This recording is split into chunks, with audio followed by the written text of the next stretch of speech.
Hey, everyone! If you enjoy my quantum audiobooks, you can support me by becoming a Patreon member. Your support helps me keep creating, and you'll get exclusive perks. You can also access my audiobooks directly through Google Drive. Check out the link in the description. Now, let's get started. It has been half a month since Furong first came to the castle. Since that time, Furong has come here to find Alvin often, and the two old people are also happy to see it happen. Therefore, the relationship between Alvin and Fleur has also grown by leaps and bounds for a period of time. Furong also showed a completely different character from outsiders. Loved to be coquettish. Alvin also discovered that Fleur was really proud when facing other people and wished her eyes would grow on top of her head. But in front of Alvin, she became a coquettish little girl. Although Alvin was 3 years younger than her coquetry was so natural. Every time I see the alchemy products made by Alvin, I have to grind Alvin to give her a copy. And after each discussion, when Alvin speaks more heavily, he acts like a spoiled child and interrupts Alvin's reprimand, which makes him very helpless. Overall, still a very lovely girl. And now that the time has come to the end of August, Alvin is also about to leave France and go back to prepare for the start of school. There was also a letter from Arya, indicating that the potion stock was running out. Today is Alvin's penultimate day at the castle. When casting spells, the manual movements must be concealed, otherwise the opponent will predict your spell in advance through your gestures. Alvin is talking to Fleur about some of these fighting techniques. Furong deserves to be a player in the future Triwizard Tournament, and her talent is very strong. Whenever Alvin mentions some of her shortcomings, she can immediately correct them, and from time to time, she can also draw inferences from others. But today's Furong seems a little absent-minded. Alvin said a lot, but he didn't seem to hear it. Alvin saw what was wrong with her and asked aloud, "What's wrong? It feels like you're out of shape today." 35. The distracted Furong calmed down and looked at the handsome young man in front of her.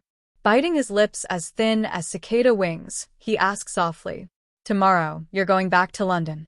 After speaking, Furong looked at Alvin, and there seemed to be 1,000 words in those green eyes.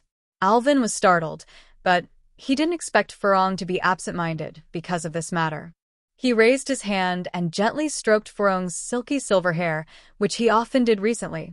Alvin couldn't put it down for Furong's silver hair, and the gentle movements made Furong's pretty face a little red. "Yeah, I'm leaving tomorrow, but I'll come over when I have time." Softly comforting the beautiful girl in front of him, Alvin felt a little guilty. After all, he left this time, and he didn't know when he would come to Gaul next time. "Then when will you come next time?" Furong asked expectantly. Alvin thought about it, and suddenly he realized that Christmas must not come, otherwise Cho and Hermione would never let him have a good time, and it could only be summer vacation. "I'll definitely come over next summer." Embarrassingly smiled, Alvin said embarrassedly.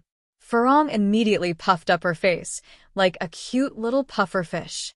Unable to hold back, Alvin poked his cheek with his index finger. Really slippery. After knocking off the boy's mischievous hand, Furong gave him an angry look. But she also knew that Hogwarts had a Christmas holiday after school started, and it was very hard to run back and forth for a few days. "You must come over for the summer, and you have to remember that no matter how many girlfriends you have at Hogwarts, you still have a fiancée waiting for you in France." Fleur buried her head in Alvin's chest, wrapping her arms around his waist. She coquettishly said to Alvin. Feeling the flirtatious friendship revealed in the girl's tenderness, Alvin also hugged her tightly.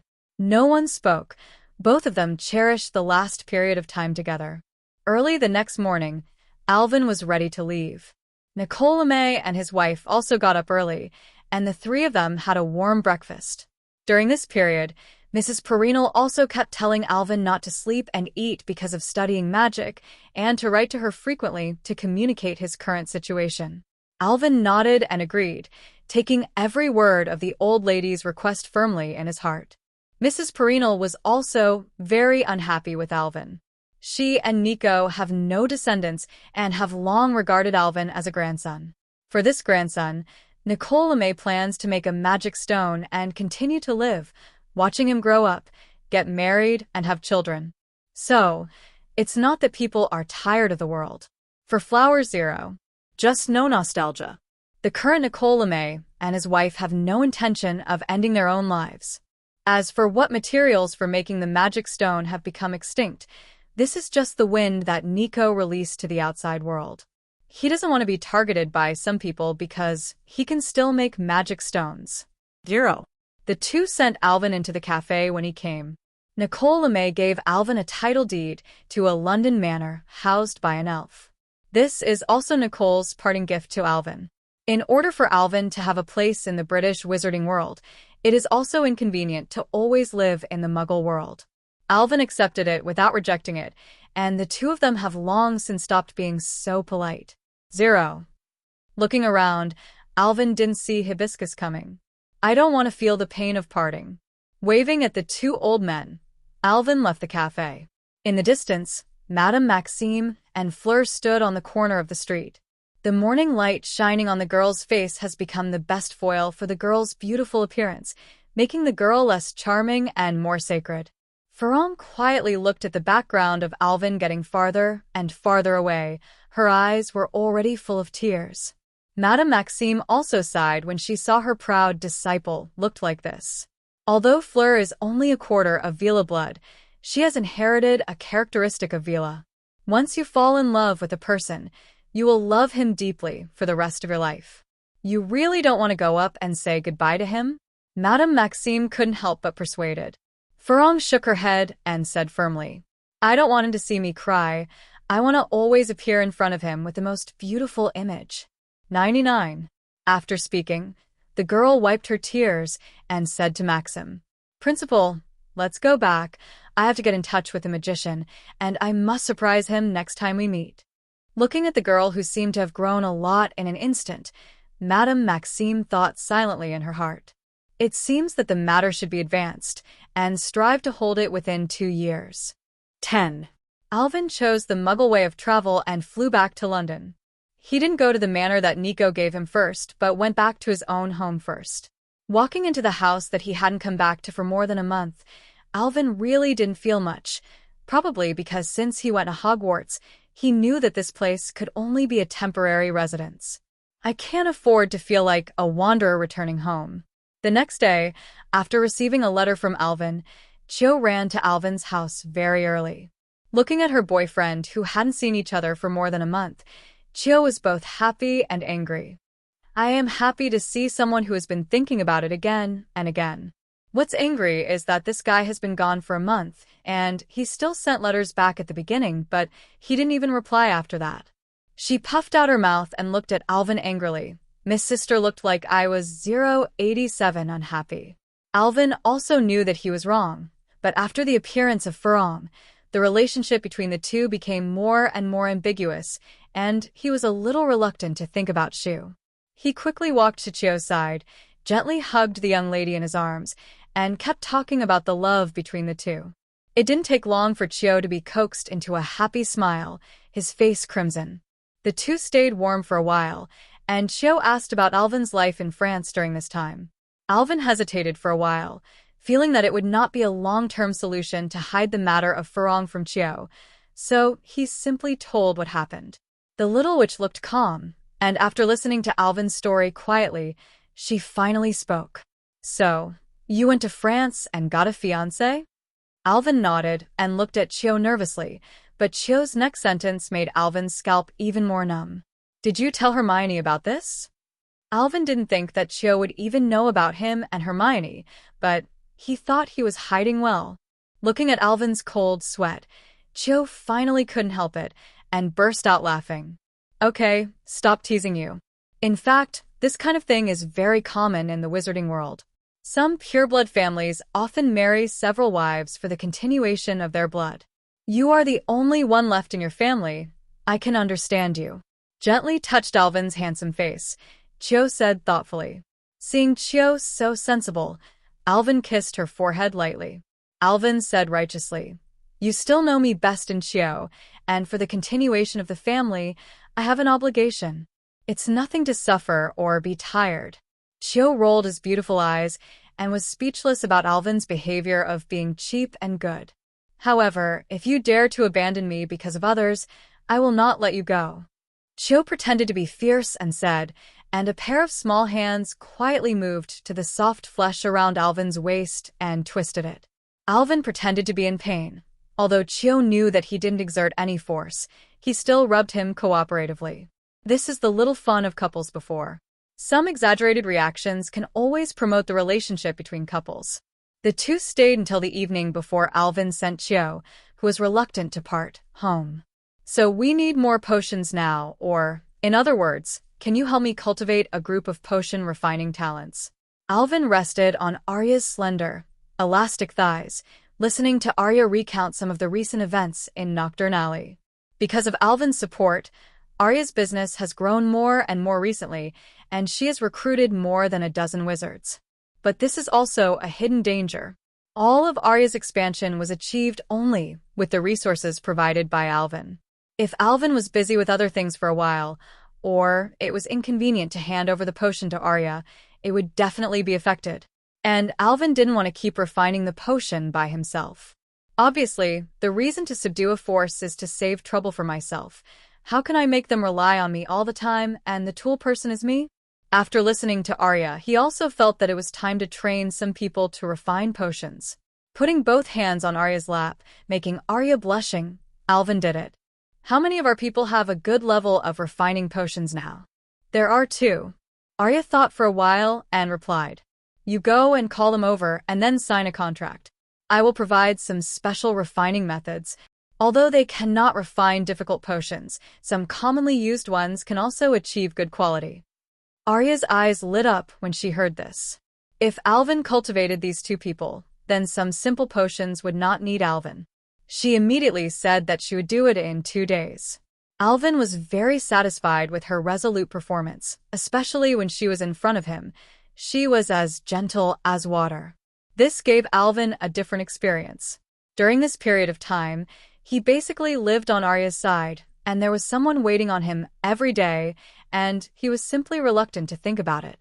It was not until the last 2 days of summer vacation, when Chio and Hermione asked him to accompany them to Diagon Alley to buy school supplies, he walked out of the gentle village with difficulty.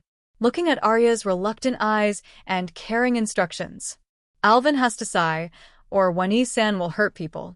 Alvin, this way. Hermione excitedly waved to Alvin, and Alvin walked over. 2 beautiful girls, Hermione and Autumn, arm in arm, are waiting for Alvin at the entrance of Diagon Alley. Strange to say, the smell of gunpowder between the 2 girls had disappeared since the last time I told Hermione what Chio had said. And I don't know since when, the relationship between the 2 people is getting better and better, and they often come to Diagon Alley for dessert. 1.0. Alvin was very puzzled about this. Women are indeed the most difficult book to read. The 3 walked together in Diagon Alley, Hermione and Chio holding Alvin's arms from left to right.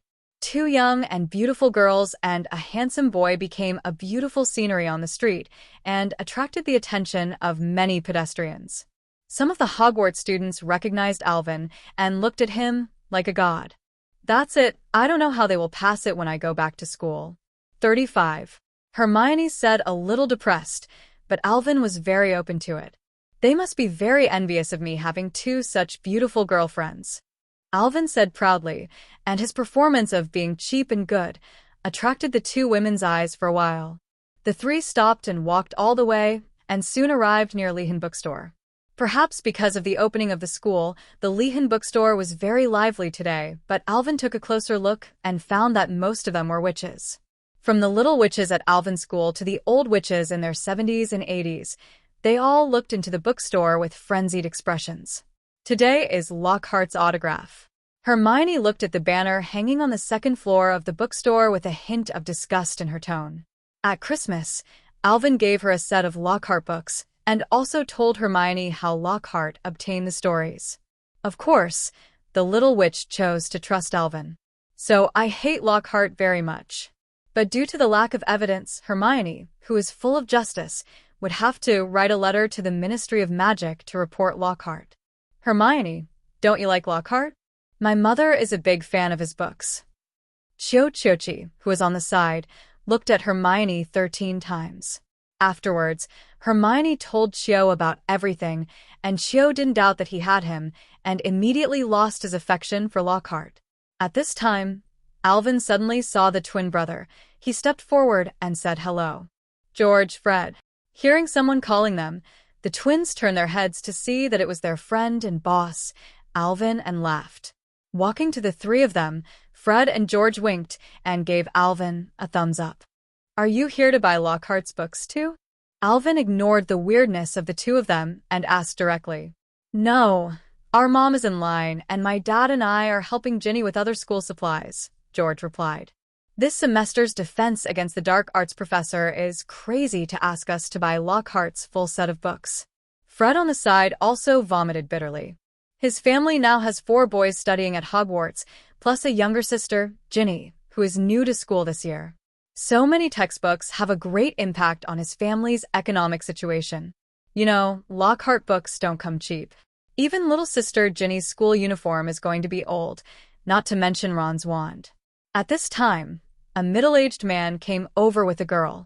When the twins saw it, they called out to Dad immediately, and Alvin knew that this was Mr. Weasley. The twins introduced them to each other. Mr. Weasley was very happy. Alvin, George, and Fred kept talking about you at home and saying you were coming over as a guest. I'm sorry, Mr. Weasley, I've been to France for some business, so I really don't have time to visit. Mr. Weasley waved his hand and said that he was fine. It was obvious that he was a very easygoing person. During the conversation, Alvin suddenly remembered the question that he had not finished. George, Fred, I don't think you need to buy so many Lockhart books. Several people looked over curiously, and their faces were full of doubts. Actually, you only need to buy 2 sets of his books. After all, it is impossible for him to teach different grades at the same time. You only need the books to appear in the hands of those who are about to take classes. After listening to this, the Weasley family suddenly realized, yeah, just make sure the twins have 2 books in class and give them to the others when they need them. Wanting to understand, Mr. Weasley rushed into the bookstore to find his wife. He prayed in his heart that Molly hadn't lined up to buy Lockhart's books. And Ginny, who was left behind, also looked at Alvin gratefully, so she should be able to get a new school uniform.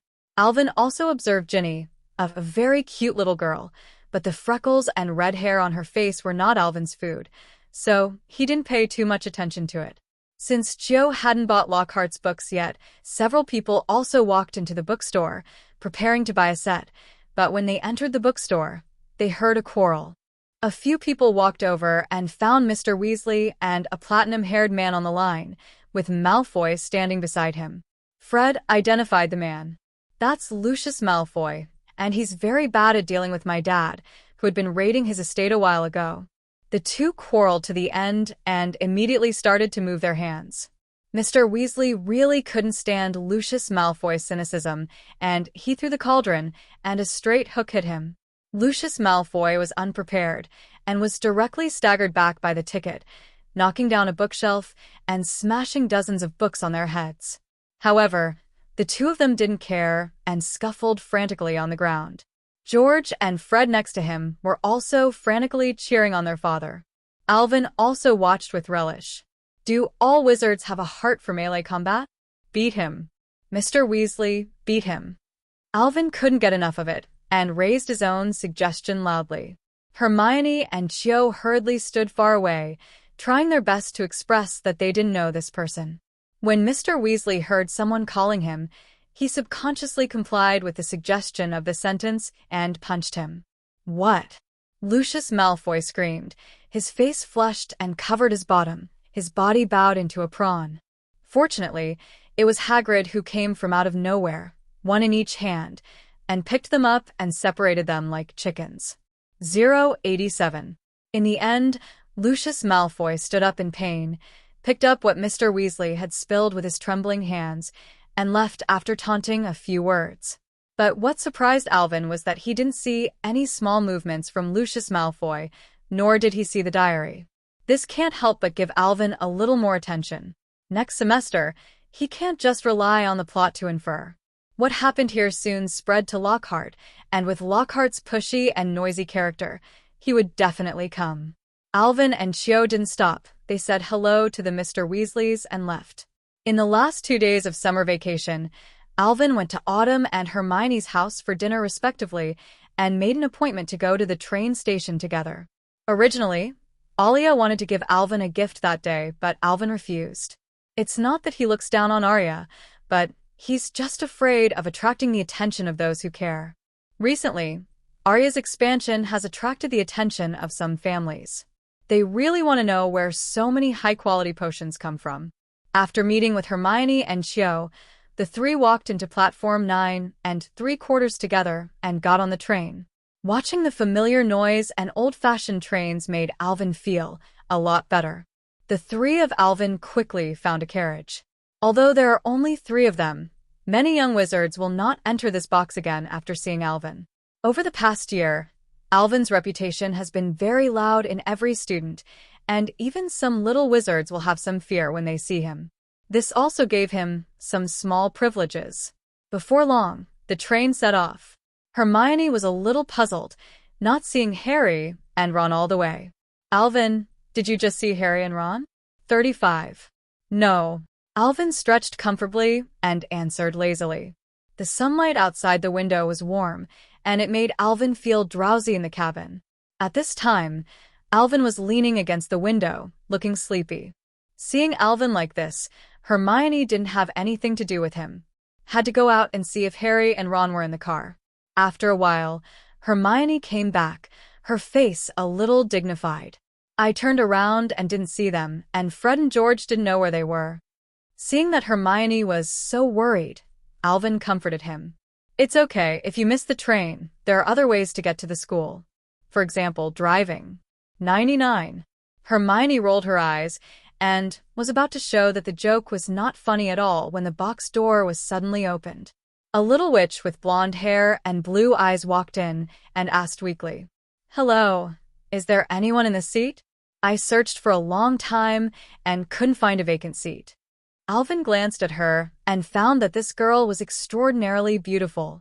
The curly blonde hair was carefully draped over her shoulders, and the long eyelashes on her blue pupils made her look more like a doll. Although her face was a little pale, it added a softness to her, making Alvin suddenly think of Lindayu. No one, just sit down. 35. Alvin was also surprised and returned to normal. It has to be said that he, who has been baptized by Furong's prosperous beauty, won't feel too much when he sees a beautiful girl. Seeing that Alvin agreed, Chio and Hermione naturally didn't say anything and gave the little witch a friendly nod. Seeing that the little witch was struggling to hold a large box, Alvin stood up and helped her put the box on the luggage rack. "Thank you." The girl smiled, revealing 2 shallow dimples. "My name is Astoria Greengrass. Nice to meet you." Alvin thought for a while, and he didn't seem to have heard the name in the movie, and didn't say anything. He nodded, then introduced himself and Chio and Hermione. Unexpectedly, the little witch suddenly cried out in surprise. "Are you Alvin Gaunt?" The genius wizard who refused to join Slytherin. The corners of Alvin's mouth twitched when he heard it, and the 2 women next to him also covered their mouths and snickered. Unexpectedly, Alvin's reputation had already spread to the newly enrolled little wizards. Feeling a little rude, Astoria hurriedly apologized and explained. "I always heard my sister mention you this summer, saying that you're the most talented student in the past few years, and you have created a record of the Academy Cup." Alvin nodded knowingly. It turned out to be a pure-blood family. "Who is your sister?" "Daphne Greenglass." 95. Alvin felt that the name was a bit familiar. He heard Chio mention this name, and it was said that it was the Slytherin leader of the Alvin cheerleading team. At that time, Alvin was still full of black lines when he heard that he still has such a L******************************************************************************************************************************************************************************************************************************************************************************************************************************************************************** know each other.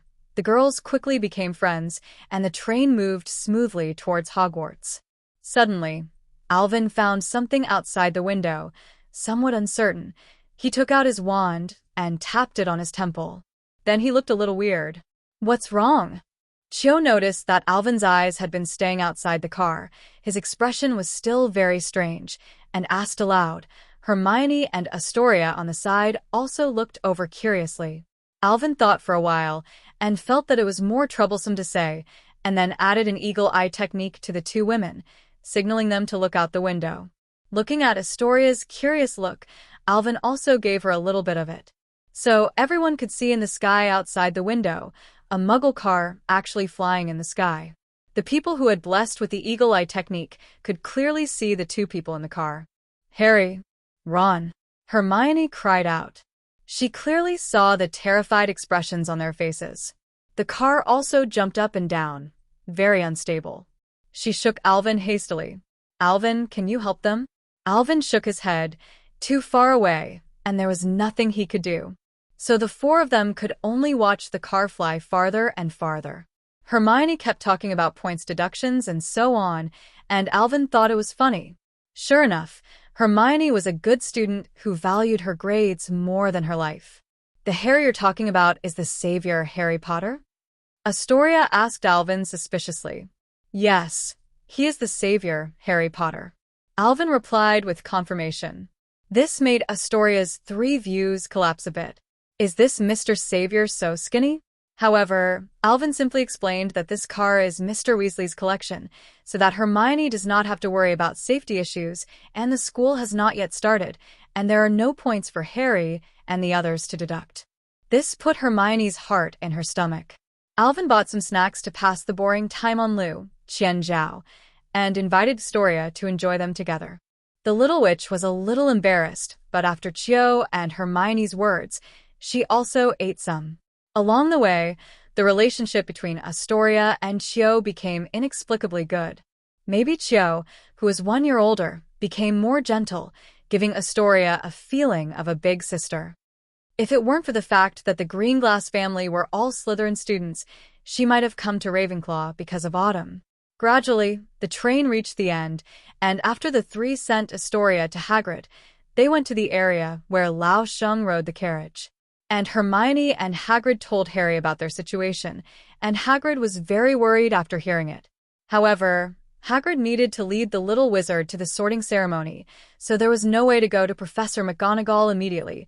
So he had to ask Hermione to find Professor McGonagall immediately after arriving at the school and explain the situation to her.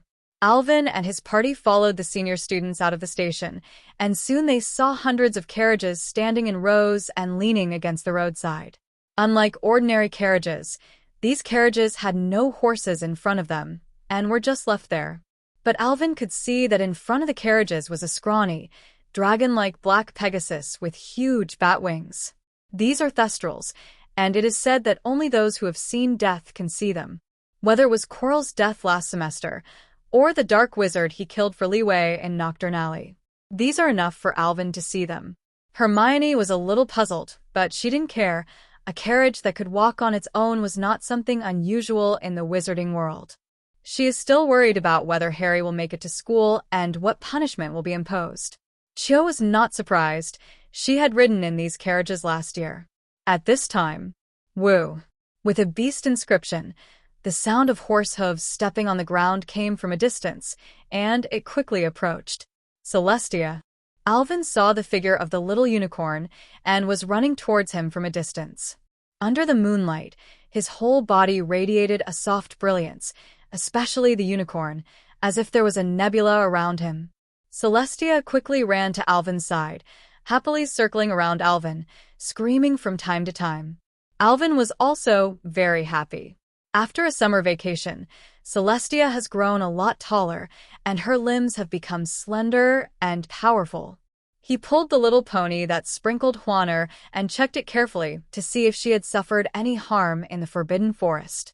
Although Alvin has asked Hagrid to take care of Celestia, there are still some dangerous groups in the Forbidden Forest, such as those eight-eyed giant spiders. Although the eight-eyed giant spider has a good relationship with Hagrid, it can sometimes lose control of its hunting instinct. According to George and Fred, every time they go deep into the Forbidden Forest, they dare not approach the territory of the eight-eyed giant spider, where some magical creatures often go missing. The little unicorn felt Alvin's concern, rubbed his cheek affectionately, and then whimpered a few times. "You mean, you are in charge of pulling the cart for us?" Alvin understood what she meant. Celestia nodded, staring at Alvin with big lake-like eyes. So, Alvin and the others got on the carriage pulled by the unicorn under the envy of the other little wizards. They don't understand why Alvin's carriage is pulled by a unicorn, and why don't they get this treatment? However, some of the little witches in Ravenclaw heard Chio say that Alvin had conquered a little unicorn last semester, not too surprised.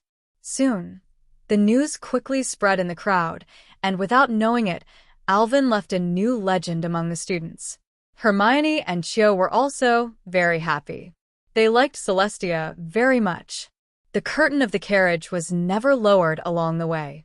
The two girls also fed Celestia some snacks from time to time. Although Celestia pulled the cart for the first time, she was still very stable and walked slowly along the Hogsmeade path. Alvin didn't walk this road last semester, and he was still a little curious, so he looked around and observed. Unfortunately, the road was surrounded by uncles dozens of meters high, and he couldn't see anything. Within half an hour, the carriage stopped at the gate of the oak gate. After getting off the carriage, Alvin rubbed Celestia's head, praised her, and let her go back to the Forbidden Forest. The little unicorn was a little reluctant to give up, but after Alvin said that he would visit her in the next few days, he still turned back and left. Bah. Several people walked all the way back to the castle, and Alvin was also a little happy when he saw that he had returned to the place where he had lived for nearly a year. When they met Professor McGonagall at the castle gate, Hermione suddenly remembered Harry and Ron and hurried over to tell Professor McGonagall about it. Professor McGonagall didn't believe it at first, but after Alvin came forward to testify, he knew that this was no joke. Don't they know how to get an owl to deliver a letter? Professor McGonagall was about to cry stupidly by the little lion in his own college, and he didn't care about the little wizards who needed to be admitted, so he went directly to Dumbledore. Before leaving, she also asked Alvin to help maintain order. If she did not come back, she would take the little wizard to the sorting ceremony. Alvin opened his mouth and wanted to refuse, but Professor McGonagall left without giving him a chance to speak. Depressed, he could only take over the drudgery. Seeing Alvin's helpless look, Hermione and Cho also covered their mouths and snickered. They said that Professor McGonagall did not let them stay to help, so they had to leave first. Seeing the two girls gloating over their misfortune, Alvin decided that he had to get revenge when he had the chance.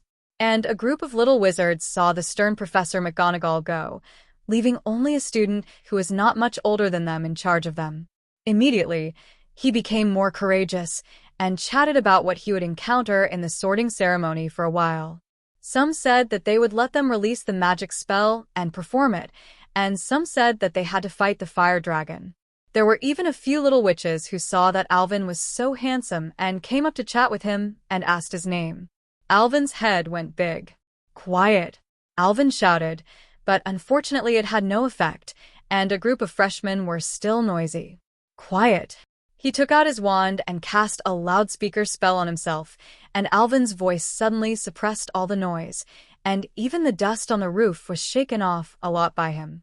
The freshmen were finally honest and looked at Alvin with some fear. Glancing at them, he saw Astoria, whom he knew on the train. The little witch had been standing there quietly, which made him feel very relieved. Frumley nodded at her, but made the little witch a little red. The freshmen on the side saw that Astoria actually knew the senior, and a few girls came up to ask something, and Astoria was a little at a loss for a while. Alvin saw that Astoria was not good at this kind of scene, so he waved. "Come to me, Astoria." 35. Hearing Alvin's call, Astoria breathed a sigh of relief, got rid of the entanglement of the little witch next to her, and hid behind Alvin. At this moment, the door was opened, and Professor Flitwick came over and asked Alvin, "Alvin, what's the situation here? The sorting ceremony will begin in a while." Professor McGonagall met Professor Flitwick on the way. She was afraid that Alvin would not be able to handle these little wizards, so she asked Flitwick to come and take a look. However, Flitwick was relieved to see that the group of freshmen in front of him were still honest. "It's okay, Professor. Everything is normal here. Is the sorting ceremony about to start?" Alvin answered, and asked when the division would be. He was a little distracted by these little wizards now.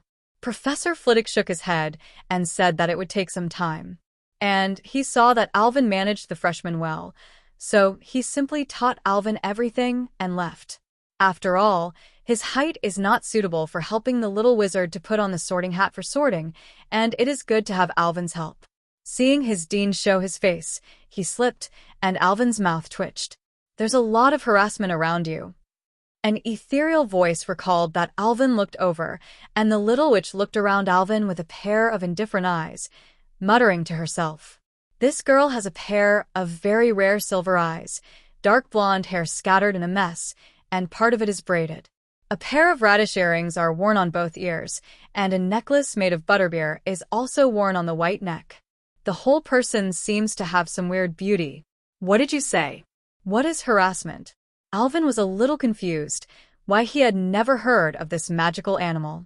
Can't you see them? Also, many people don't believe they exist, so they can't see the harassment. Her expression was a little dazed, which, combined with her ethereal self-talk, made Alvin feel a little unreal. She continued. The harassment will drift into people's ears, confuse their minds, and cause trouble. 55. Alvin felt a little inexplicable, but this little witch made him feel a little familiar. It should be a character from the original book, Alvin asked with interest. What's your name? Luna Lovegood. Alvin suddenly realized that it was this one. In the original world, this one was no less popular than Hermione. With this ethereal temperament, charming face, and unique charm, it is no wonder that a group of ISPs in the previous life were calling their wives and wives in the common area all day long. Knowing that it was her, Alvin was not surprised by these remarks. This girl was a bit strange at first, and everyone in the school called her a crazy girl. Then, can you help me get rid of the harassment? Alvin asked back. He wanted to see how the little witch would react. Astoria, who was hiding behind him, couldn't help it. She was a little unhappy, although she didn't know why.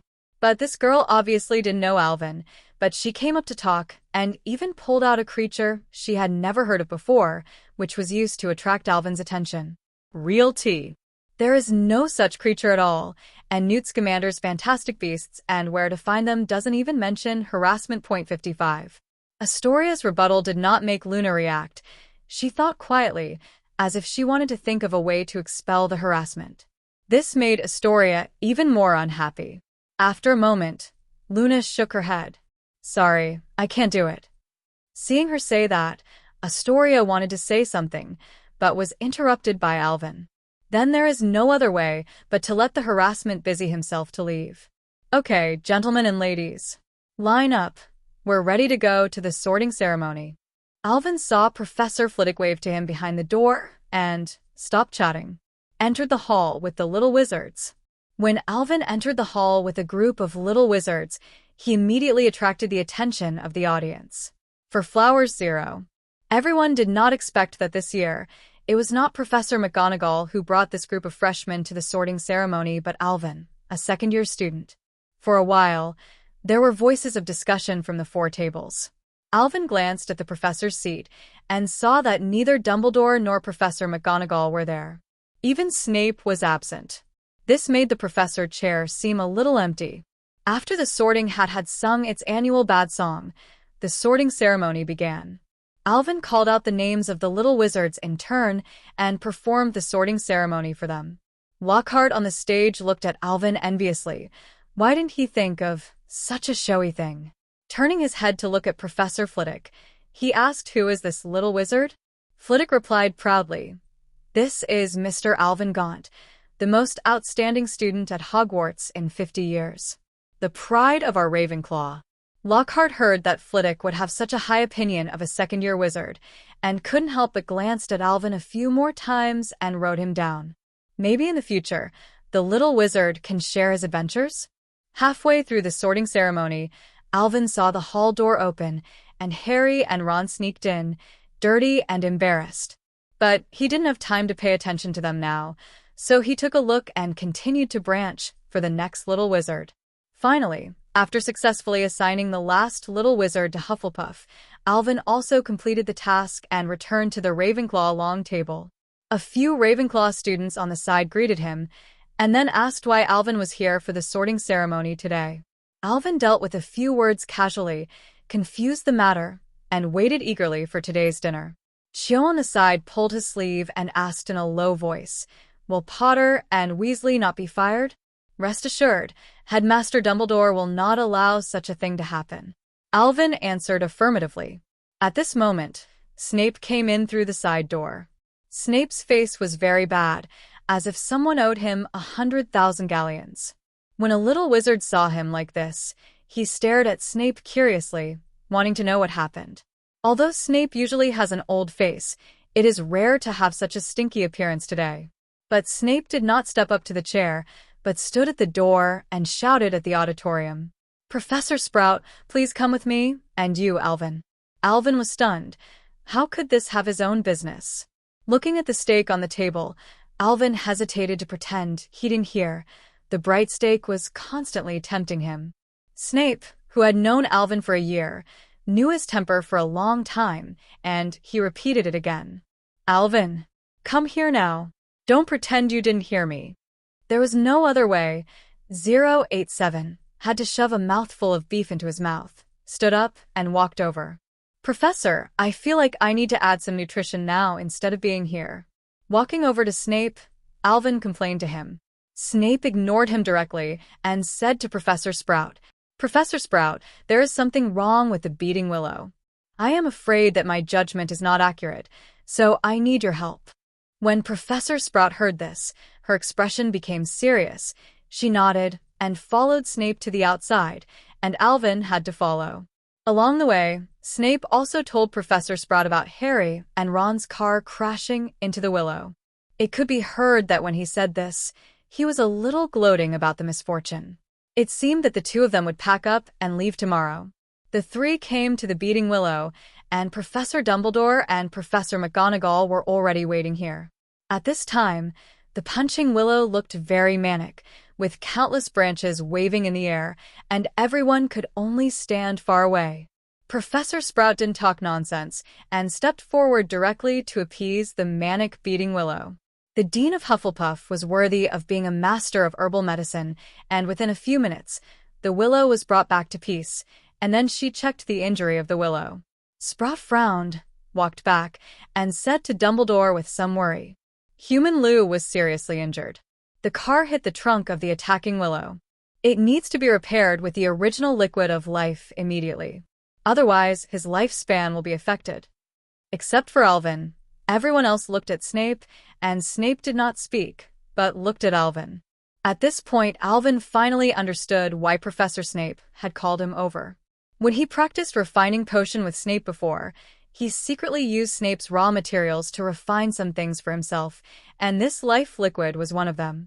Originally, he wanted to use these stock solutions to cultivate some medicinal materials by himself to achieve self-sufficiency. But he didn't expect Snape to be so clear about this matter, and he didn't say anything until now when he needed it. The corners of his mouth twitched, and he cursed LYB, but Alvin still looked at Professor McGonagall. "Professor McGonagall, please give me the location of my luggage. I have a bottle of life stock in my luggage." Professor McGonagall named a location, and Alvin took out his wand and cast a flying charm. Soon, his luggage flew over from the castle, and he automatically avoided various obstacles along the way. "Professor Flitwick would be proud of you, Gaunt." Professor McGonagall couldn't help but praised when he saw such a wonderful flying spell. Alvin smiled, opened his luggage, fiddled around for a while, found the space bag for the potion, and took out a bottle of green potion. He handed the potion to Professor Sprout. After Professor Sprout opened it, he carefully observed it and was a little surprised. "Gaunt, I didn't expect your potion refining level to be so high. The quality of this bottle of life source liquid is very good." Immediately, she put the whole bottle of life source liquid on the wound of the beating willow, and a green light immediately appeared on the wound, and it was still shrinking. At this time, everyone breathed a sigh of relief. The punching willow is one of the hallmarks of Hogwarts, and since it was planted decades ago, it has not suffered so much damage. Several professors are also very affectionate towards it, and they are naturally very happy to see the beating willow return to its original state. Dumbledore smiled and said, "Congratulations, Gaunt, for scoring 50 points for Ravenclaw on the first day of the new school year." 35. Alvin nodded. He had no interest in extra points for a long time, and now he just wanted to go back and see if he could catch the tail of the banquet and eat something. At this point, Snape spoke up.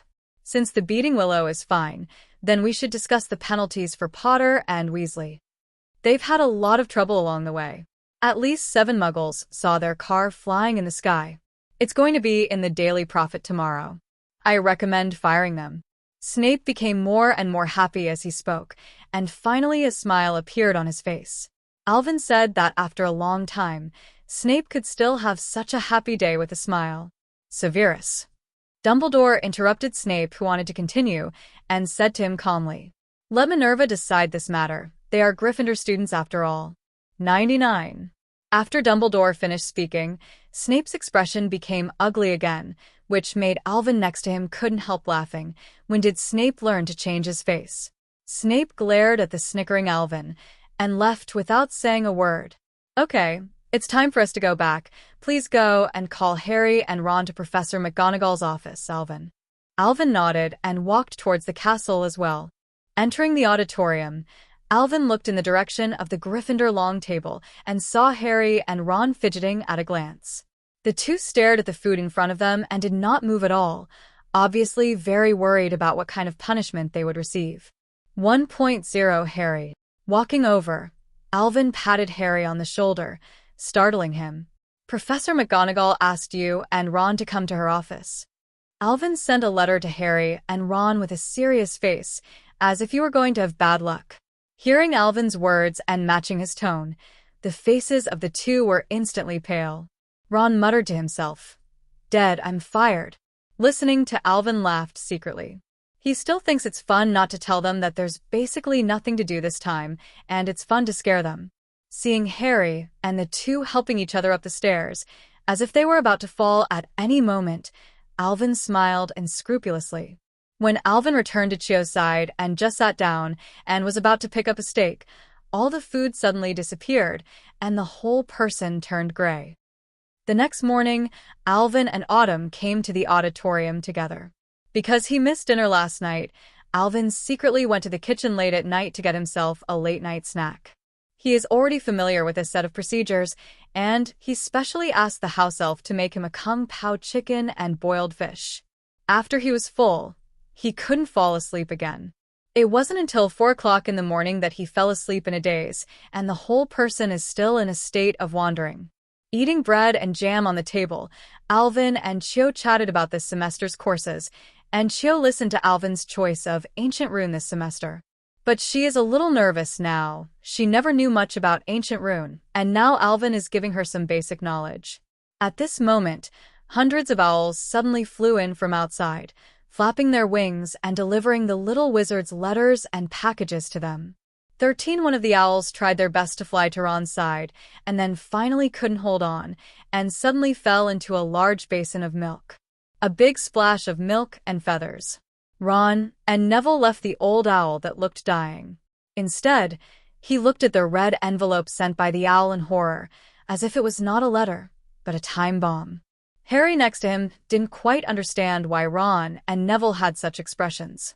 There was deep fear in Neville's voice, as if recalling something bad. Shouting letter. "Ron, you'd better open him."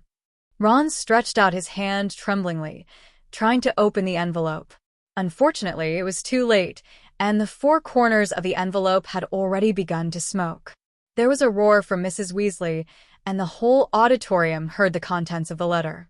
At this time, Ron's face was flushed, and he couldn't say a word. Now he can't wait to find a gap in the ground to get in. Ginny on the side was not feeling well either. Mrs. Weasley finally said congratulations to her for entering Gryffindor, making her the focus of the audience at once.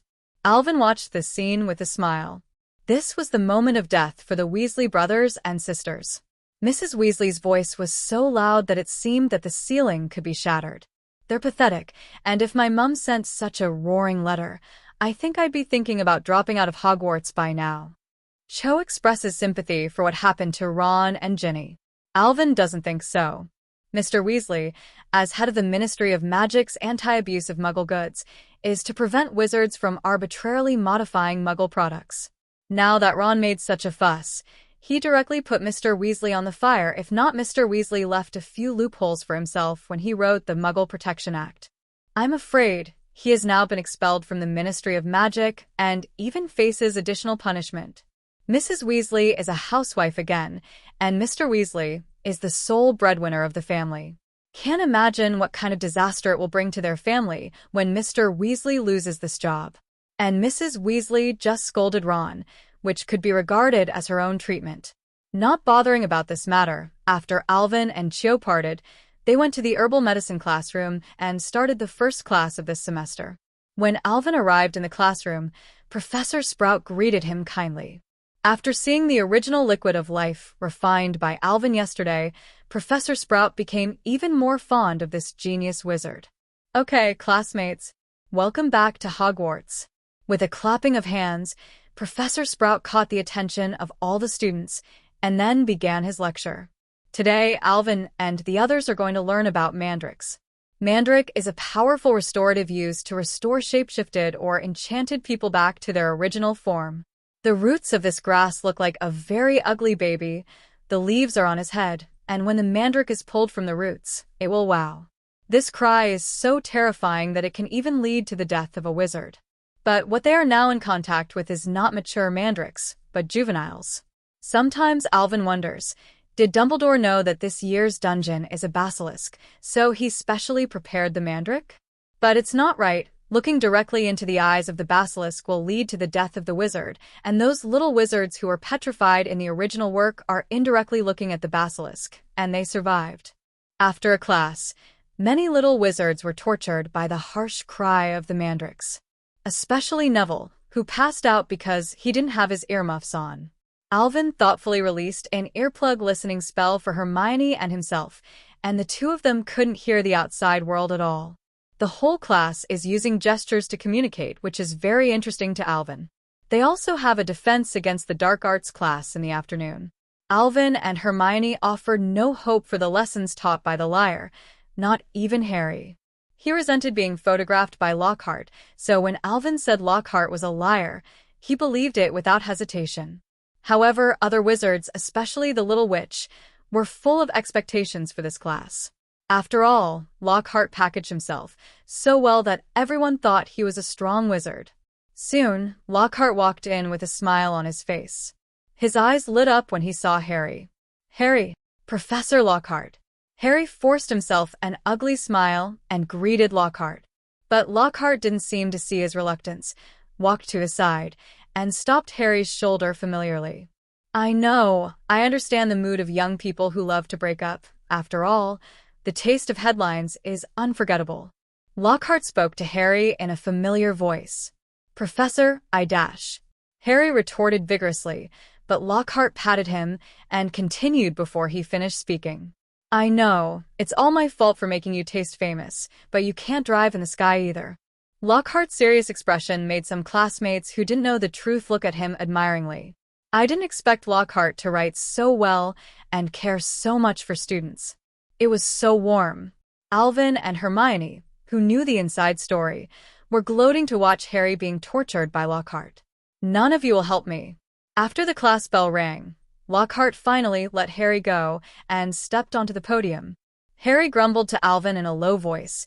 He hadn't told Alvin that he'd scare him and Ron yesterday. Unexpectedly, Alvin pitted him again today. Alvin and Hermione held back their laughter, and Alvin replied solemnly, After all, we are not the famous Harry Potter, and we don't want to enjoy the feeling of being famous. Hearing the teasing in Alvin's tone, Harry glanced at Alvin and Hermione angrily.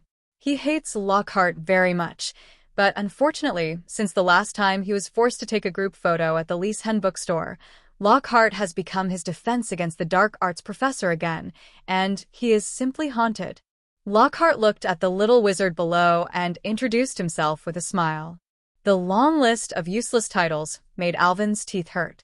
However, Lockhart is still the recipient of the Merlin Medal, which is somewhat surprising to Alvin.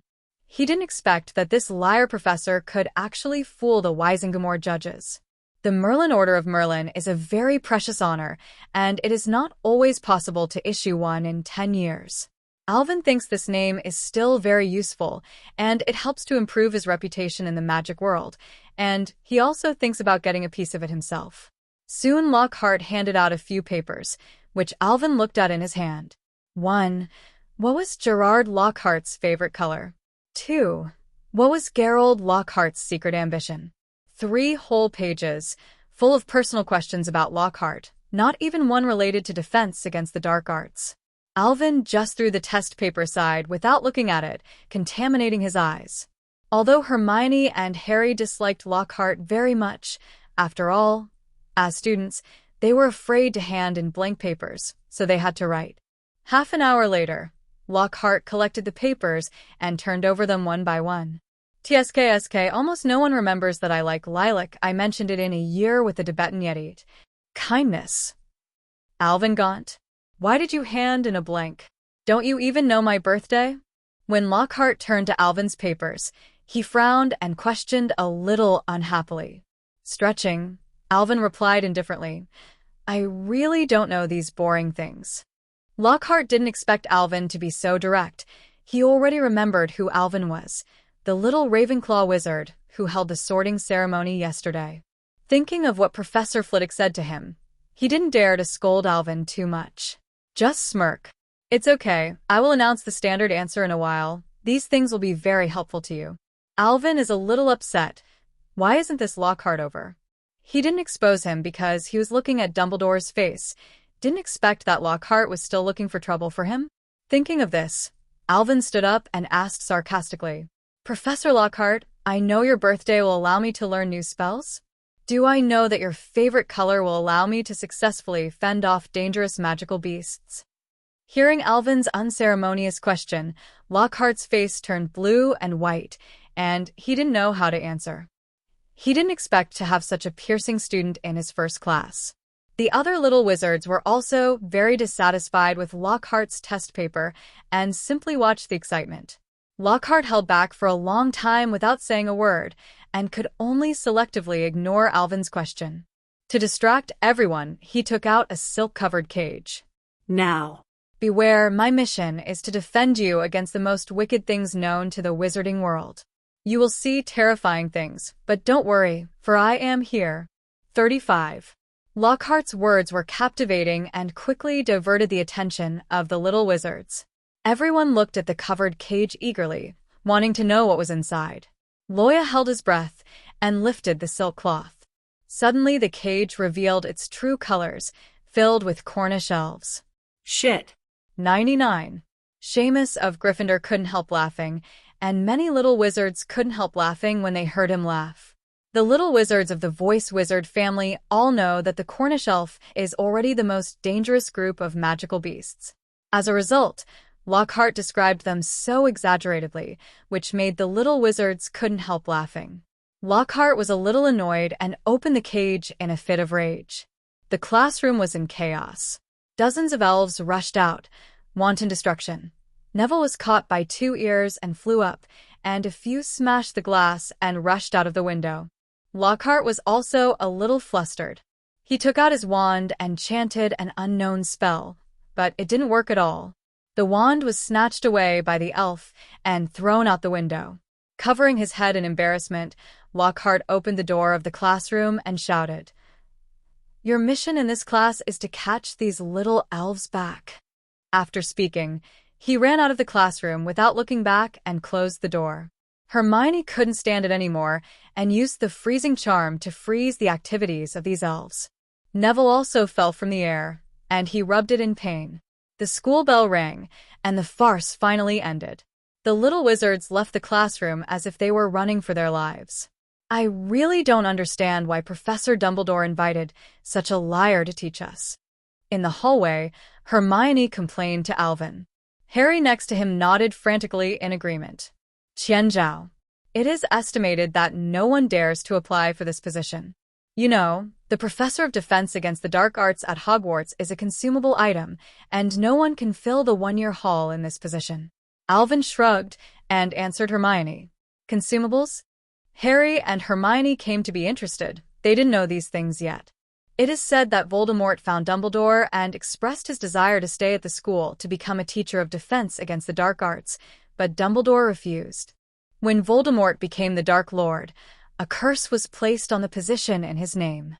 Alvin patiently explained the reason to the two of them. Hearing this, Harry and Hermione suddenly realized and suddenly understood Dumbledore. After all, this position consumes one professor a year. It is estimated that Dumbledore can't find a more suitable person. At this time, Lockhart suddenly agreed. Is it better than nothing? After thinking about it, Hermione's expression did not improve. Then don't we learn nothing for another year? When Quirrell was in first grade, in order to disguise himself, he didn't teach any useful knowledge and only read the textbook according to the script. As a result, in the second year, I had hoped to have a reliable defense against the dark arts professor, but it turned out that Lockhart was so speechless and pitiful, and Hermione couldn't help but feel depressed. Seeing the little witch like this, Alvin hesitated for a few seconds before speaking. How about I take the time to teach you? Hermione's eyes lit up when she heard Alvin's words. Yes, Alvin is so good. He was able to fight back and forth with Voldemort last semester. Wouldn't it be more than enough to teach her such a second-year little wizard? Hermione nodded happily, and Harry next to him looked at this scene enviously. Seeing Harry's look, Alvin said, You can come if you want, Harry. But you have to be prepared. It will be very tired, and you will have Quidditch training.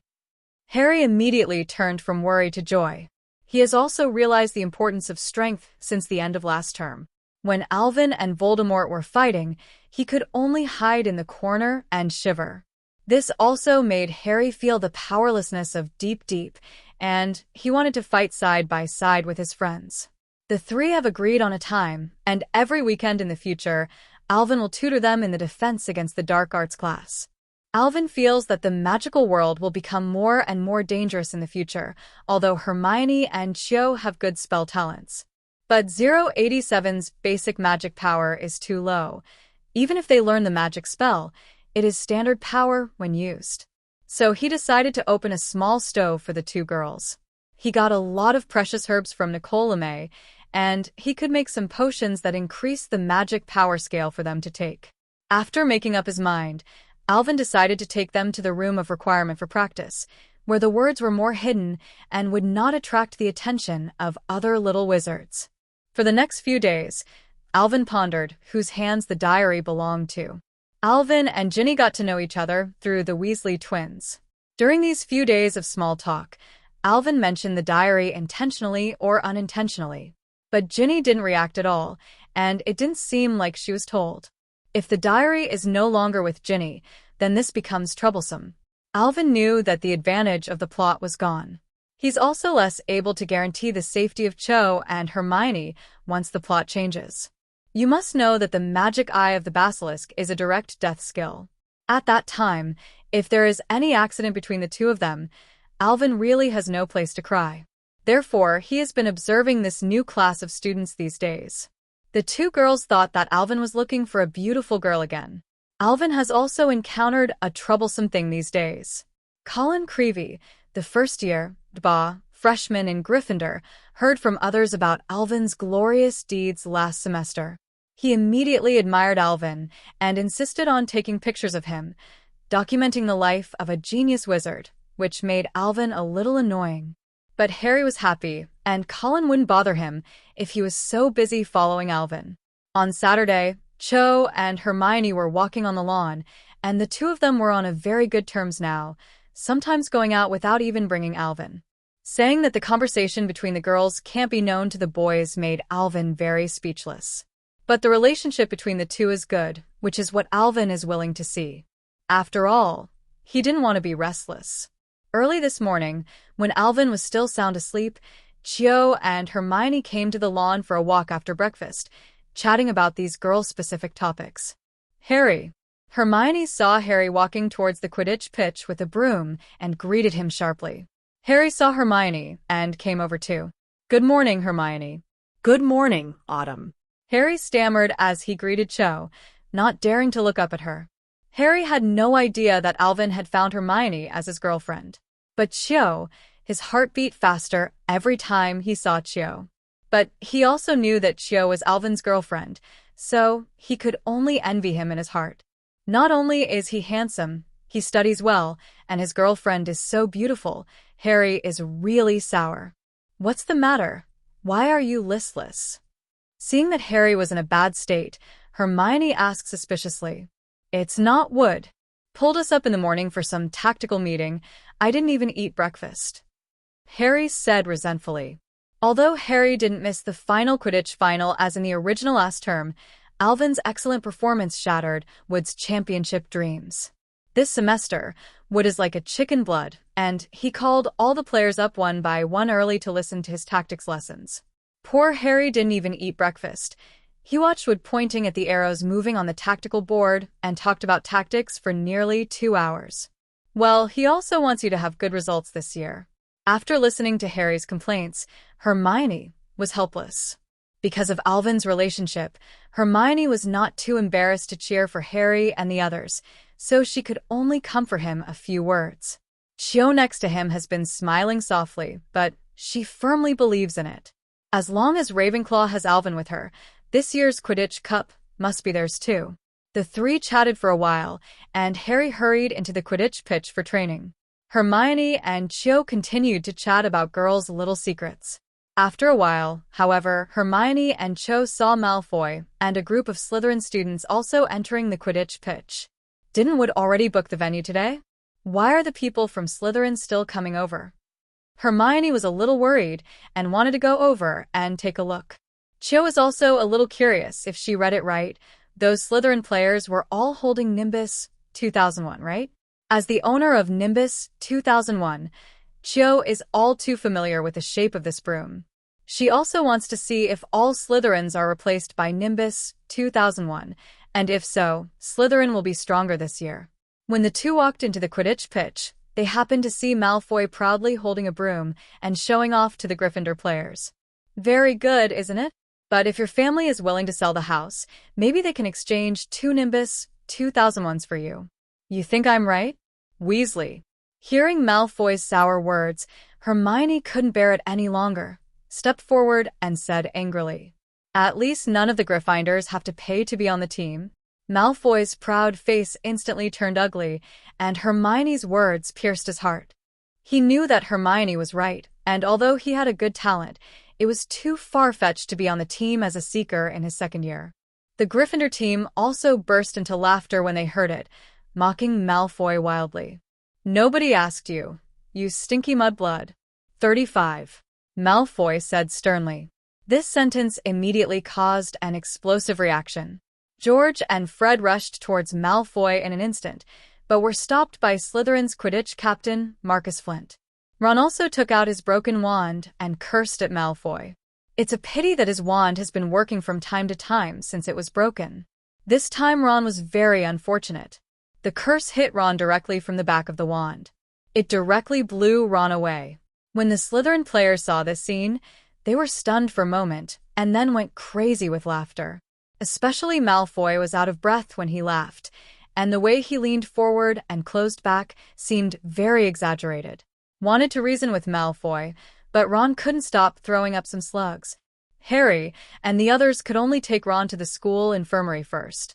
At this moment, a cold voice came from the door. "Malfoy, can you repeat the word you just said in front of me?" When everyone heard this voice, they couldn't help shivering, and they all looked in the direction of the voice. Alvin, although there is a strong contrast to the usual gentle tone. But Cho and Hermione still immediately knew who the owner of the voice was.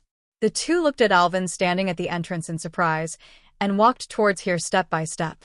Alvin nodded to them gently, and then put his eyes on Malfoy, instantly becoming extremely cold. "Malfoy, do you dare to repeat that word in front of my face?" Alvin approached Malfoy step by step. A powerful magic force oppressed all of them, choking their breath. At this time, Malfoy was already pale with fright, but he actually regretted it after he said it. He was aware of the Gryffindor witch's relationship with Alvin somewhat vaguely.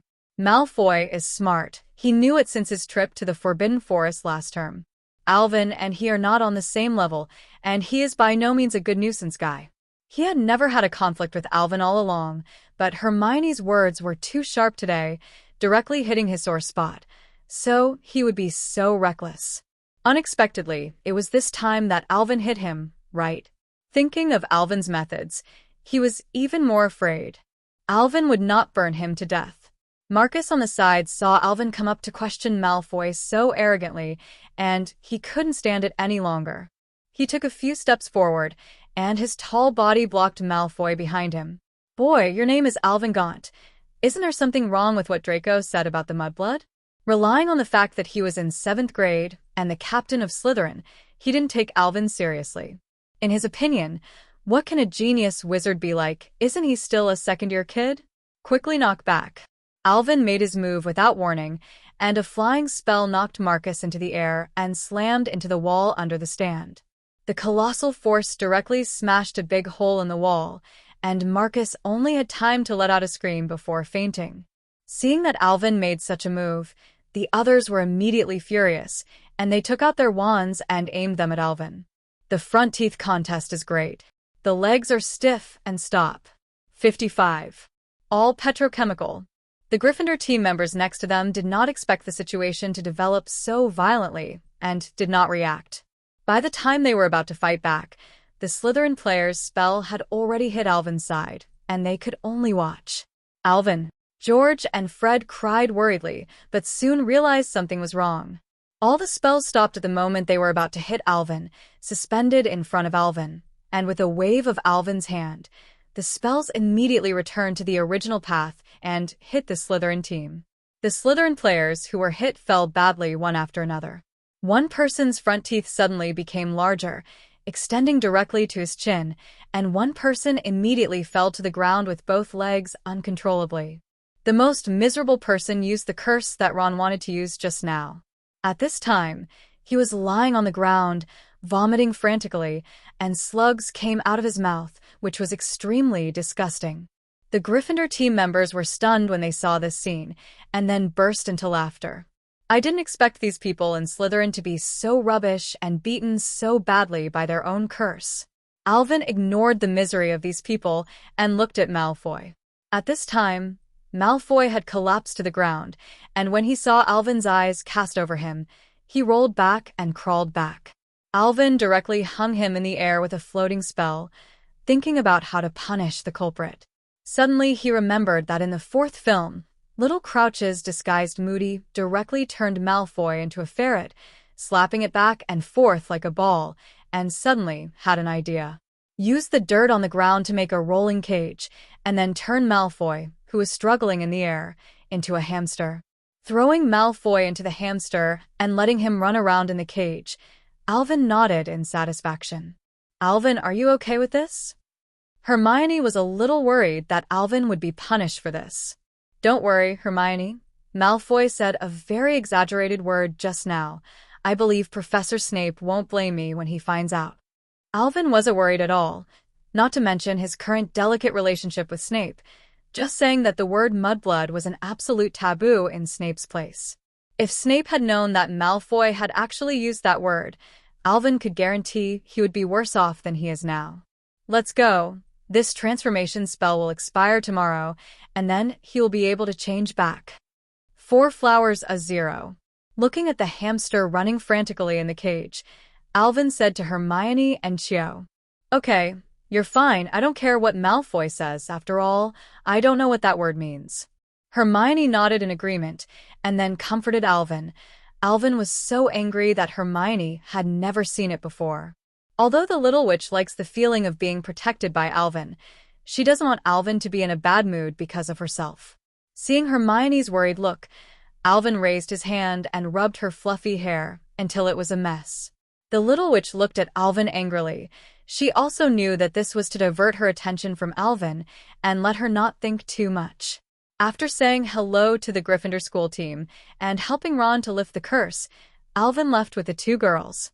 Looking at Alvin leaving, the hamster in the cage made a squeak, but unfortunately no one could understand what they were saying.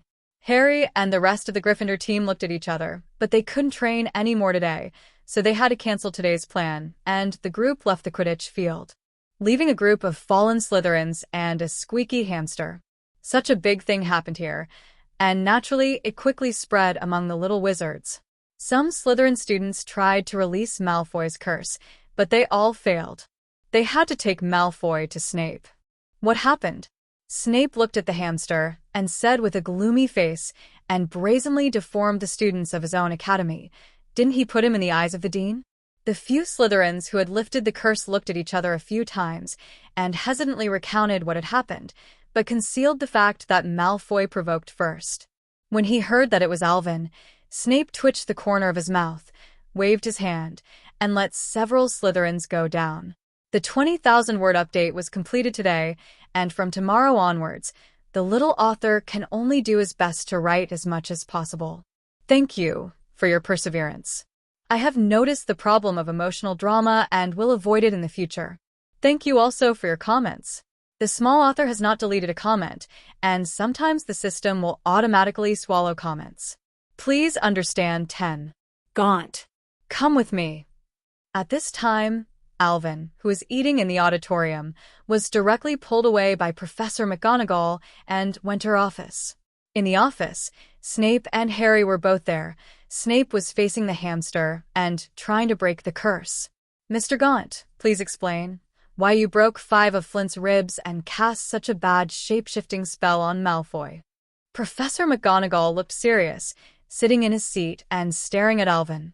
She was actually very angry. She did not expect such a bad incident on the Quidditch pitch. Marcus Flint suffered a fractured rib and is now in a coma in the school hospital. And Malfoy was even worse. He was still shivering on the table. Seeing Alvin coming in, the hamster that Malfoy transformed into was even more so. 087. Tears flowed down. It's just that Professor McGonagall has known Alvin very well over the past year, knowing that he is not the type to bully others based on his talent, so she still suppressed her anger and wanted to hear Alvin's explanation. Harry on the side stared at Malfoy unblinkingly, in a very happy mood. Snape sensed Harry's joy and gave him a cold look. Harry moved his face quickly, trying to be expressionless. Snape didn't care about this stupid Potter, but looked at Alvin with a bad look. "Gaunt, do you think you can show your talent by defeating our Slytherin students?" Alvin glanced at Harry in surprise and said in confusion, "Didn't you tell them?" "Say what?" Scratching his head, Harry asked in confusion. "What's going on the Quidditch pitch?" "I said it. What about the mudblood?" I didn't say that." Listening to the conversation between the two, the expressions of Professor McGonagall and Snape changed immediately, especially Snape, who had a ferocious expression like a beast after hearing the word mudblood. "What do you mean, Gaunt? What mudblood?" Listening to Snape's suffocating tone, Alvin still looked as usual and told the original words of Malfoy and Marcus on the playground. Even Professor McGonagall couldn't take it anymore. Screamed, "My God! How could they do this to Granger?" 50 points from Slytherin. No, 100 points.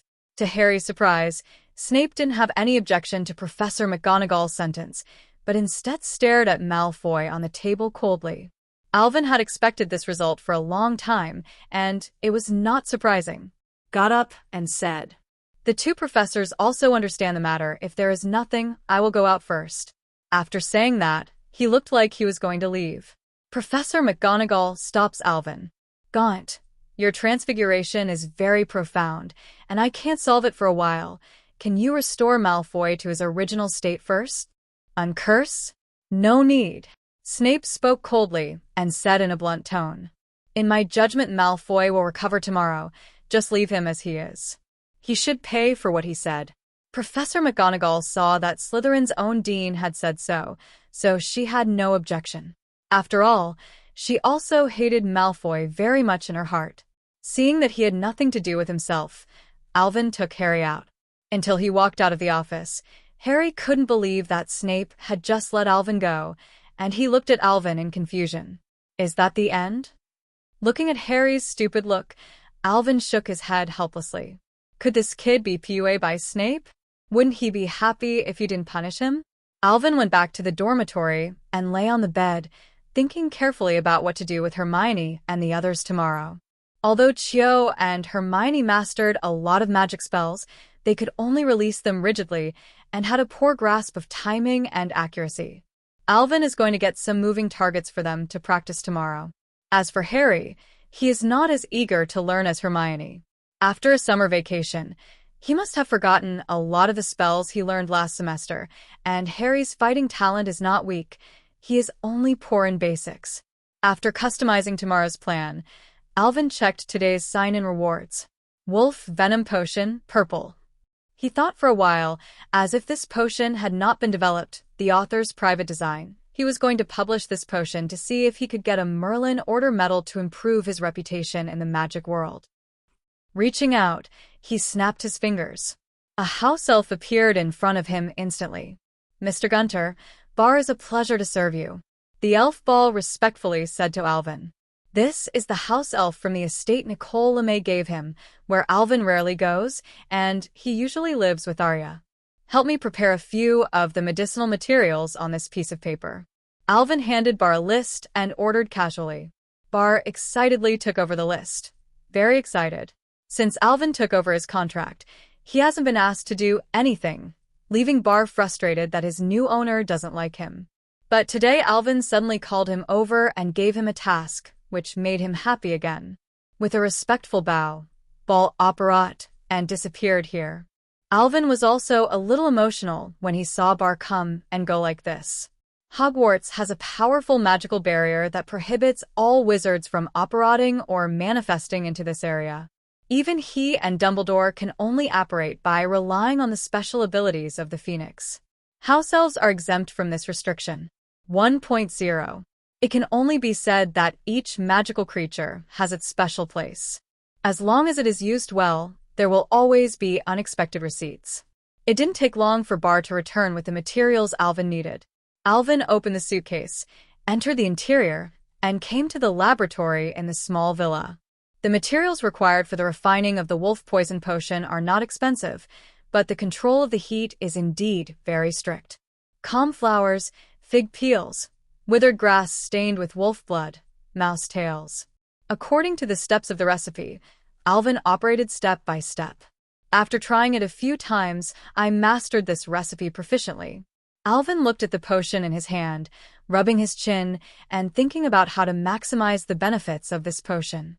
In the magic world, the existence of werewolf wizards is feared by most wizards, and they are discriminated against and hated. A big part of this is that they go mad on full moon nights.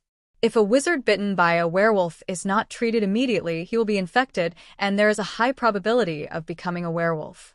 Therefore, in order to avoid risks, wizards are in a state of expelling and keeping away from werewolf wizards.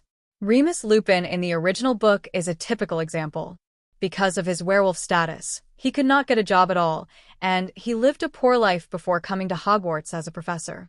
Now that Alvin has the wolf poison potion, he can take this as an opportunity to master some psychic nature, but he has become a werewolf wizard due to various accidents. Alvin gave them a chance to live under the sun again, and Alvin gained their allegiance. Secondly, Alvin can also gain great prestige through the werewolf potion, giving him a place in the magic world. It was a win-win. Alvin won twice. Alvin has never been the kind of person who is indifferent to fame and fortune. Although it cannot be said that he is ambitious, he also wants to stand at the top of the 13th world and respond to every response. To live a new life, Alvin not only has enough strength, but also wants to get the prestige and material conditions to match. Obtaining the Order of Merlin, integrating Knockturn Alley, and eventually becoming a pivotal figure in the wizarding world is Alvin's plan. After finishing his thoughts, Alvin put the werewolf potion into the storage cabinet first, ready to go to Snape tomorrow to see what he can do, and then walked out of the suitcase. Looking at the sky, it was already nighttime, and Alvin didn't plan to go to dinner anymore. After reading a book for a while, he fell asleep. The next day, in the morning, Alvin woke up early and called Shankyu to go to the Gryffindor lounge to find Hermione and Harry. But to his surprise, it was not only Harry and Hermione who walked out of the portrait of the fat lady, but also Fred and George. "Why are you here to join in the fun?" The twins looked at Alvin with a grin, and Fred said, "You were so cool with your bouncing spell on the Quidditch pitch. Just when Harry said you were going to teach them, we followed." He put his arms around Harry's shoulders as he spoke. Harry shrugged helplessly and looked at Alvin apologetically. Alvin waved to Harry, indicating that he didn't care. Anyway, a sheep is also driven, and a group of sheep is also released. The twins can also be regarded as his employees, and they should cultivate their fighting ability a lot, so as not to be killed by the Death Eaters in the later stage. Several people came to the 8th floor, and Alvin walked back and forth 3 times in front of the door of the room of requirement, still chanting words between words. Everyone is still wondering why Alvin brought them to the 8th floor, knowing that this floor is where the principal's office is located. I saw a smooth door suddenly appeared on that wall, and Alvin walked in first. In a huge room, there are many targets and dummies, and the walls are also made of steel. Chio never knew there was such a magical place in Hogwarts, and asked Alvin curiously, "How did you find this place?" "It's the perfect place to practice spells." Alvin answered Chio while waving his wand and dividing the space into several areas. "This room is called the Room of Requirement. Turn around the door 3 times just now, and then think in your heart what you need this place for, and he will try his best to meet your needs." After listening to it, everyone suddenly realized that this place is not only a training room, but also a wishing house. With a snap of his fingers, grabbing everyone's attention, Alvin said, "Each of you has a different spell level, so there will be no uniform training. Harry, you have the least spells of all people. What you need to do now is to familiarize yourself with the basic self-defense guide to dark magic and master a series of primary spells such as stun spells. Don't be lazy. I'll check your progress in a moment." 5. After saying that, Alvin pointed to a table and a small chair in the corner and motioned Harry to read a book obediently. Harry didn't expect to read a book when he came here and was a little depressed, but he sat down obediently under the pressure of Alvin's gaze. "Chio and Hermione, you know a lot of spells, but the application is too rigid and can't effectively hit the enemy, so what you mainly practice today is the precision of spells. I will apply them to these swim balls. Spells, all you have to do today is hit them with spells as hard as you can. Point 39. Alvin pointed out the shortcomings of Chio and Hermione and drew a small area for them, in which 3 bludgers were flying irregularly. Hermione and Chio nodded obediently, walked to the area, and practiced according to Alvin's method. As for the 2 of you, Alvin looked at the twins, rubbing his chin in difficulty, and he really didn't know what to do with them. "What do you want to learn?" Alvin thought about it for a long time and couldn't think of a suitable one, so he had to ask the twins. "The one that used 087 bounced back the spell," the twins said in unison. Alvin shook his head and explained, "That's not a specific spell, but I know the spell they released at the time, so I easily bounced back. It's hard for you to do this, and it's useless to do it." After Fred and George listened, they had to give up and then asked tentatively, "Are there any spells suitable for mischief?" Alvin thought for a while.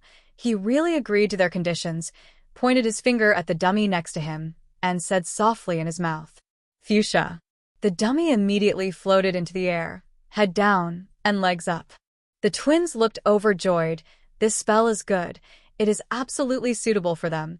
George and Fred nodded repeatedly, indicating that they will learn this. Alvin took out a piece of parchment, wrote the spell and the casting method on it, and handed it to the 2 of them. After Fred and George got the spell, they happily ran aside and studied the spell. Seeing that everyone has their own tasks, there is no need for Alvin's tutoring for a short time. He simply conjured up a table and a reclining chair, and with a tap of his wand, a pot of black tea appeared on the table, along with a few beef sandwiches. Sit down on the reclining chair and enjoy the good time comfortably. Alvin and the others spent the whole day in the Room of Requirement. Even lunch is delivered here by the elf. Because of their age, Chio and Hermione's magic power is not sufficient, and every time they cast a dozen spells, they need to rest for a while. But the 2 little witches didn't feel tired. After all, they had never cast spells like this before. Speaking of this, Alvin had to complain that there was indeed a big problem with education at Hogwarts. The school expressly prohibits casting spells in the corridors, and the classroom is mainly for the purpose of teaching spells. And after returning home from the summer vacation, the little wizards were not allowed to perform magic outside the school. So it's hard for Hogwarts students to have the opportunity to connect with magic. This is the same as Muggle students learn knowledge points in class, but the teacher does not allow them to do extracurricular exercises at all. No wonder the students at Hogwarts got worse each year, and Harry used a disarming spell in the finale. Okay, let's get here today.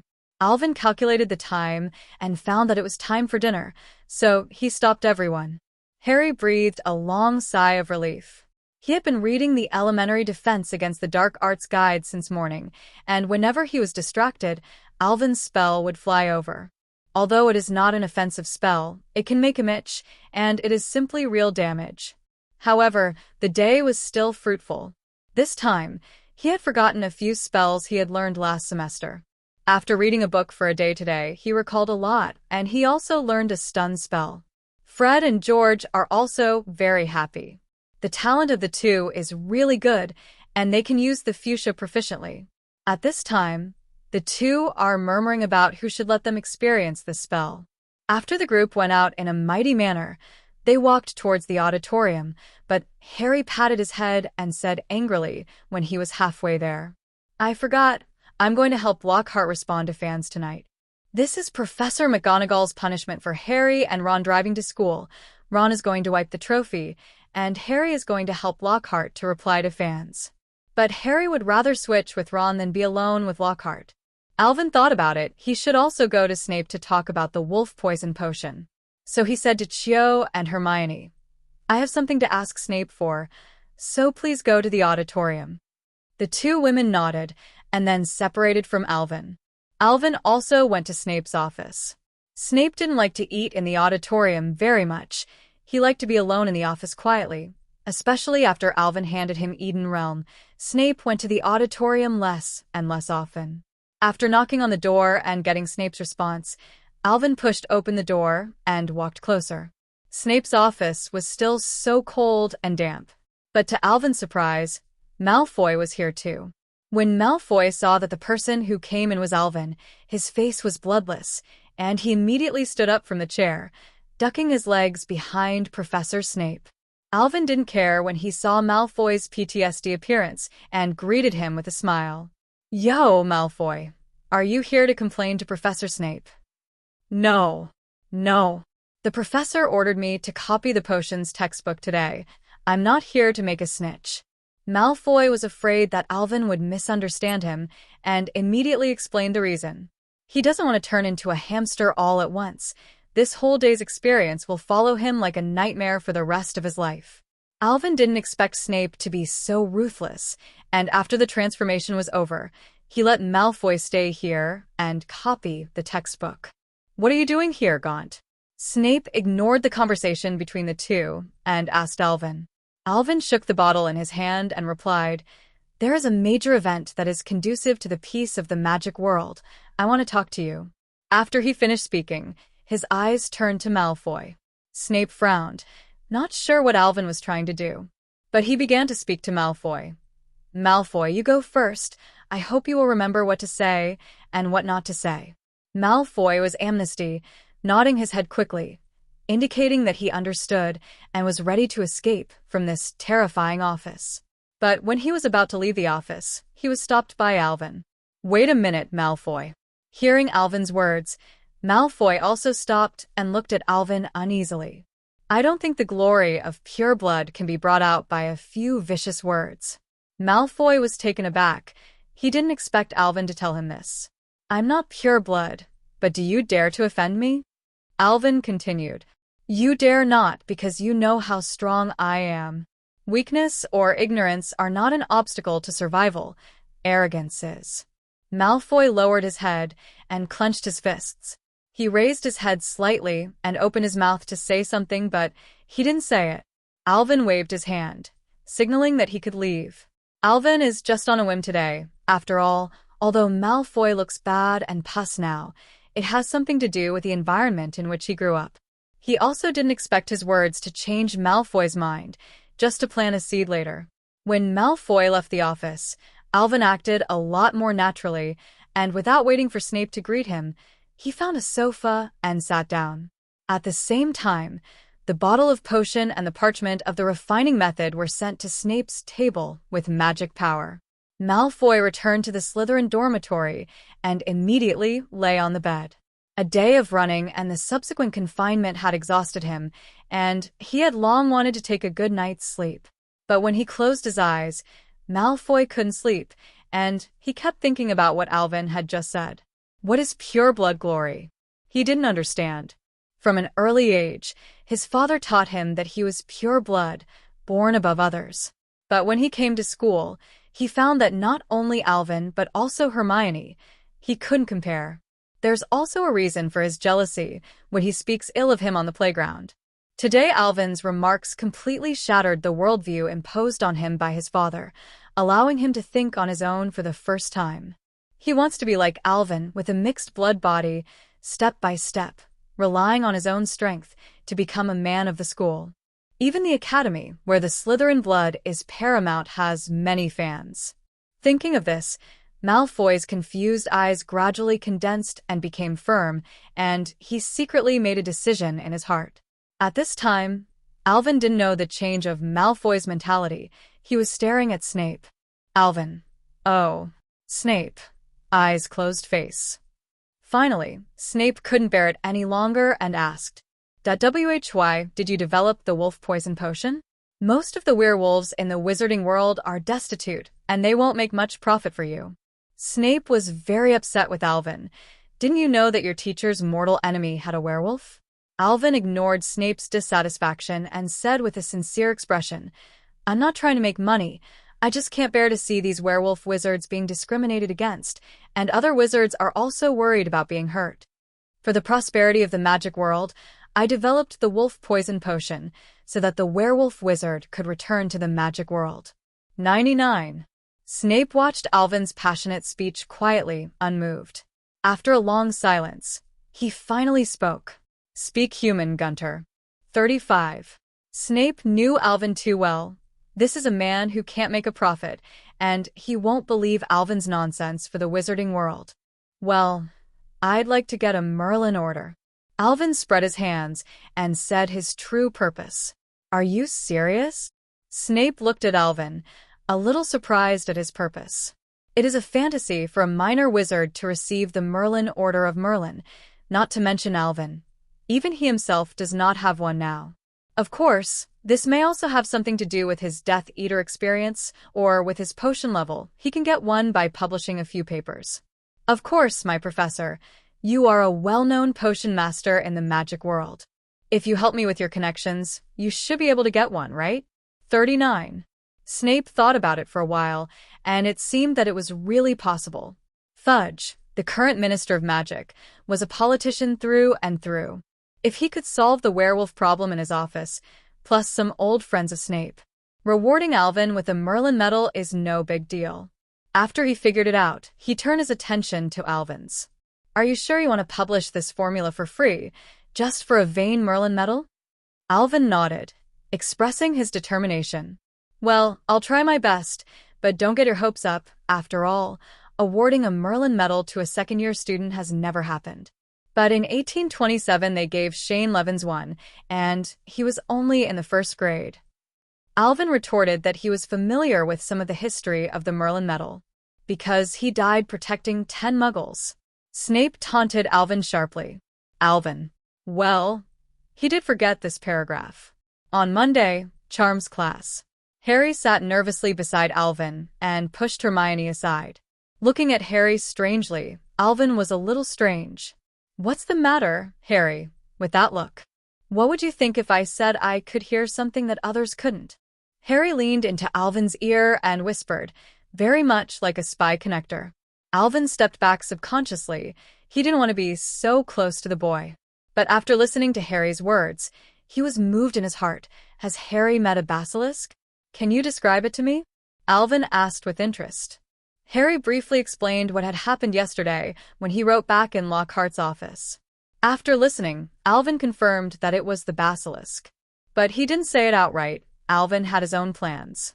Even if he doesn't usually pay attention, he still has the blood of the Gaunt family flowing in his blood, and he wants to try if it is possible to conquer the basilisk. Alvin believes that Slytherin's legacy must be more than this basilisk, and it would be best if some of Slytherin's secrets could be discovered through the basilisk. Maybe it's a gift of yours, Harry. Watching Professor Flitwick walk away, Alvin said to Harry, "You know, wizards always have something special, so it's not surprising that you have awakened some talents."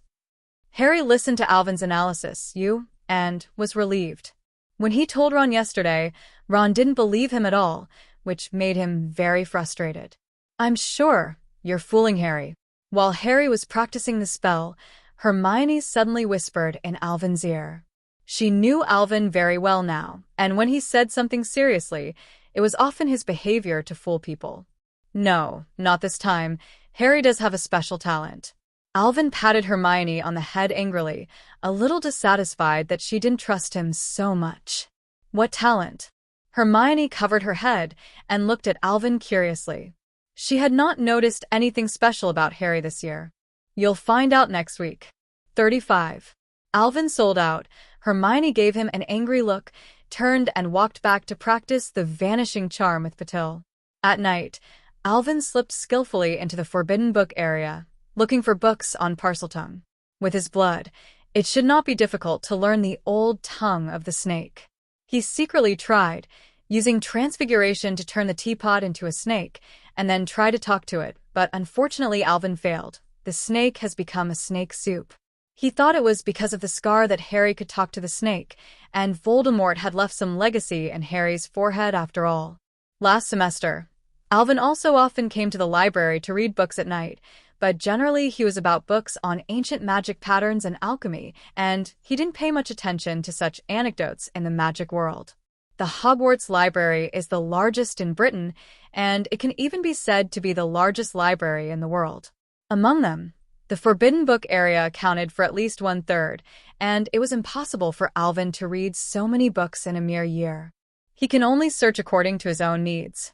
It's a pity that this time he flipped through a lot of areas, but he couldn't find a book like this. Most of all, he introduced some wizards with the talent of Parseltongue. No specific language is mentioned, but Alvin was in no hurry. He could try to learn the language from Harry. Put all the books back in their places, and Alvin leaves.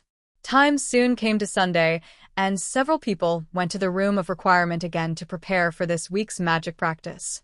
Before training, though, Fred and George pulled Alvin aside. Like offering a treasure, he took out the box. Lollipop.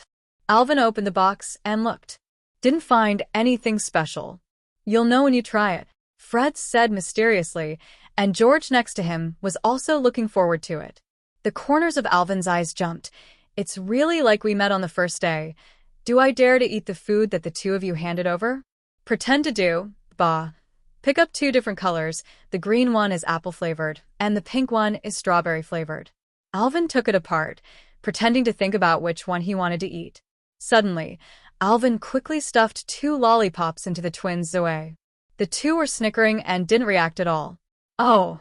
Fred and George subconsciously taste the lollipops. "Well, good, very sweet." After the sound of bang, 2 pig heads appeared on their necks. Puff. When Chio saw the 2 huge pig heads, he instantly sprayed the tea on the ground, and then the flowers trembled with laughter. Hermione and Harry couldn't be happier. They always watched Fred and George play tricks on others, and they never thought that they would also be counter-killed. Fred and George looked at each other and laughed out loud, but with such a big pig head, even the laughter was humming. 5 minutes later, they restored the prototype. "It didn't go according to plan, though," says Fred.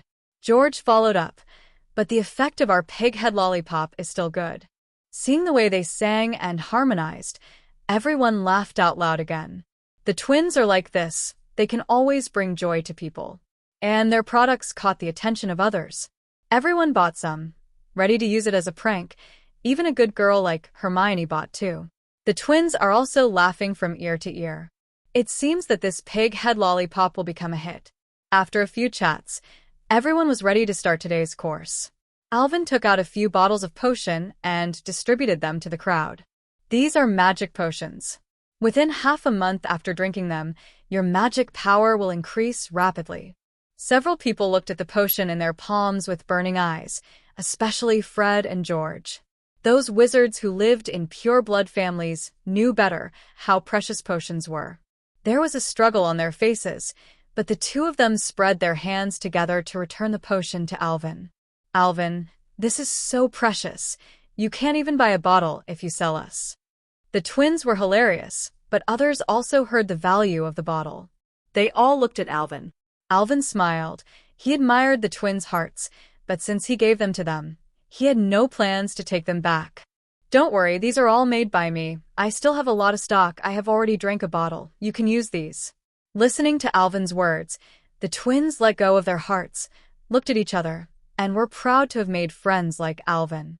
Hermione and Cho didn't have so many ideas. They were all Alvin's. A bottle of potion was nothing. As for Harry, he was even more naive. He thought that Alvin had helped him enough, that he would not itch if he had more lice, and he would not worry about having too much debt. As long as Alvin needs him, he does it. If Alvin heard Harry's heart, he would definitely sigh. Stupid people have stupid blessings. Harry, I have some guesses about that voice you heard last time. 99. After Alvin and the others drank the potion, he said to Harry. Harry was intrigued when he heard Alvin say that.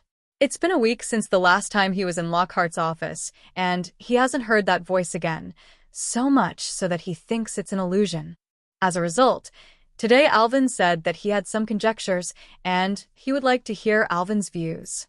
I think it may be an animal voice, and some wizards can understand the language of some magical creatures.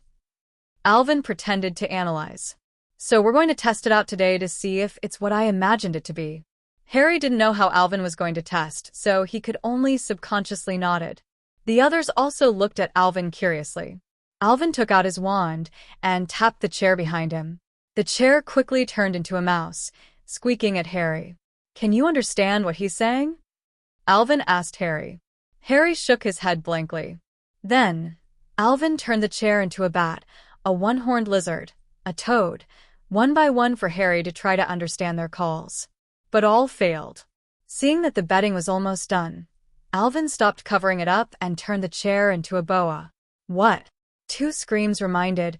Hermione and Cho were startled, looked at the python in fear, and stood far away.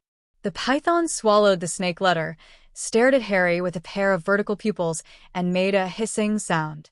Harry is also a little flustered now. He now thinks that Alvin is trying to make fun of him. He said sadly, if Alvin has any opinions, I can make changes. Don't scare me with such a big boa constrictor. Seeing that Harry was too frightened to move, Alvin thought he should be treated harder. Controlling the python to crawl towards Harry, the front half of the python still stands upright. Don't come here. Harry screamed in horror, but the sound he made was not at all human. It was a creepy horse, full of gloom and cruelty. And the python also stopped obediently and did not continue to move towards Harry. Harry finally breathed a sigh of relief. He didn't know it was his own words that ordered the python, thinking it was Alvin controlling it. But soon he saw the others looking at him in astonishment, with expressions of disbelief on their faces. Harry, you are still an old snake. You never told us. Fred said in amazement. What am I? Harry asked. Parseltongue. George answered. You talk to snakes. Salazar Slytherin is a parseltongue. Harry was confused, but he remembered that when he was a kid at the zoo he had released the Brazilian python, which had told him that it had never been to Brazil. Alvin interrupted Harry's recollection. Looks like the horse you heard that day was snake-like, Harry. 39. Alvin also heard what Harry said to the snake just now. Probably because of the bloodline, he could understand what Harry said. But just one sentence is not enough. He still needs more vocabulary so that he can communicate with the basilisk in the future. Looking at Harry with a smile. Although Alvin was very approachable, Harry couldn't help shivering, as if something bad was about to happen. Harry, I'm very interested in this kind of parseltongue. Can you teach me? But I don't know how to teach people. I just did it subconsciously," Harry said with some difficulty. He didn't even know he spoke the language of snakes just now. "It's okay, I have something special." Alvin didn't care at all, and said with a spring breeze on his face, "Next." "Ah." "Alvin, help." The twins and the two women looked at Harry, who was screaming constantly in the arena, in astonishment. At this time, he was tightly wrapped around the body by the giant python that Alvin had conjured. "Harry, don't talk to me. You should talk to the snake. Say something different. Don't keep repeating a sentence." This is Alvin's special trick, tying Harry directly into a zongzi and letting Harry continue to communicate with a python. He can take the opportunity to learn a few more words. The entangled Harry could only obey Alvin's request, saying some words intermittently, trying to communicate with the python. Harry's snot and tears shocked the others, and they all made up their minds that they must never provoke Alvin in the future. This person's actions are too arrogant. Especially Fred and George, who were still thinking in their minds just now, how can they successfully prank on Alvin's head? Point 0. But now it seems that it's okay. The boss can't afford to offend. For the whole hour, Harry was in that state of extreme collapse. In the end, Alvin saw that he had really been repeating a few words back and forth, and there were no new words before he let him go. "Alvin, spare me." Harry, who was released by the python, walked to Alvin's side and pleaded with pain on his face. At this time, Harry's clothes were covered with slime and had a stench. Covering his nose, he cast a new cleaning spell. Alvin returned Harry's clothes to their original shape and removed the odor before speaking earnestly. "It's all for the greater good, Harry. Be prepared to devote your life to magic." Harry looked at Alvin resentfully. "This is dedicated to magic, but why am I dedicated to your magic?" But Harry didn't dare to say it. He knew Alvin's way of tossing people. If he complained, Alvin would miss him. Then he would have nowhere to cry. Alvin knew that it was impossible for Harry to agree to his request today, and he also mastered a lot of snake language vocabulary, and he needed to digest it well. In the next time, Alvin also started normal teaching. In order to compensate Harry, he also taught him the spell of fuchsia. This made Harry feel a lot better. Time flies, and in the blink of an eye, it is October. Hogwarts has also been open for more than a month. Different from the first grade, the second grade is much heavier than the first grade, and every day Harry and Ron have to beg Alvin to give them the homework for reference. Alvin didn't care, but every time Hermione looked that way, Harry and Ron felt that they were sinful, as if borrowing from homework was a sinful thing.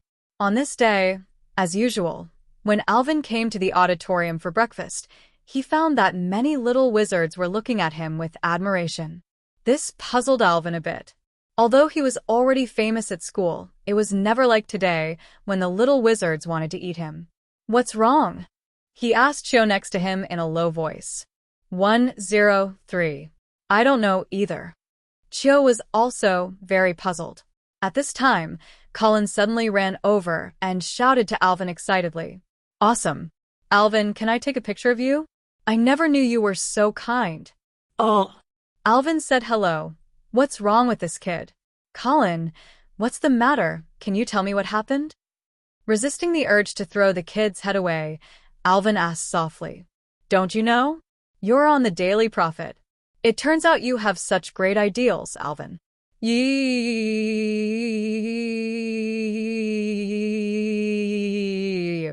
At the end, Colin actually choked up. The corners of Alvin's mouth twitched. Colin didn't get on the point after talking for a long time, but he also keenly captured the key information, Daily Prophet. He quickly asked Chio to bring a newspaper over, and Alvin flipped through it. Sure enough, on the second page, a huge title occupies a bright position. Alvin the Genius Wizard, researching wolf poison for peace in the wizarding world. Alvin didn't expect that the wolf poison drug thing would actually be in the newspaper. It is estimated that Snape made it to give him momentum, and Alvin didn't care, and then read on. Alvin Gaunt, a freshman who has just been in the second year this year. He has outstanding talent and handsome appearance, but his most moving is indeed his dream. A whole page full of introductions to Alvin and the wolf's venom. But what makes Alvin speechless is that this article points out that although Alvin was born in an orphanage in the Muggle world, he has always maintained a kind heart. The newspaper also made up a few touching stories, describing his difficult life and hard work, not only willing to help his classmates. And seeing the plight of the werewolf wizard, he couldn't bear it, and he specially developed the wolf poison potion and released the formula for free. After reading it, Alvin was moved by himself in the newspaper. He didn't even know that his life was so difficult. Chiu Yi, who was on the side, read the newspaper and stared at Alvin with a strange expression. How much money did you put into the Daily Prophet? To let them talk to you like that? 35. After patting Chiu's little head, Alvin said angrily, I didn't give a single gold galleon, and I don't know why they wrote it like this. Maybe I'm the image in everyone's mind. Chiu straightens her messed up hair by Alvin. She has nothing to say about Alvin's narcissism. Soon, all the little witches knew the contents of the newspaper, and some perceptive little witches quietly wiped their tears when they saw the stories made up above. There were even some little witches who would have wanted to give Alvin a loving hug if Chiu hadn't stopped him. Alvin had to endure these same glances, and then quickly finished breakfast with Chiu, ready to go to Snape. He wanted to ask Snape why he acted so rudely. In Snape's office, Alvin and Snape sat opposite each other. Throwing away the newspaper in his hand, Alvin felt helpless. Professor, isn't the editorial in this newspaper too outrageous? They won't write these stories if they investigate casually.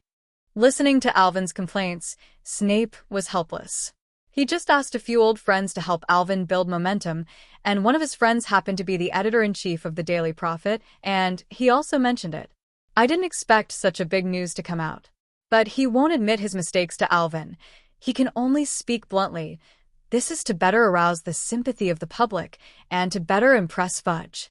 He won't miss such an opportunity to win the hearts and minds of the people. Your Merlin medal is stable, but you don't know what level it is. 35. Hearing Snape's explanation, Alvin had to admit that he had some truth in what he said, and things had already happened, so he could only acquiesce. The next day, owls kept sending letters to Alvin, some thanking him for his contribution to the werewolf wizard, and some condolences to his difficult life. Many people have sent him condolences. It took Alvin an afternoon just to sort out the letters and packages. And in order to maintain the character design, he also replied to these letters one by one, especially the letters from the werewolf wizards. Alvin specially explained that there was a shop in Knockturn Alley that had already started selling wolf poison potions.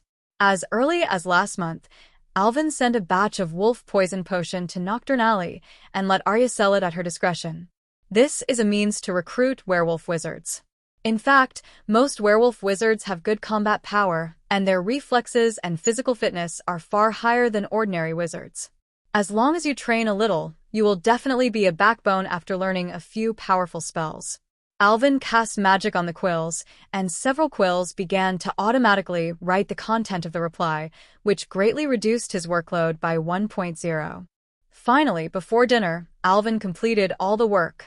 All those condolences were returned by Alvin, and he was not really a wizard with a difficult life, and these things could not be taken. Sure enough, at dinner, Dumbledore announced that this Saturday, Fudge would come over to present Alvin with the Merlin 3rd class for his service. This made Lockhart's face a little ugly.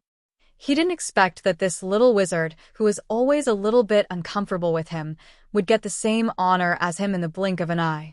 A big guy in the comments pointed out a mistake of mine. The gift for the twins at Christmas was not a fuchsia clock, but the spell that James Potter used to remove Snape's pants when he was a student. The sun was shining brightly on Saturday morning.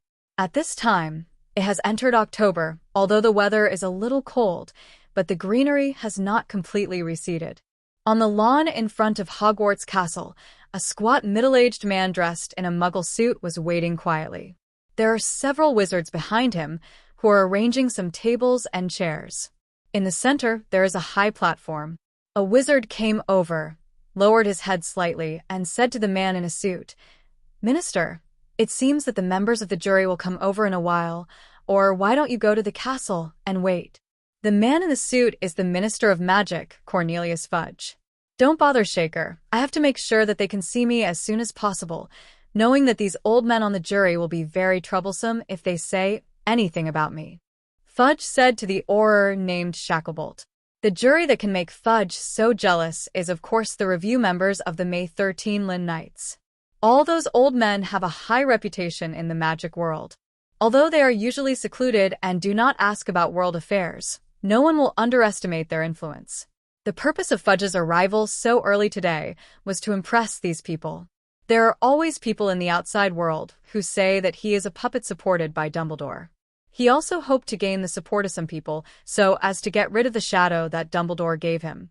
Soon, an old man appeared from the other side of the suspension bridge and walked over slowly.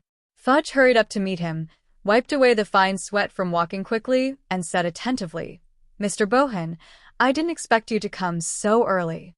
35. Seeing that Fudge was so attentive, the old man was a little impatient and casually said a few words. "I'm here to see the kid who developed the wolf's poison potion." Nico praised him so much in the letter. "You can do your own thing." After speaking, regardless of the embarrassed Fudge, he walked straight into the campus. After that, some people came one after another, some old people came alone, and some also brought a few younger wizards. But they didn't like to deal with politicians like Fudge very much. Fudge was also thinking to himself, what kind of magic does this Alvin Gaunt have to make so many big men come out and award him medals? Alvin. Many people have come. Headmaster Dumbledore has gone out to receive. Hermione chirped and reported to Alvin what was going on outside. Ever since the news that Alvin received the Merlin Medal, the little witch was more excited than Alvin herself, and kept telling the information she knew. Those who didn't know thought it was Hermione who was going to receive the Merlin Medal. Seeing that Hermione and Cho were so excited, Alvin didn't want to disappoint, so he could only go outside the castle under the urging of the two women. At this time, the outside of the castle has been neatly arranged. Dumbledore is chatting with a group of old men. There are many little wizards watching there in the distance, but they dare not get too close. Dumbledore saw Alvin's appearance and waved at him, signaling him to come over. Dumbledore happily introduced them to him one by one, many of whom were often named in Alvin's textbooks. Alvin also greeted each other politely. A group of old men looked at Alvin with a smile, and the old man named Bohan suddenly asked, "Can you tell us about your ideas for developing the wolf poison potion?" The skin of the fig has a calming effect, and the tail of the rat can control the bloodthirsty impulse and... Alvin talked eloquently and talked about the principle of this potion. He understood the minds of this group of people. It is indeed a far-fetched talk for a second-year wizard to develop such a powerful potion. Following Alvin's explanation, everyone fell into silent thinking, and from time to time someone asked about the difficulties in refining. Dumbledore looked on with a smile, a little relieved, but he still had to entertain those officials of the Ministry of Magic, and he left after a while. And the topic of Alvin and a group of old men has gradually turned from the wolf poison potion to the whole potions, and there are even some problems with magic spells. What amazes everyone is that although Alvin doesn't know much about some aspects of knowledge, as long as he speaks, he must have something to say, and he has his own unique opinions. Gradually, everyone changed from questioning Alvin to communicating on an equal footing, which made some of the little wizards who were brought over to meet the market and the Hogwarts students onlookers dumbfounded. Is this person so strong? When Dumbledore came to ask them to attend the ceremony, the group of old men and Alvin stopped. One of them exclaimed, "I really want to chat with you a little longer, Alvin, but this is not the purpose of today. We can't delay your award ceremony." 99. Yes, when Nicole invited us here, he said that we would be full of praise for you. Now it seems that he really didn't talk big. Bohan also agreed. This old man named Bohan 103, Alvin has just learned. His ancestor is the founder of St. Mungo's Magic Hospital, and their family has been famous for their potion level for more than 400 years. After listening to his words, Alvin realized that it turned out that all the great people who came this time were invited by Nicole LeMay, and he also felt a deep gratitude in his heart. This old man is really good to him. Alvin only mentioned some of his thoughts to Nico in the letter, but he did not expect to receive such strong support from him. "Gaunt, I have to admit that you are very attractive to old people. Dumbledore teased Alvin with a smile. Alvin felt a chill. Why did it feel strange to say these words from Lao Deng's mouth? In the ensuing ceremony, Dumbledore, as Chief Mage of Wisingamore, bestowed the medal on Alvin. Alvin made some comments again, saying that he would continue to work hard, so he ended the award ceremony this time. All the little wizards were envious, especially Percy. He just wanted to have a few words with these bigwigs, but Alvin was able to chat and laugh with them. Sometimes the gap between man and man is really bigger than the gap between man and dog. After the award shop was over, Alvin was pulled by a group of old men again, which made Fudge a little embarrassed to come up and have a relationship with Alvin. Alvin is also very happy. Fudge, the standard politician face, can now greet you with a smile, and when there is a conflict of interest, he will immediately turn his face. He only wanted to raise his prestige to a level that Fudge was afraid of, so that he would not suffer when Fudge targeted Dumbledore in the future, but he also didn't want to have any connection with Fudge. Alvin chatted with a group of old people late into the night. For the sake of their health, he persuaded them to go back one by one. Before leaving, they exchanged contact information with Alvin to facilitate the exchange of letters. This day, Alvin faced everyone with a standard smile, which continued until the evening, and he felt that his whole face was going to freeze. Rubbing his stiff cheeks, dragging his tired body, he walked back to the lounge. Boom. Alvin, who had just stepped into the lounge, was taken aback. I saw that the lounge was densely packed with people. Even Harry and Ron of Gryffindor were here. Cho and Hermione had wizard fireworks in their hands, and they made the sound just now. Congratulations, Alvin. 39. As Cho's words fell, thunderous applause broke out in the lounge. Almost all Ravenclaws hadn't slept. It's all here waiting for Alvin. Amazing! Merlin 3rd class. 99. It's so cool how you interact with those people. So many people's names I've only seen in books. You broke the record for the youngest Ravenclaw to receive the Order of Merlin. Little wizards, you said one sentence after another. The scene was a bit messy. But everyone was happy to celebrate Alvin, which made Alvin, who had been smirking all day, also showed a sincere smile. A small banquet followed, and the house elves prepared a sumptuous dinner specially for this moment. Autumn tricked out the butterbeer contributed by George and Fred and distributed it to everyone. A group of people sang, danced, and vented their inner joy. This made the tired Alvin feel involved. The banquet continued until the middle of the night, when it ended hastily. Looking at the messy lounge, with a snap of his fingers, Alvin called Bar and asked him to help clean up the mess.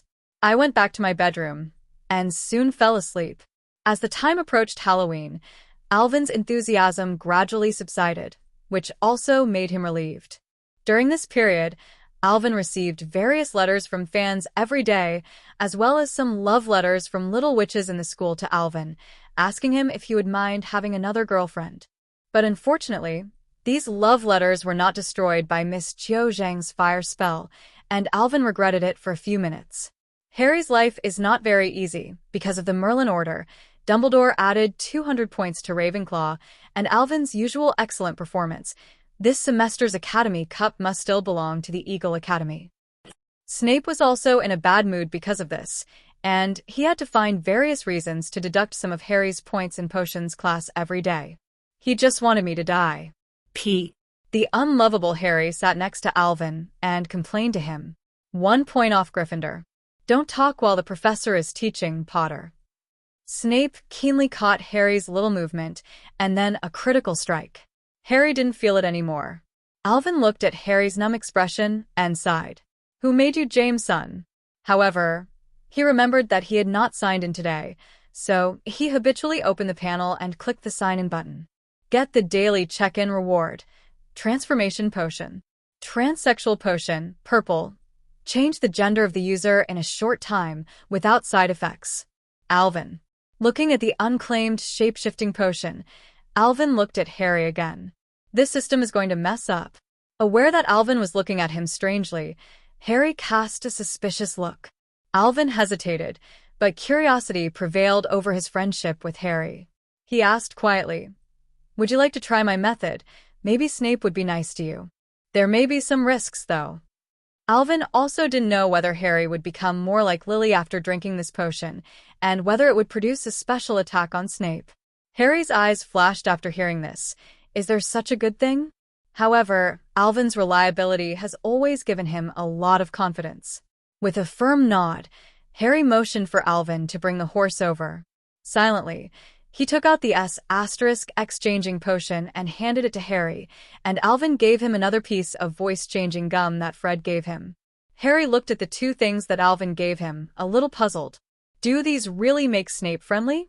After hesitating for a few seconds, Harry followed Alvin's instructions, drank the potion, and then ate the gum. Snape noticed the movement here, and just as he was about to reprimand, he saw Harry's change. At this time, Harry's facial features gradually softened, his Adam's apple disappeared, and he gradually turned into the appearance of a girl. Lily? Snape murmured this softly, forgetting what to say for a while. Harry, who was being looked at by Snape, was also a little uncomfortable. He had never seen Snape look like this.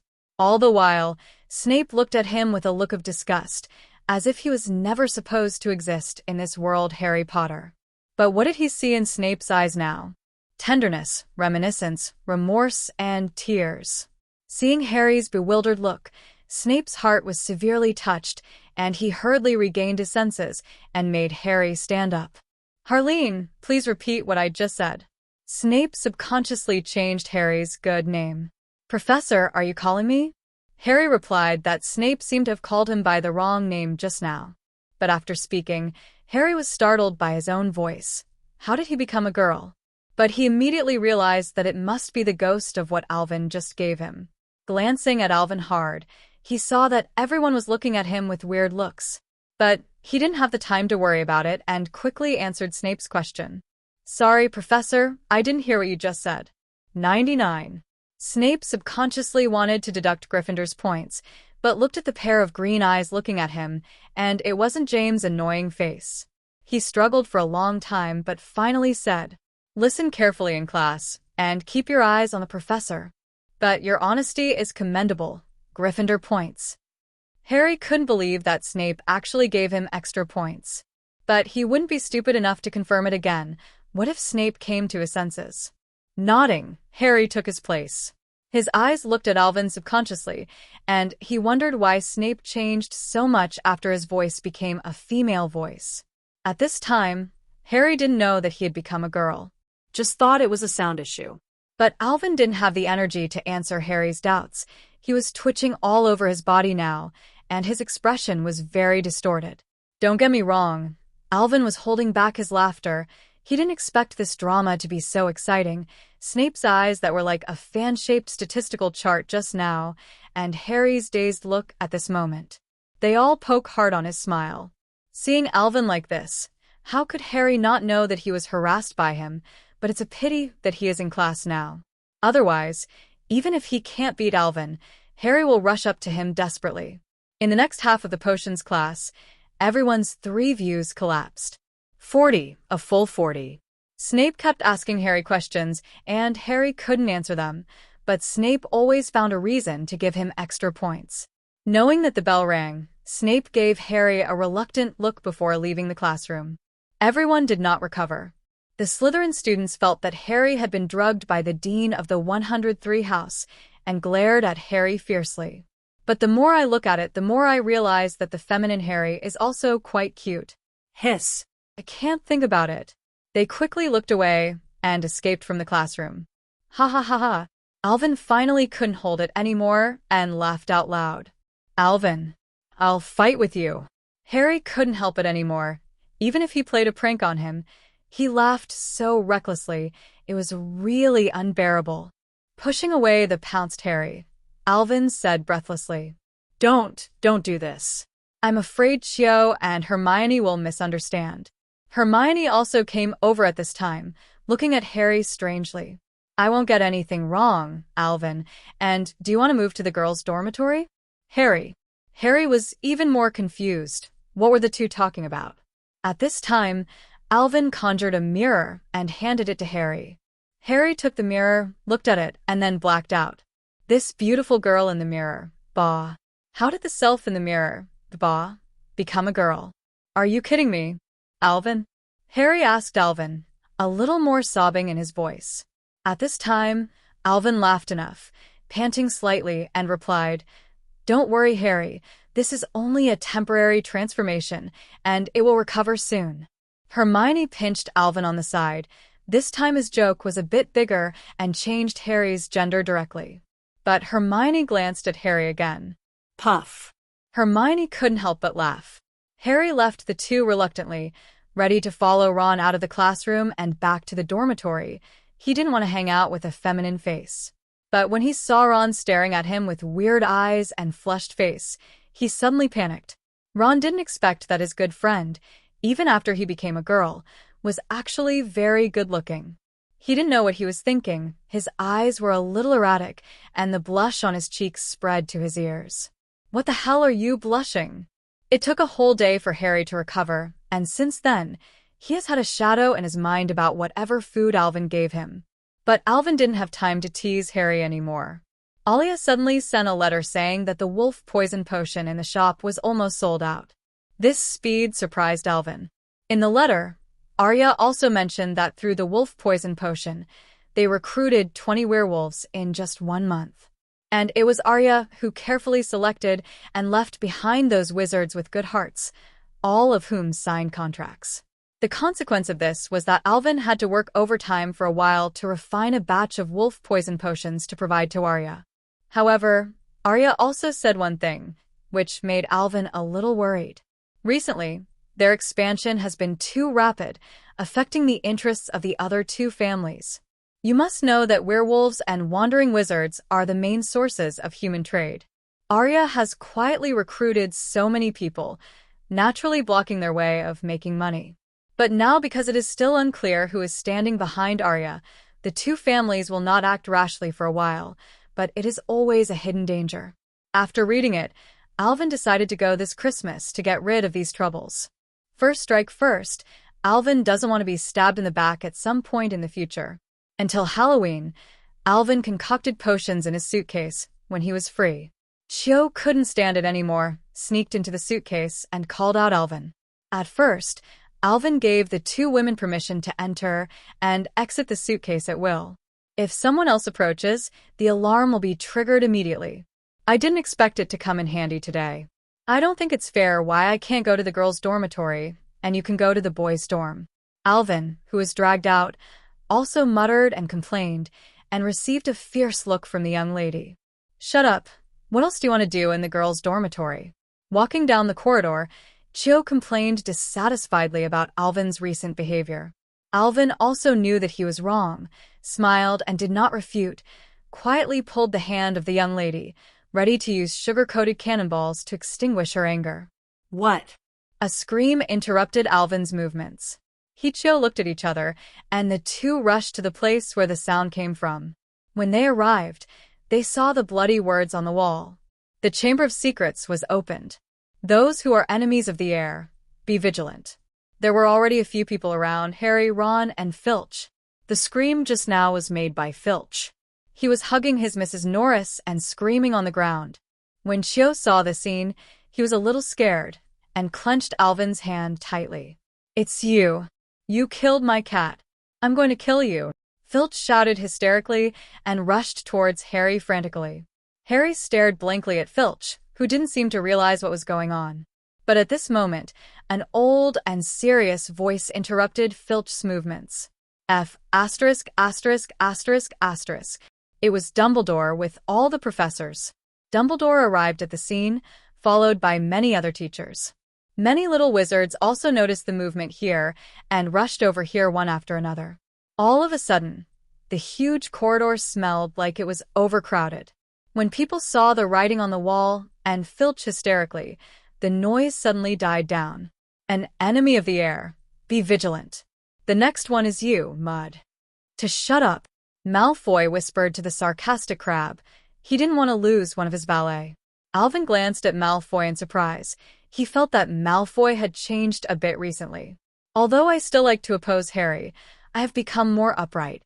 But now is not the time to study Malfoy's changes." Filch is complaining to Dumbledore. He did it. It was him, said Filch, spitting. He found my office letter. He knew it. I'm a squib. 35.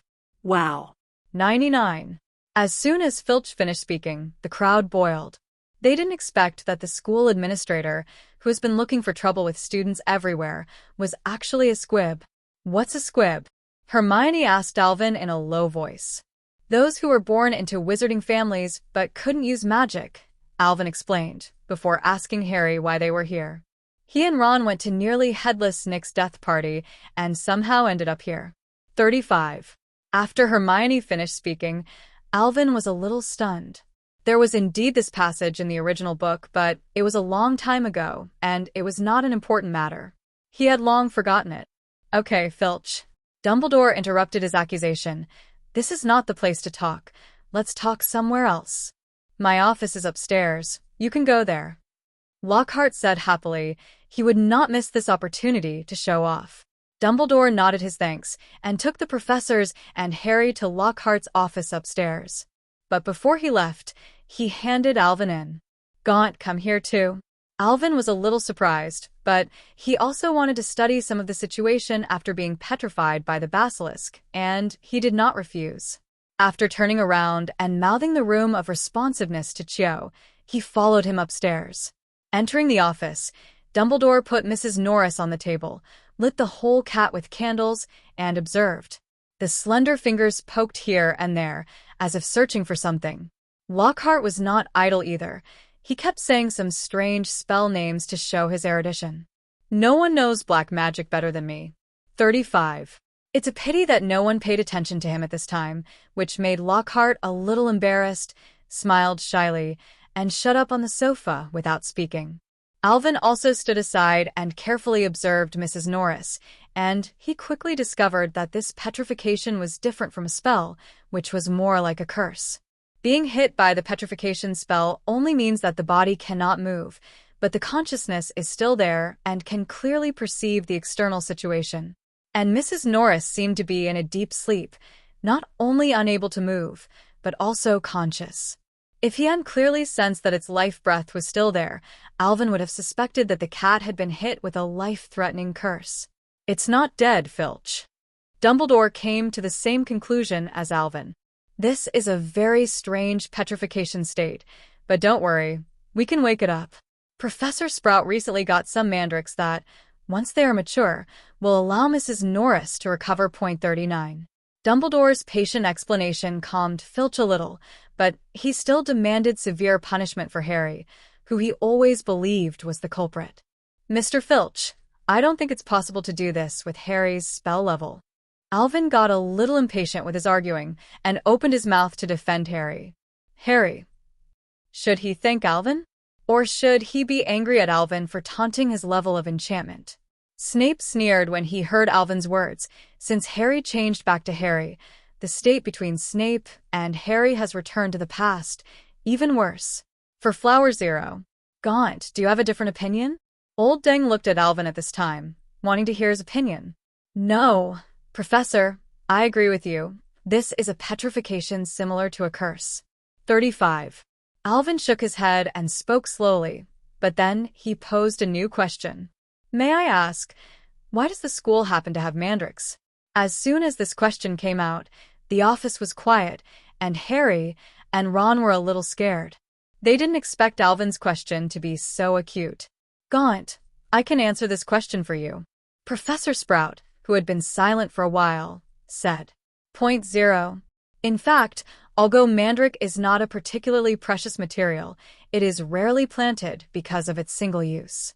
This time, the Ministry of Magic ordered a batch for reserve, and I will use it as experimental material for you, by the way. And the Mandela herbs that have just matured have the strongest effect, and are also the best choice for refining potions. Hearing Sprout's explanation, Alvin also understood. When he watched a movie in his previous life, he thought it was a coincidence. Before the basilisk appeared, Old Deng even prepared mandrakes. Is he really so exhausted? Lao Deng was not dissatisfied with Alvin's questioning. This kind of thing was normal, after all. Even he himself thought it was too coincidental. Inside the room of requirement, Hermione, Cho, and the twin brothers were already waiting here. As soon as Alvin and Harry got to the door, they were taken in by Fredra. "How is it? Are you all right?" The twins looked at Ron and asked with some concern. Although they are not very reliable at ordinary times, they are still very concerned when their younger brother encounters something. "It's fine." Ron shook his head. Harry said at this point, "I hear the snake again." Everyone looked at Harry, and he was a little nervous. "I heard that voice and said, 'Tear you, kill you.'" 10. "What? Are you Parseltongue?" After listening to Harry's narration, Ron looked at Harry in disbelief. "I told you about that voice last time, and you don't believe it yourself." 99. Harry said he didn't take the blame. "You didn't tell me that it was the voice of a snake." Ron looked aggrieved and betrayed. "Ron, don't make trouble," George and Fred said in unison, interrupting Ron. "Alvin, do you know what the Chamber of Secrets is?" Alvin thought about it and decided to say it from the beginning. "You all know that Hogwarts was founded by 4 founders, right?" The crowd nodded. Alvin continued. "Hogwarts Castle, which is said to be built on the home of Slytherin, the entire castle, including the Forbidden Forest, is the property of the Slytherin family. His family is really rich." Ron said enviously. "Don't interrupt." George gave Ron a shudder to keep him quiet. Alvin ignored them, but continued. "In the beginning, the 4 founders looked around for talented young people and brought them to school. But slowly, Slytherin and others had differences. Slytherin wanted Hogwarts to admit only pureblood wizards, and Muggle kids were unreliable. Because of this, the 4 founders had a big fight, and Slytherin left the school."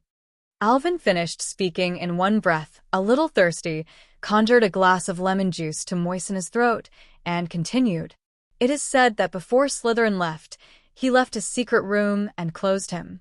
Only when Slytherin's descendants come to the school can they really open it, release the horrible things in it, and clean up all those who are not worthy of learning magic. Students, this is the origin of the Chamber of Secrets." After he finished speaking, he stopped talking, giving everyone some time to digest. Everyone was immersed in the story Alvin had just told, and they didn't know there was such a story at the beginning of Hogwarts.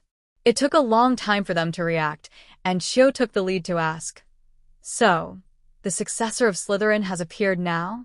So the secret room will be opened?" Alvin shook his head. "Actually, 50 years ago, the Chamber of Secrets was open once. When a girl at Hogwarts died, a student named Tom Riddle caught the guy who opened the Chamber of Secrets and got the school's Special Contribution Award. The man who was caught was later expelled, but Dumbledore stayed at the school and you all knew him. Hagrid." 35. Hermione reacted quickly. She couldn't believe it. That stupid big man would actually open the secret room and kill a Hogwarts student? It can't be Hagrid. Harry's reaction was particularly strong, and among the people who did it, he had the best relationship with Hagrid. These are all recorded in the book Hogwarts, A History of the School. Although Hagrid's name is not specifically written, you will find him when you check the expulsion record. And the one who was killed. The student who is the Myrtle in the girls' bathroom. Alvin said calmly, but then he threw a bombshell. The student named Tom Riddle changed his name later, and you've all heard of it. That name was Voldemort. Hearing this name, except for Harry, everyone else trembled and took a deep breath. "So, it must be Voldemort who opened the Chamber of Secrets and put the blame on Hagrid," said Harry excitedly. "I'm going to Dumbledore now and ask him to help Hagrid clear his grievances." After saying that, Harry was ready to get up and go out. With a wave of Alvin's wand, he let him sit back and shook his head. How could Harry be so stupid after studying with him for so long? "Sit down, do you have any evidence?" "Why should Dumbledore believe what you said?"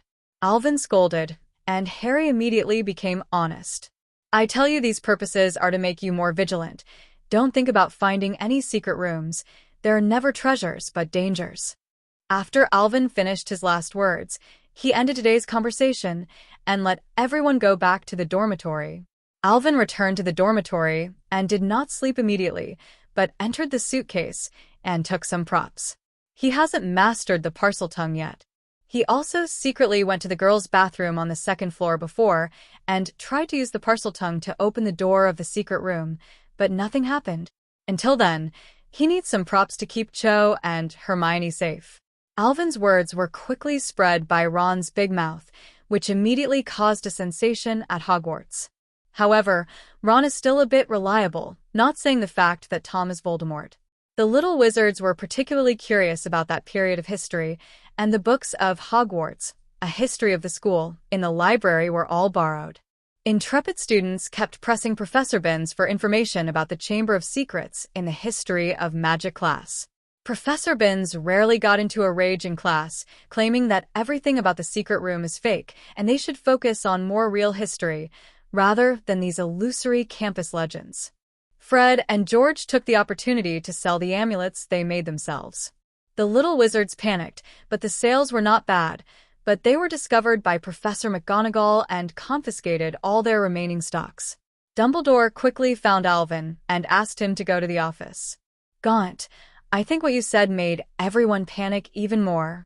Dumbledore frowned, looking a little headache.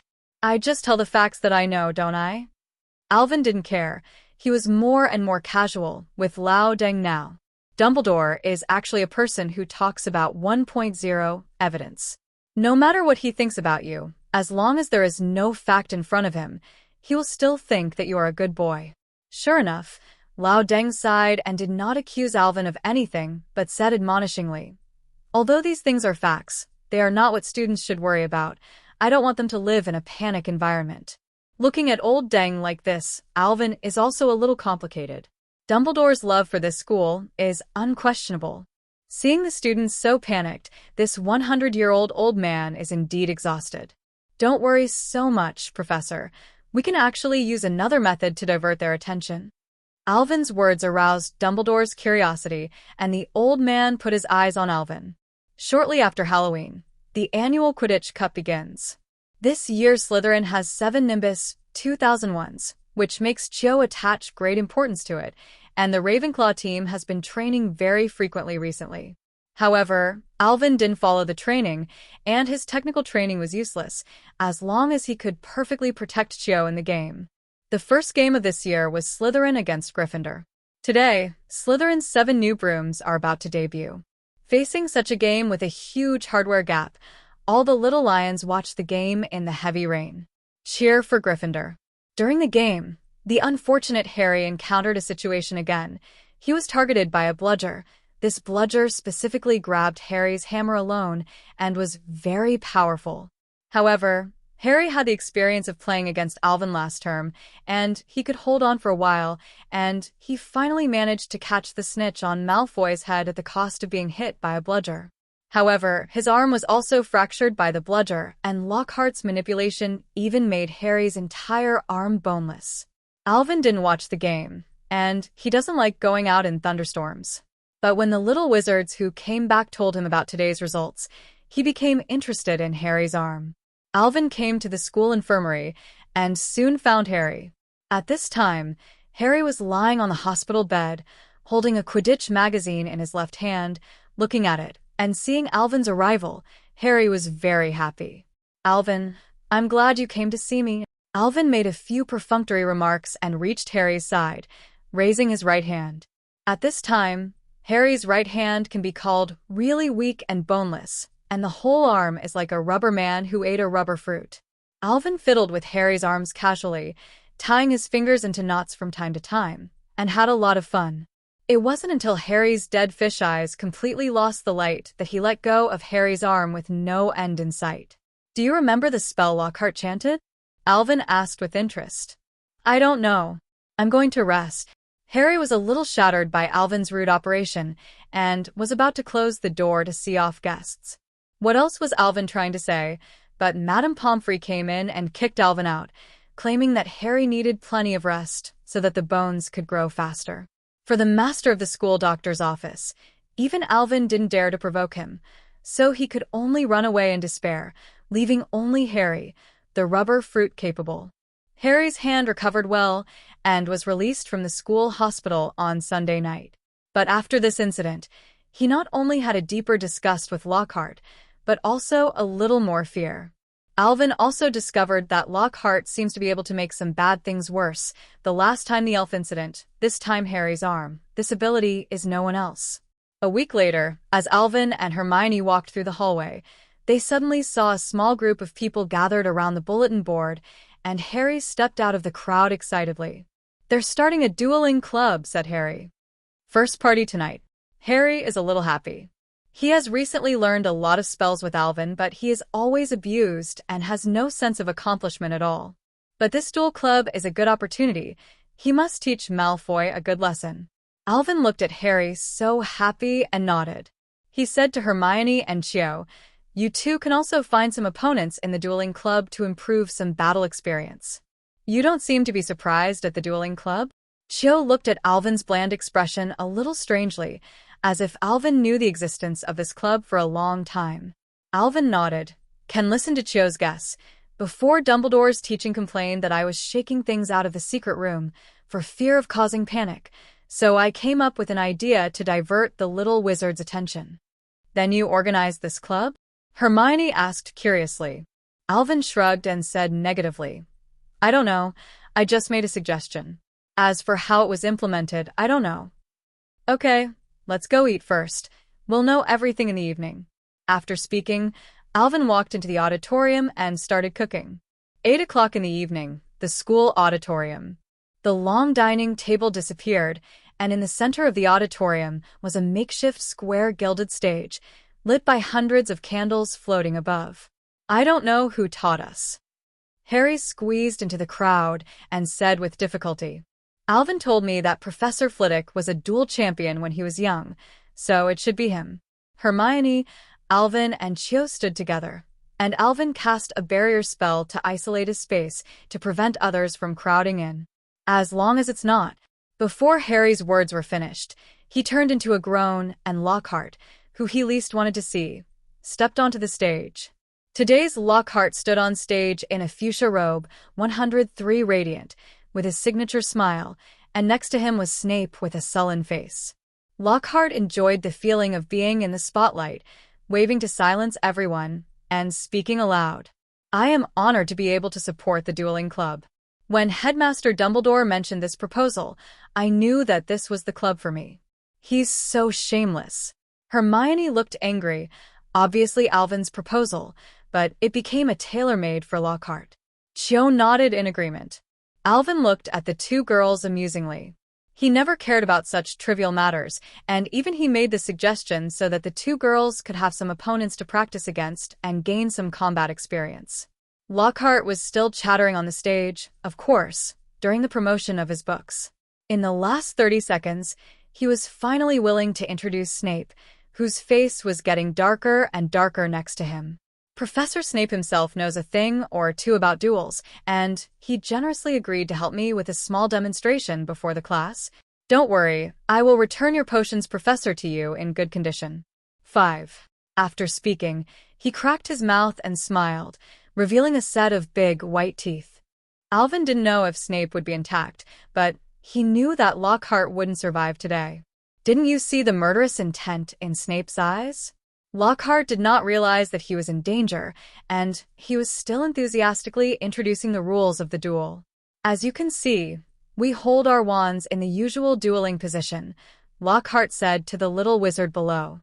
"When we count to 3, we use the first spell, and of course we won't hurt each other's lives." Alvin watched Snape smile and silently observed a second of silence for Lockhart. Dash! The two suddenly threw their wands out, and Snape shouted first, "Accept your weapon." Suddenly, a dazzling red light flashed. Lockhart was hit in an instant. The wand in his hand flew out. He also fell backwards, hit the wall, and then slid down. Slytherin's little wizards applauded their dean, and some people looked at Lockhart worriedly. "Is he all right?" Hermione said in silence, covering her mouth. Although she didn't like Lockhart, she didn't want to see him die just like that. "Don't worry, Hermione. Snape has actually left." Alvin frowned as he comforted Hermione. He found that Lockhart's fighting response was not weak. He took out his wand almost at the same time as Snape and held it up in front of him. It stands to reason that such a waste should not be able to have such a speed, and he suddenly became curious about Lockhart. Some doubts also gradually emerged in Alvin's mind. Why is Lockhart's Oblivion spell so proficient and other spells close to the level of Squib? Suppressing the doubts in his heart, Alvin is ready to have time to explore. At this time, Lockhart had already stood up, staggered onto the stage, and defended himself stubbornly. It's a kind of disarming spell, yes, Professor Snape, and I made an agreement to show you the spell, just a little accident. But he also knew what Snape would do to him if he continued to fight, and Lockhart immediately changed the subject. Okay, now let's divide you into pairs. Before he could finish speaking, Snape interrupted him and made arrangements first. Potter, come up. And you, Malfoy. Malfoy sneered and stepped onto the stage, looking at Harry defiantly. Harry was not at all cowardly at this time, went straight up, walked to the opposite side of Malfoy, and looked at Malfoy without showing weakness. The two sides performed good etiquette, and Lockhart shouted, "Start. Remove your weapon." Harry quickly issued a disarming charm, but unfortunately, because he was too nervous, he missed a bit. But this also frightened Malfoy. He didn't expect Harry to have such a fast casting speed, and can also disarm. Sick and weak. 35. Malfoy also quickly counterattacked, and a release spell hit Harry, and Harry suddenly felt weak in his limbs, and he couldn't stand still. Tread the Tarantella dance. Harry resisted the powerless counterattack and hit Malfoy, making him unable to control his legs and dancing. Alvin in the audience was a little speechless. He didn't expect that Harry had learned so many spells in a while, and he forgot all of them as soon as he came on stage. He would only attack Malfoy with this kind of trick. For a time, the two of them used their wands to cast spells. The scene was pretty good, with colorful spells flying around, but at first glance, the damage was 250. Snape couldn't stand it any longer, and cast a spell to restore the two who had been hit by a lot of negative states, and then restarted the duel. Oolong dispatched. Malfoy yelled. The tip of his wand exploded, and a long black snake emerged from it, landed on the floor, raised its head, and attacked Harry. Some of the little wizards under the stage were frightened and left the stage one after another. Harry didn't respond. Alvin had greeted him with all kinds of snakes in order to learn Parseltongue. Harry even wanted to laugh a little when he saw such a small snake and dared to flaunt himself. He subconsciously wanted to use Parseltongue to control the snake to attack Malfoy, but he thought that Alvin forbid him to use Parseltongue in front of outsiders, and he extinguished the idea. Burning flames. A fireball flew out from the tip of Harry's cane and hit the black snake directly. The black snake neighed hard and quickly became a mass of coke. Harry took advantage of the victory to pursue, and with one shot of fuchsia, Malfoy, who was staring at the black snake, was suspended in the air, and then another disarming charm, which hit Malfoy steadily and smoothly knocked his wand into the air. I won. Harry proudly held Malfoy's wand and said to Snape beside him. All said other spells that are not allowed to use disarming spells, Gryffindor deducts 1 point. Snape said angrily, and glared at Alvin fiercely. This kid actually taught Harry this spell. I don't know if Harry's father used this spell to torture him, Snape. Alvin met Snape's gaze and shrugged helplessly. You're going to give this spell to him anyway. I just taught it to Harry years in advance. Seeing that there was nothing he could do with Alvin, Snape could only let Malfoy down in the air and let him go down. The distraught Malfoy glanced at Harry and left without saying a word. Harry walked up to Alvin and said with some show-off, "Did you see Malfoy's appearance? It's so funny." The welcome was indeed a ruthless reprimand from Alvin. If you add an iron armor spell to yourself in the first place, you can defeat him directly with Malfoy's spell, instead of foolishly using your body to pick up those evil spells. Hearing Alvin's reprimand, Harry immediately froze. He knew that Alvin was right. He could have beaten Malfoy more easily. At this time, a Slytherin student stepped onto the stage. Alvin, dare you accept my invitation to a duel? There was a loud noise from the audience. Well done. Just because the student was very famous. Simone Traversois. He is the current student council president and has been the shadow prefect of Slytherin since the first year. Slytherin's shadow prefect is an interesting system where the strongest student in each grade is the leader of the current grade. In other words, Simone is the strongest student of Slytherin now, and it can even be said that he is the strongest student in the entire Hogwarts. Except for Alvin, of course. Fred leaned up to Alvin and whispered to him, "Don't promise him, Alvin. I heard Dad say that this Simone often fights with his family to the Dark Wizard during the holidays. He is not a good person." Alvin heard this and smiled. He stepped onto the stage to meet the eyes of the crowd. At this time, he seemed to hear someone say another word. "Alvin, you are the number one in Tianjin." Standing on the stage, Alvin stood opposite Simeone. The little wizards off the field stopped communicating one after another, looking forward to the battle between the two. A man who is recognized as a strong man at Hogwarts. One is a genius who has risen to fame in the past 2 years and also won the Merlin Medal. The duel between the two is still interesting. Simeone looked at Alvin opposite and sneered. "Gaunt, I hope you don't lose too badly for a while. I want you to know that Slytherin's glory cannot be tarnished." Simone disliked Alvin very early on. Every time Alvin became famous, he got it by stepping on the top of the Slytherin Academy. Sorting Ceremony, Transfiguration Club, last year's House Cup, the recent Quidditch fight. Every time, Alvin slapped Slytherin House in the face and made his name.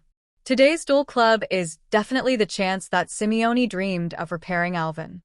He's going to make Alvin suffer in front of everyone. Alvin's reaction to Simeone is not surprising, and most people in Slytherin don't have a good relationship with him. 103 instead, Professor Snape frowned next to him. He couldn't help but remind it aloud. "Take it lightly." Simeone thought that Snape was reminding him not to go too far, and nodded to Snape to show that he knew. Snape's head full of black lines. "Is this telling you? This is telling the kid across from you." Alvin tilted his head and glanced at Snape with a half-smile, but said nothing, raised his hand slightly to Simone, and said softly, "Let's start, you go first." Simeone saw that Alvin was so supportive, and his anger was even stronger. "Accept your weapons." Simeone quickly shouted a spell, and a dazzling red light quickly flew in front of Alvin. It can be seen that Simeone does have 2 brushes, and he releases spells more than twice as fast as Malfoy and Harry. "What?" Alvin whimpered lightly, but still didn't make any movement, just quietly watching the curse hit him. A wave rose, and the magic spell hit an invisible wall, and it only splashed a little ripple before dissipating in the air. But then Simeone didn't see any movement, and another curse hit the shield, but it still didn't break it. This is what Alvin was slightly surprised about just now. This Simone not only released a disarming spell very quickly, but also used the light of the disarming spell to hide a silent spell as a real attack. At this level in 7th grade, Alvin feels like he could be an Auror in a few years of training. Not bad, quite capable. Years. Alvin approvingly said to Simeone on the opposite side. Simeone's face is not very good-looking. He knows that Alvin is not so simple, so he does not expect the disarming curse to directly end the battle. But what he didn't expect was that neither of his 2 spells could break Alvin's iron armor spell, which made him a little embarrassed. Especially Alvin's last compliment, like praising a junior, made him even more angry. Alvin was also interested. With a wave of his hand, a table flew onto the stage, transformed into a poisonous beast, and rushed toward Simone. Simone didn't dare to be careless. A vine technique trapped the poison horn beast, and then summoned a flame, which burned together with the vine and the poison horn beast. With a wave of Alvin's wand, the horned beast turned into an eagle, soaring into the sky, breaking free from the flames. The little wizards in the audience were shocked. Whether it is Alvin's superb transfiguration or Simone's combination of plants and fire spells, they have benefited a lot. It turns out that Wizard Duel is not a spell for you. It is as simple as a spell for me, bah. Instead, it can achieve mutual attack and defense between you and me, which can be called art. The battle on the field continued. Before the eagle attacked him, Simeone cast a layer of iron armor, and then a petrification spell controlled the eagle. Alvin didn't pursue the victory, and he still had a playful mentality to deal with this kind of person, who could not be called an opponent. Boom. The fire on the field became more and more intense, gradually forming a wall of fire between the two. The The little wizards who stood at the front felt a burning sensation and loosened their school robes with some discomfort. Professor Flitwick was afraid that the battle on the field would spread to others, so he imposed a layer of magical barrier on the huge stage. Simone looked at the flame in the middle and smiled coldly, knowing that the flame was summoned by him. Waving his wand, he used all his strength to push the flames in Alvin's direction. Feeling the higher and higher temperature, Alvin was a little unhappy. He came to the auditorium after taking a shower, and now he has to take a shower again when he goes back. In a bad mood, he no longer had the intention to play with Hermione. Gracefully moving the wand forward one generation, the flames suddenly stopped approaching, and then, under the transformation of Alvin, turned into a fire dragon. It is not a Western lizard, but an image of a dragon in Eastern legends. The limbs and dragon head are shaped like life, and even the scales on the body are looming. Yen. With a roar of dragons, the fire dragon soared high into the sky, entrenched, and a pair of dragon eyes stared at Simone, which brought him great pressure. At this time, Simeone was about to break out in cold sweat, and in just a moment, he lost control of the flame. The exaggerated fire dragon made his heart crack even more. Such a strong element transformation magic is too outrageous. Alvin didn't care about Simeone's mood at this time. He was a little impatient, and under his control, the fire dragon rushed towards Simeone. "I surrender," Simone shouted from his heart, but the fire dragon didn't mean to stop at all, the closer he got. "I admit defeat. Save me, Professor." 33. His expression gradually panicked, and the fire dragon was about to hit him in the face. Snape wanted to make a move, but it was too late. He just thought that Alvin would stop after Simeone called to stop. Who would have thought that Alvin was so rude, as if he hadn't heard it? Some of the little wizards in the audience screamed in fear. But at the last moment, the fire dragon suddenly dissipated and became a circle of flames, surrounding Simone. Alvin naturally had no intention of killing, but Simeone made him sweat, and he had to repay him. Just here. Alvin waved his hand and walked off the stage. With the resignation of Alvin, also announced the end of the duel. "Wonderful, Mr. Gaunt and Mr. Travers have brought us a close fight." Lockhart's voice appeared just in time, breaking everyone's silence about you. The little wizard also recovered from the wonderful tactics and brilliant magic just now, and sent warm applause.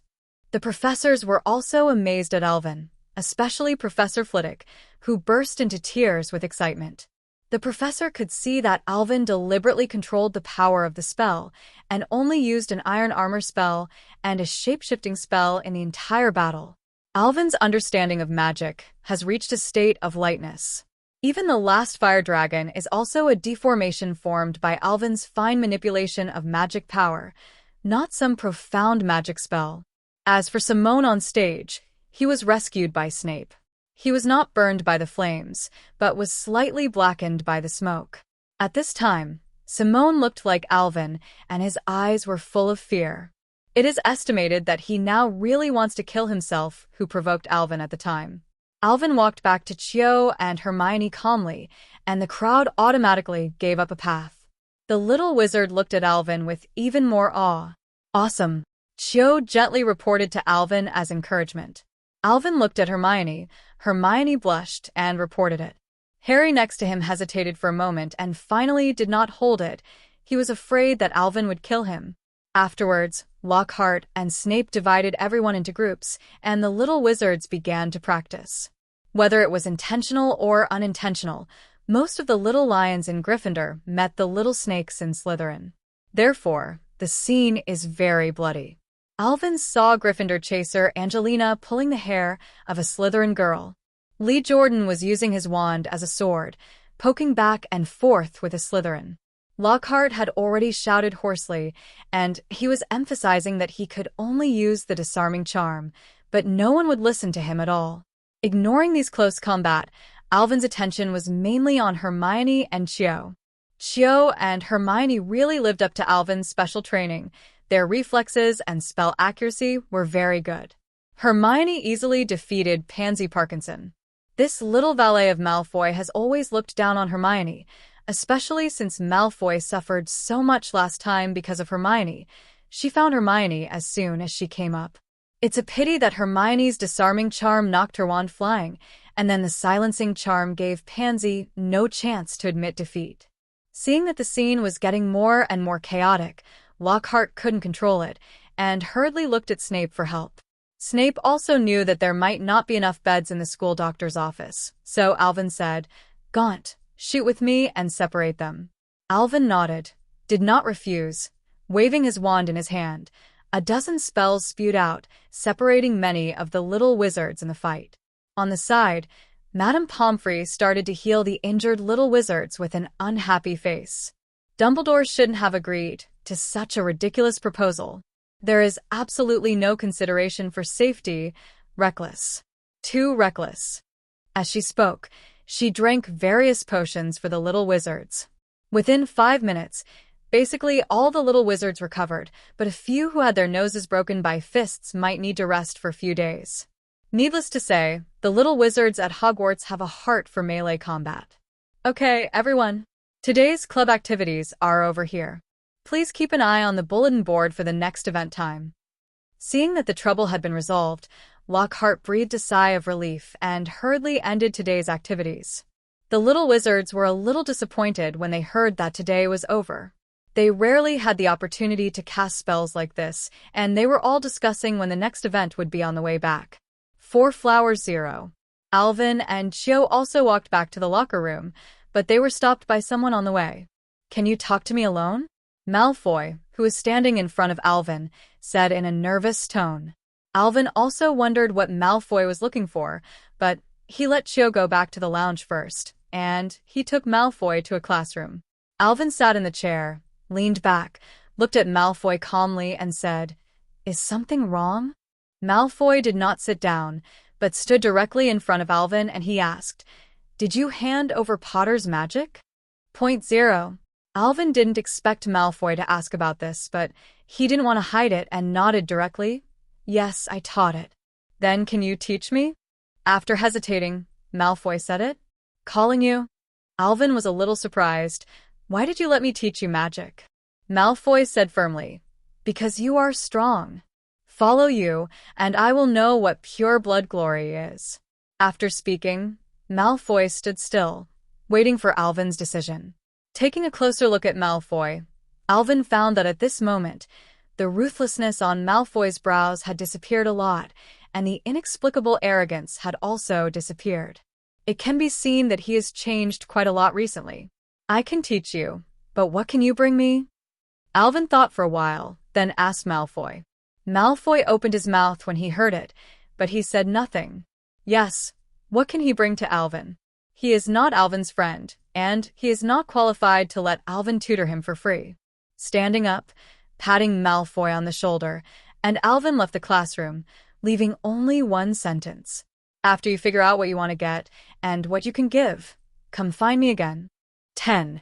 The Malfoy thing was just an episode, and Alvin didn't take it to heart. He is now interested in Lockhart, and Alvin found that some of Lockhart's theoretical knowledge is still something. But I don't know why, it's just hard to release the spell. He had also asked Professor Flitwick about Lockhart's time at school. He was really an annoying presence. He always wanted to be famous. He wanted to show off.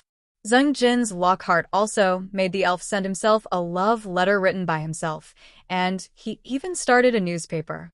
Listening to Professor Flitwick's recollection, Alvin frowned and asked, "What was his grade then?" Because it has been some years, Professor Flitwick thought about it carefully and then said, "I only remember that he got good grades in the charms class. Although the 103 in other subjects is not very good, he also passed the NEWTS exam." Alvin, who came out of Professor Flitwick, felt more and more that something must have happened to Lockhart. Does anyone who can pass the NEWTS exam, the highest level of wizarding, even have a wand taken away by a Cornish elf? After thinking about it for a long time, Alvin has no clue. So he decided to show down directly with Lockhart. In defense against the dark arts class, Lockhart asked the little wizards to finish the story in his book according to a script. Since the Cornish pixie incident, Lockhart has never given the little wizards a chance to practice. He sometimes let the little wizards read his works emotionally, and sometimes he made plays. Although Lockhart is a liar, the content in his book is genuine, so the little wizards actually learned a lot. It's just that people like Harry who have to cooperate with Lockhart on stage every time are more difficult. After class, Alvin followed Lockhart to the door of his office. Knock lightly. Come in. Lockhart's voice came from inside the room. He looked at Alvin who came in, wondering why he was here. Although Alvin hasn't troubled him recently, Lockhart also knows that Alvin doesn't like him.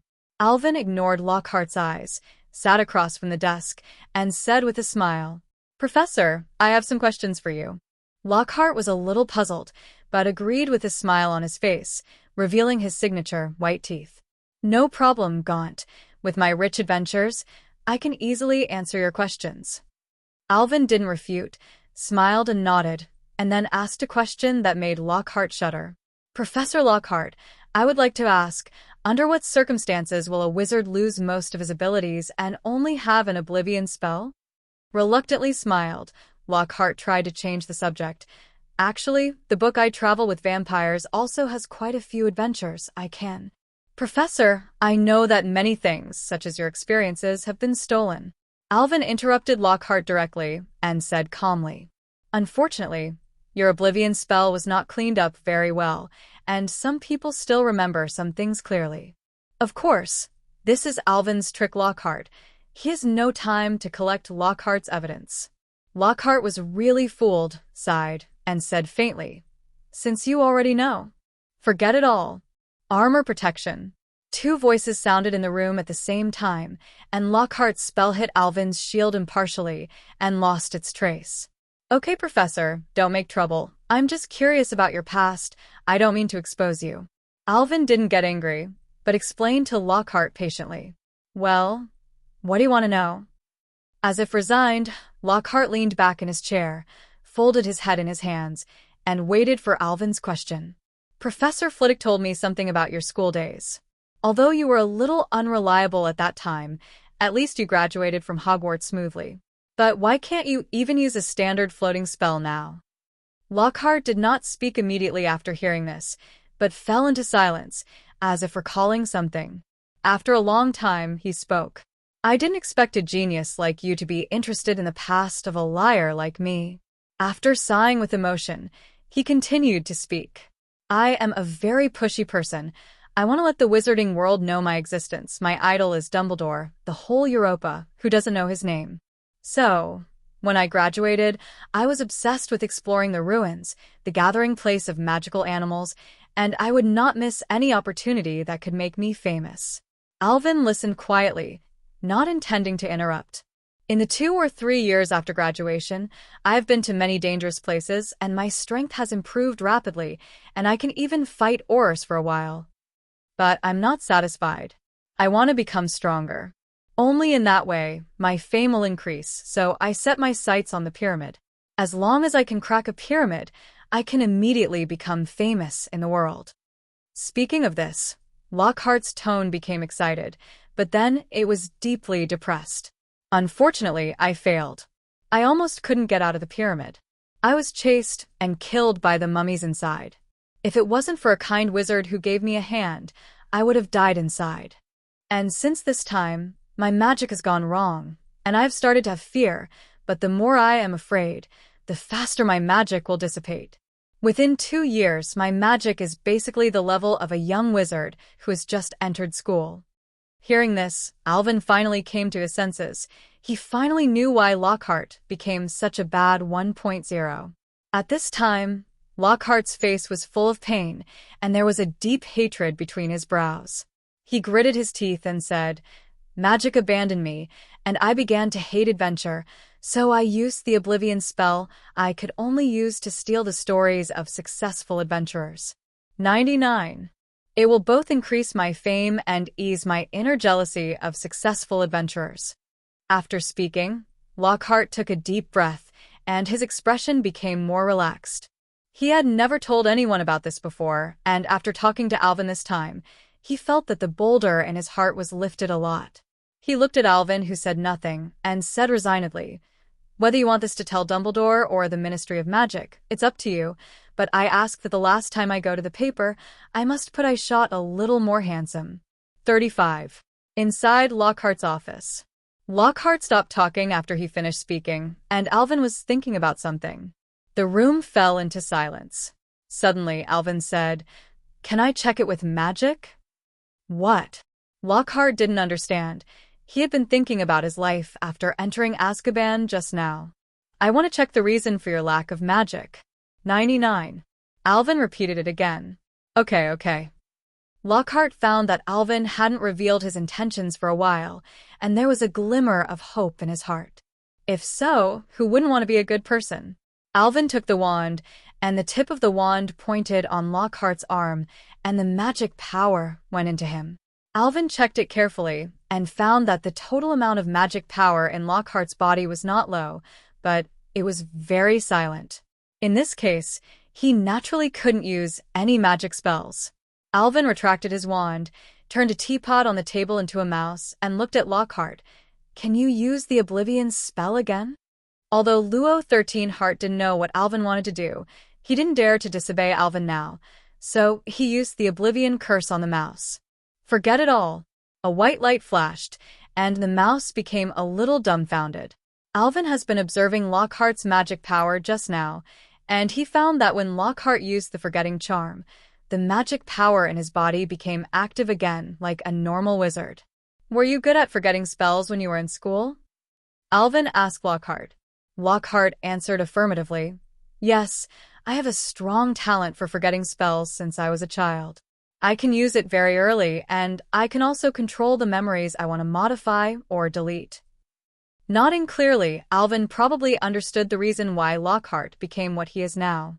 The magic in the Harry Potter world is idealistic, and Lockhart no longer believes in his own magic. Naturally, his magic has become dead silent. And he has always been confident in his forgetting spell, so when he cast the forgetting spell, not only did his level not regress, but he became more and more proficient because it was the only spell he could master freely. It's not that magic has abandoned you, it's that you don't believe in magic anymore. 99. Alvin made his own conclusion. After listening to Alvin's words, Lockhart was stunned. "Yes, I didn't believe in magic first, so how could I complain that magic abandoned me?"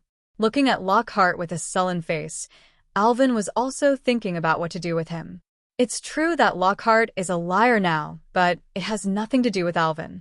If Lockhart killed all those people, maybe Alvin would still think about doing things for the sky, but he just erased the memories of those people. In the end, Alvin made up his mind that he wanted to conquer Lockhart. Although at Hogwarts, Lockhart's golden body has basically been broken. But in the outside world, he still has a great reputation. If Lockhart continues to develop, he can quickly become a pivotal figure in the Magic City. At that time, Alvin, casually let Lockhart announce his entry into the Ministry of Magic, can directly get a very high position. After all, in the magic world, everyone is relatively simple, and there are really very few people like him who can package themselves. After figuring it out, Alvin took out a contract and handed it to Lockhart. "Signing this contract, I will help you regain the power of magic." After hearing that, Lockhart accepted the contract without hesitation, wrote his name, and looked at Alvin expectantly. Alvin was not surprised that Lockhart would choose so, and people always subconsciously grab the last straw when they are drowning. And Alvin is Lockhart's last savior. Alvin didn't ink any ink. He went back to the bedroom and brought the suitcase over. "Follow me." After speaking, Alvin walked into the suitcase, and Lockhart followed him curiously. "Look left, look right, can't help but marvel at the large space here. I didn't expect you to have such a large space box. I bought my suitcase at a high price, and it's less than 1% of yours. I do it by myself." Alvin responded casually and took Lockhart into the laboratory. "Lie down. Let me transform you." Lockhart was very obedient and lay down on an operation star. Alvin fiddled with a pot of metal liquid that Hermione used last time, then walked over to Lockhart and told him his plan. "Actually, your magic power has not disappeared. It's just that when you release the magic spell, they do not respond. I will carve some inscriptions on your body, and they will extract the magic power from your body as a supply and emit magic power according to your mind. Curse. Lockhart's eyes lit up when he heard this. He couldn't wait to say, "Then what are you waiting for? Let's start now." Alvin ignored his urging and instead reminded, "This process will be very painful, similar to the feeling of tattooing in the Muggle world, and it may even be more painful. You have to be mentally prepared." "No problem," Lockhart agreed without hesitation. Seeing his appearance, Alvin didn't say anything. He took out a carving knife and started to work. What? For the next half hour, this small room was filled with the wailing of Lockhart, which sounded extremely tragic. If it hadn't been for Alvin's petrification spell and the silencer spell, he'd be a little bit helpless. Wiping the sweat from his forehead, Alvin completed the final sketch and released Lockhart's imprisonment. At this time, Lockhart's sweat was mixed with blood, and the entire operating table was wet, and the ground was in a mess. Alvin summoned clean water, cleaned Lockhart, and tidied up the house with a cleaning spell. After a long time, Lockhart stood up with difficulty and came to Alvin's side. "Is that all right?" He couldn't believe it. Could he successfully use the magic spell in just half an hour? Alvin also wanted to see the quality of his work this time, so he took Lockhart to the lawn outside the villa. On the lawn, several dummies have been erected. This is specially made by Alvin, and it can be automatically restored after being broken. It is a good target for the power test of magic spells. Lockhart, try to mobilize the magic power to the magic pattern, and then you can cast the spell. 35. Standing aside, Alvin instructed Lockhart how to operate, and introduced the effect of each of his magic patterns. He engraved nearly 20 kinds of magic patterns on Lockhart, all of which are combat-type magic. Lockhart must understand what kind of magic spell each magic pattern is. In case Lockhart uses it directly in normal discussions, it's cool to play the Avada Sombra. The operation is very simple. There are not many a dozen spells in total. Lockhart quickly figured out the method in Alvin's explanation, and then began to experiment. Boom. Boom. Boom. At this time, Lockhart was very excited, constantly bombarding the dummy with magic spells. Alvin watched the scene with satisfaction, and was satisfied with the power of the spell. The power of these spells is already great, close to the elite aura level. And Lockhart can completely cast spells silently and release them instantly. If his fighters are good enough, he can already be called an elite aura level wizard. Don't think that the aura is worthless if he pulls his hips so much in the original book. According to Alvin's knowledge, there were only about 50 auras in England, and they were divided into 10 teams. An elite force belonging to the Ministry of Magic. Auras are dispatched only on dangerous missions such as capturing powerful dark wizards. And the elite auras refer to those small captains. Like Kingsley Shacklebolt, who followed Fudge last time. He was an elite aura who is already Fudge's confidant. And Lockhart is a top aura as long as he has enough skills and magic power. If the wizards of the Pureblood family knew about it, they would definitely go crazy for Alvin's technology. Not every family will have a strong person in every generation. This kind of magic pattern technology that can guarantee the lower limit is definitely the heritage of a pure-blooded family. Finally, after violently venting all his magic power, Lockhart dragged his tired body to Alvin's side. Although tired, his eyes were full of excitement. "Gaunt, my life is yours from now on," Lockhart said to Alvin gratefully. With a chuckle, Alvin shook his head. "Don't worry, I won't let you take risks at will. You have a bigger role to play." "What do you want to do?" Lockhart was curious. Didn't Alvin give him such a strong fighting power to let him fight others? "I need you to keep writing books and show your strength in front of the public." 35. Seeing that Lockhart was a little puzzled, Alvin stroked his palm and continued to speak, with a somewhat casual tone. "What I need is your influence in the magical world, and when your influence is strong enough, I need you to run for Minister of Magic." Hearing this, Lockhart was first shocked by Alvin's words, and then his breathing gradually became heavier. Minister of Magic, for a man like Lockhart whose fame was his life. This position is obviously the most tempting. Why did he come to Hogwarts to be a professor, even if he risked being exposed? It is not for the purpose of spreading his own books and his own reputation to the entire wizarding world through here. Now Alvin directly gave him such a big pie. How could he not make Lockhart excited? With excited looks, Lockhart and Alvin stepped out of the trunk. Alvin didn't stop and left the office directly. And Lockhart's mood could not calm down for a long time. He sat on his swivel chair, turning back and forth, murmuring something to himself constantly. Suddenly, he thought of a question and stopped. What is Alvin doing this for?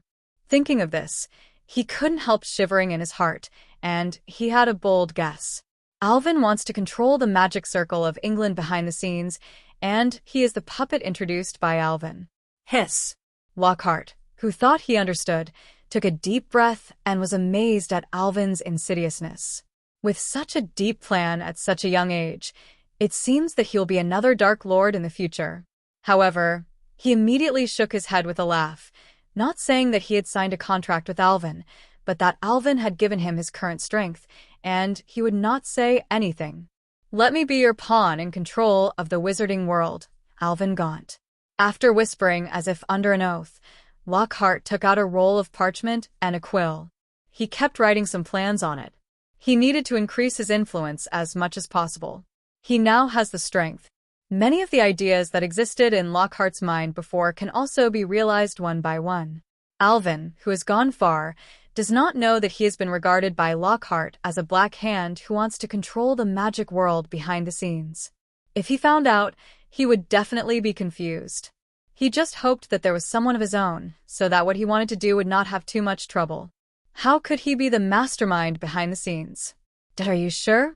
At this time, the mastermind behind the scenes was stopped by Malfoy. I'm sure this is a promise I made as Malfoy's future patriarch that Christmas can deliver. Malfoy's voice answered Alvin firmly. Okay, I promise. You will wait for me on the 8th floor at 8 o'clock in the morning this weekend. Just now, Malfoy asked Alvin to teach him magic at the price of Alvin's visit to his library. Although it was a little surprising that Malfoy could have such great courage, Alvin didn't think too much about it and agreed to the deal directly. After all, the Malfoys, who got it well, are the 28th oldest pureblood family, and their collections are still very attractive. Okay, I'll be there on time. Nodding excitedly, Malfoy agreed impatiently. Okay, I still have things to do now, let's go first. After speaking, Alvin waved his hand and returned to the bedroom. Through this period of hard work, his Parseltongue has learned a lot, and he will try to open the secret room again after practicing more pronunciation. However, before opening the secret room, Alvin had to draw a wave of cards to improve his own strength.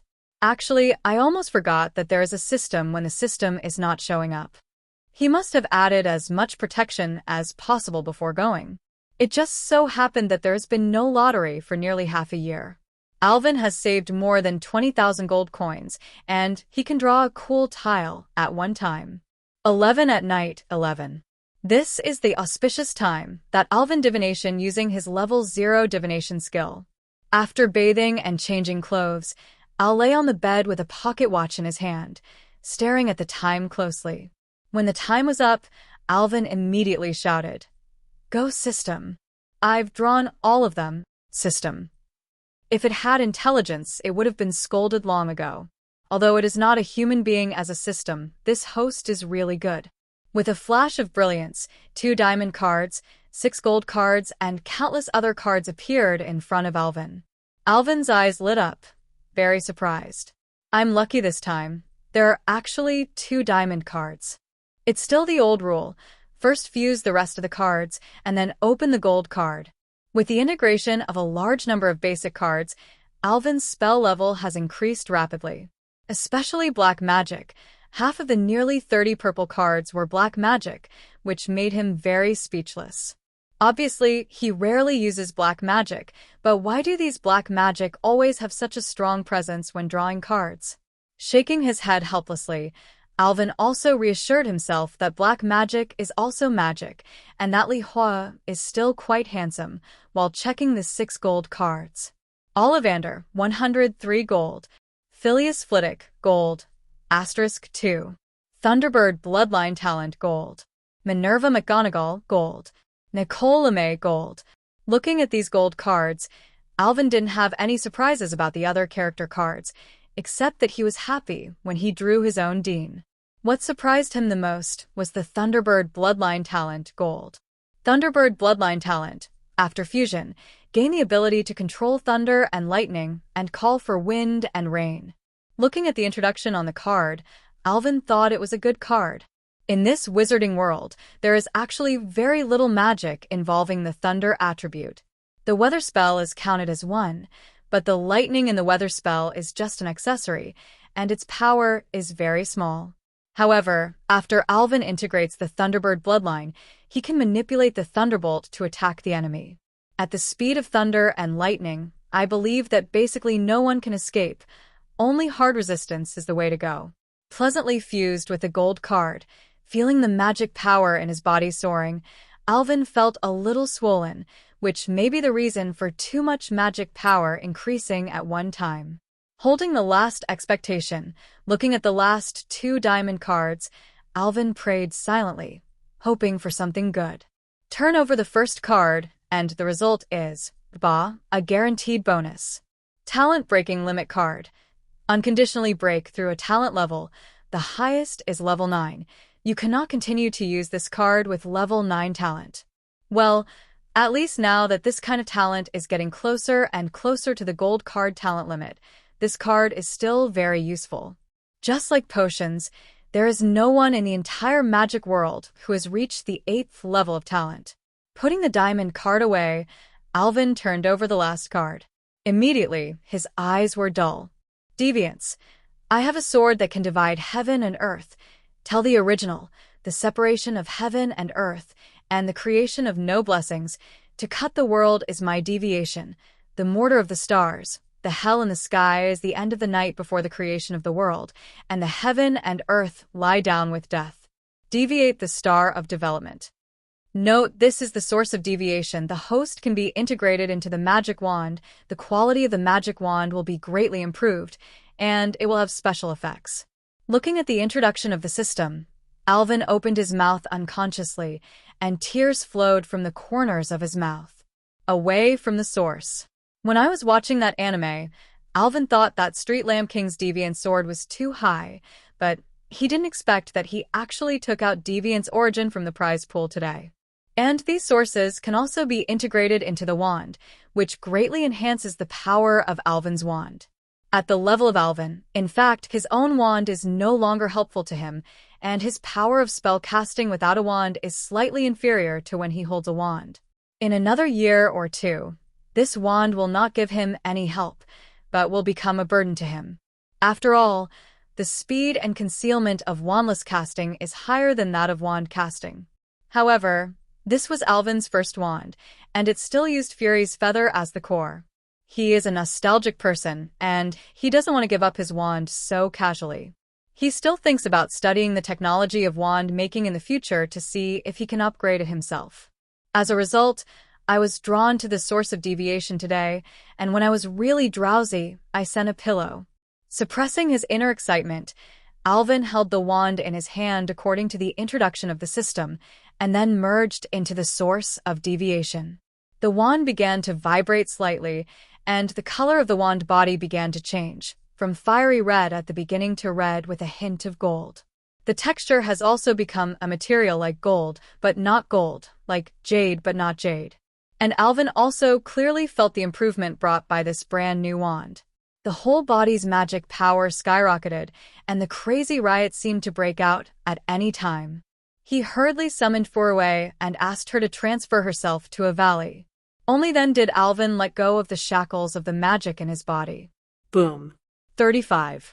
A wave of air centered on Alvin, scattered in all directions, knocked down countless trees, and finally hit the mountain, forming several aftermath.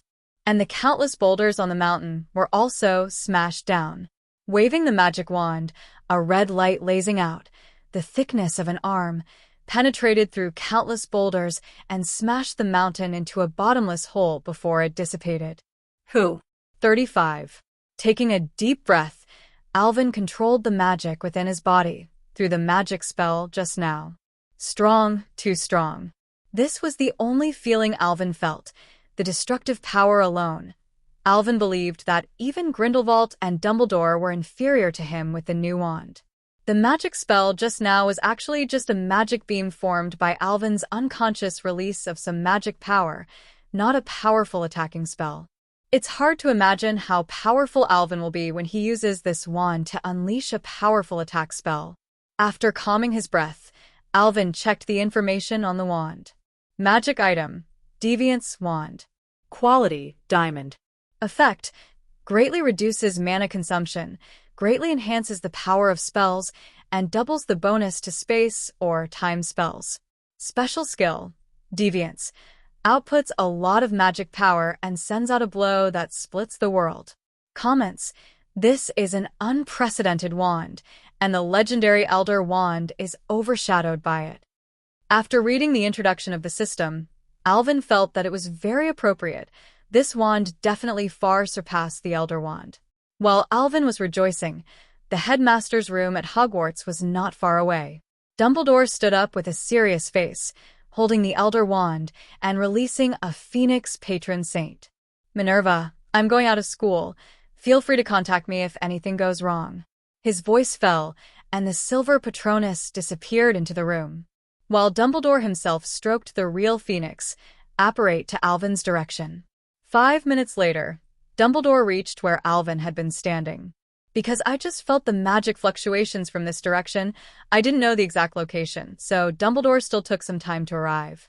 He frowned tightly, scanning the boulders on the ground, the fallen trees, and the bottomless black hole on the mountain. Is that you, Tom? Muttering to himself, Dumbledore waved his wand and tried to recreate the scene, just as he did last year when he restored Alvin's battle in the Forbidden Forest. But unfortunately, because the magic fluctuations were too chaotic, he got nothing.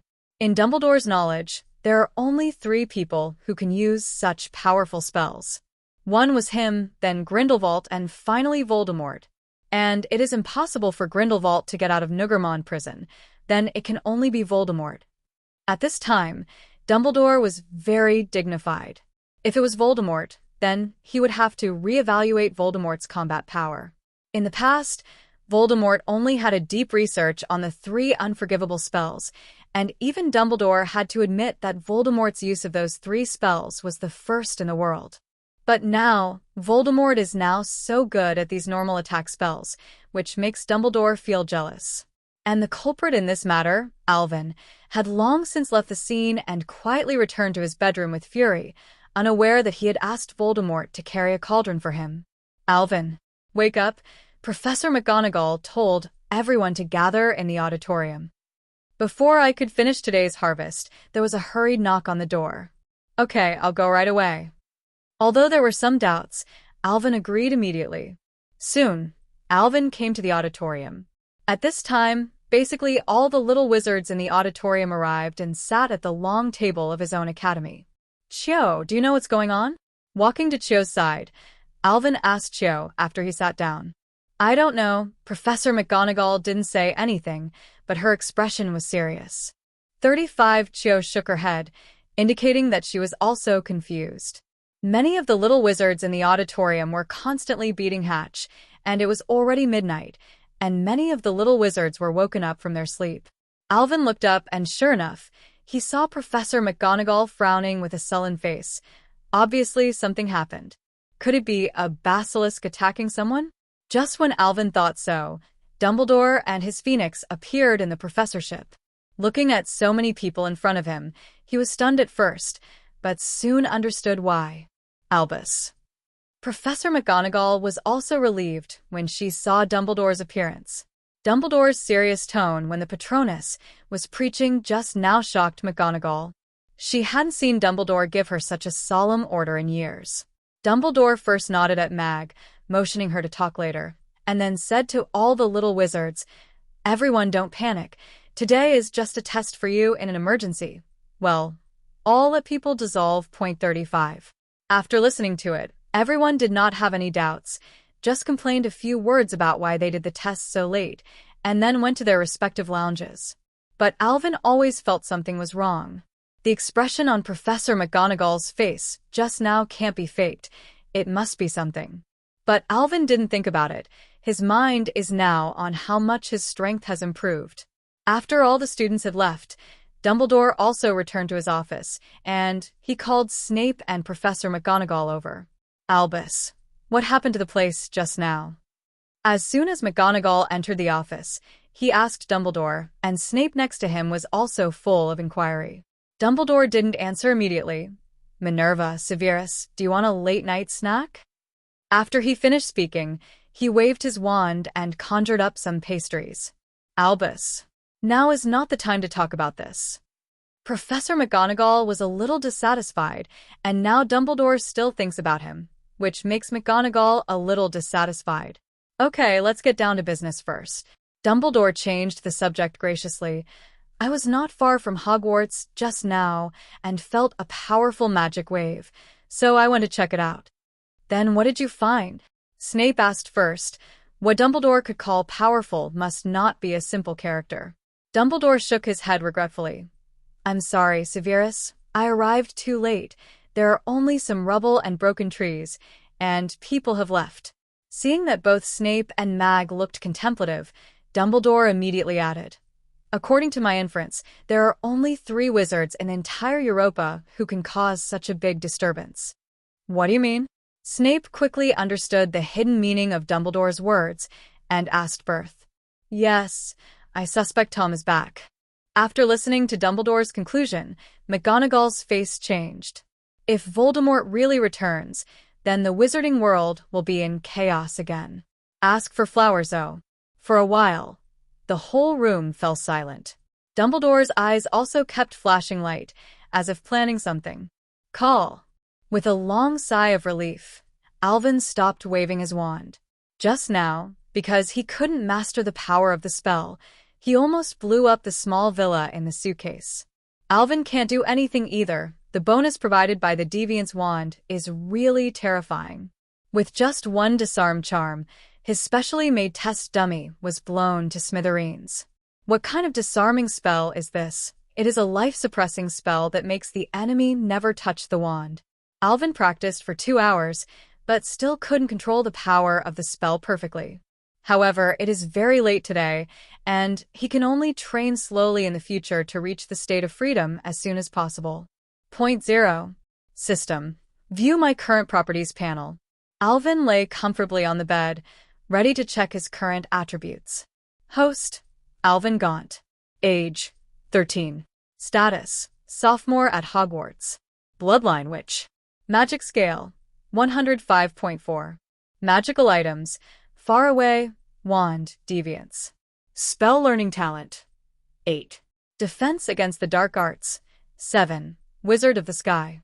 Shape-shifting Spell Talent, 7. Sky Wizards. Potions Talent, 7. Sky Wizards. Black Magic Talent, 9. The Demon King Comes to the World. Spells. Fiery Fire Spell, Heart-Piercing Wrist Bone, Avada Sombra. Only the 3 with the highest proficiency are listed. Gold, 0. Sure enough, Alvin found that his magic level had surpassed the professor level and reached the level of a pseudo-legend. Although he was still some distance away from Dumbledore, he was still a powerhouse at the same level. At the same time, his talent panel has also become extremely gorgeous, especially the magic spell, which is only 1 level away from reaching the full level, but Alvin still did not use the talent-breaking card. After all, the gold card is relatively easy for him to obtain, and the chance of the talent breaking the limit card is much smaller. However, the 3 most proficient magics are actually black magic, which makes Alvin look a little awkward. With the mentality of being out of sight and out of mind, Alvin directly closed the system panel and fell asleep. Time flies, and in the blink of an eye, another week has passed. During this week, Alvin put his main energy on controlling the skyrocketing strength. After repeated training and running in, Alvin can now control the power of the magic spell relatively freely, and there will no longer be a scene where a disarming spell will blow people to pieces. In addition, his parcel tongue is almost mastered, at least the python he made himself can understand his pronunciation. Alvin plans to go into the secret room and check it out tonight. He's been dragging it on for a long time, and if he doesn't act, there's a good chance that other people will start to be attacked. Alvin remembers that in the movie, the entire Hogwarts students were not allowed home this Christmas.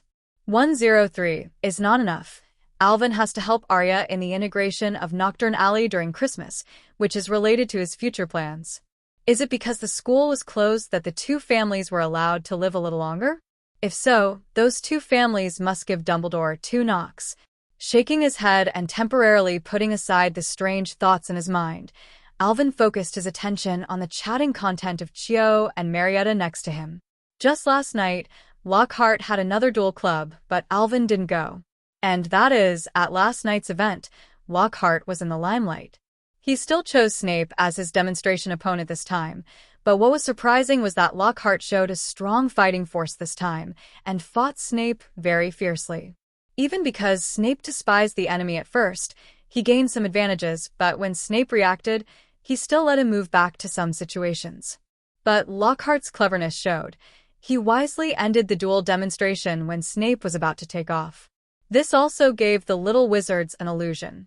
In order to save face for Snape, Lockhart gave Snape a hand from the initial suppression to the later draw. And Snape was so angry that he couldn't understand how this B************* D became so powerful all of a sudden. Could it be that he has been hiding? And the little wizards won't think so much. They only know that Lockhart's strength is extremely powerful, which completely matches the image in his book. Especially the female fans of Lockhart are very excited one by one.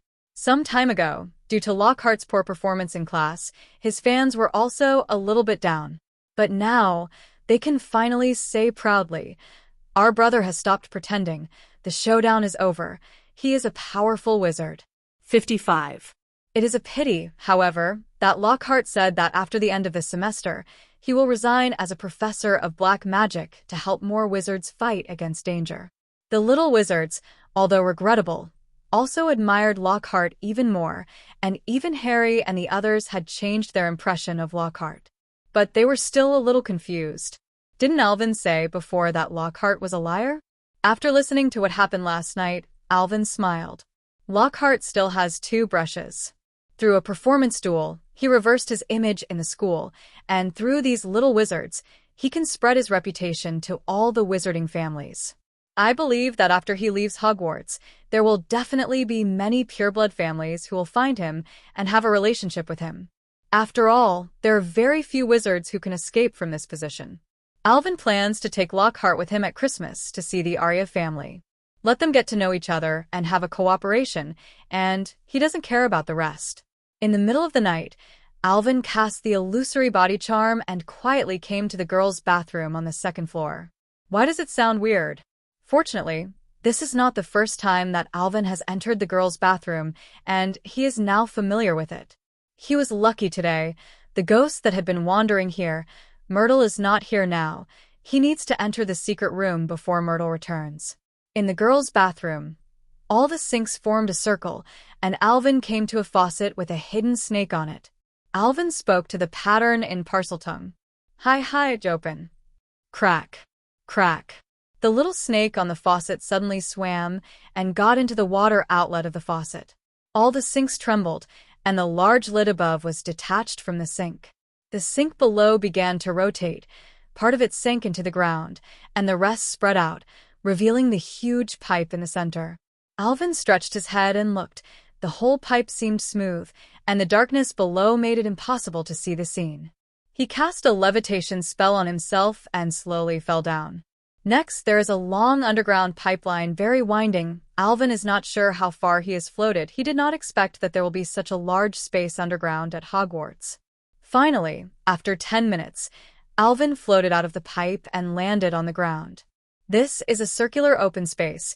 The ground is full of stagnant water, and there are countless skeletons on it, but according to Alvin's observation, all of them are small animals such as mice and toads. After thinking for a while, Alvin cast a floating spell on himself, passed through the path covered with bones, flew out of the only circular arch in front, and a behemoth appeared in front of him. A snake slew. It looks like 1.0 is 20 or 30 feet in length, very shriveled, and it should be a lot of years old. Alvin didn't put it away. This snake slough had no research value, and the magic power fluctuations on it had disappeared. Continuing to move forward, after walking through arches one after another and turning an unknown number of detours, Alvin finally came to the end. This is a 10-meter-high golden gate with 2 cross snakes carved on the gate, as well as many ancient runes. Alvin looked at the door and touched it. After confirming that it was really gold, his saliva was drooling. If such a big door was made of gold, how much would it be worth? Resisting the feeling of smashing the door with a spell, Alvin checked the rune on the door. The ancient runes on the door are solidified and have the effect of enhancing defense. Alvin believes that Slytherin is still very interested in this secret room, otherwise he would not have invested so many manpower and resources. Alvin, still speaking in Parseltongue, opened the door. The 2 snake shadows on the door seemed to come alive. While they were swimming toward both sides, the door slowly separated from left to right. Alvin entered.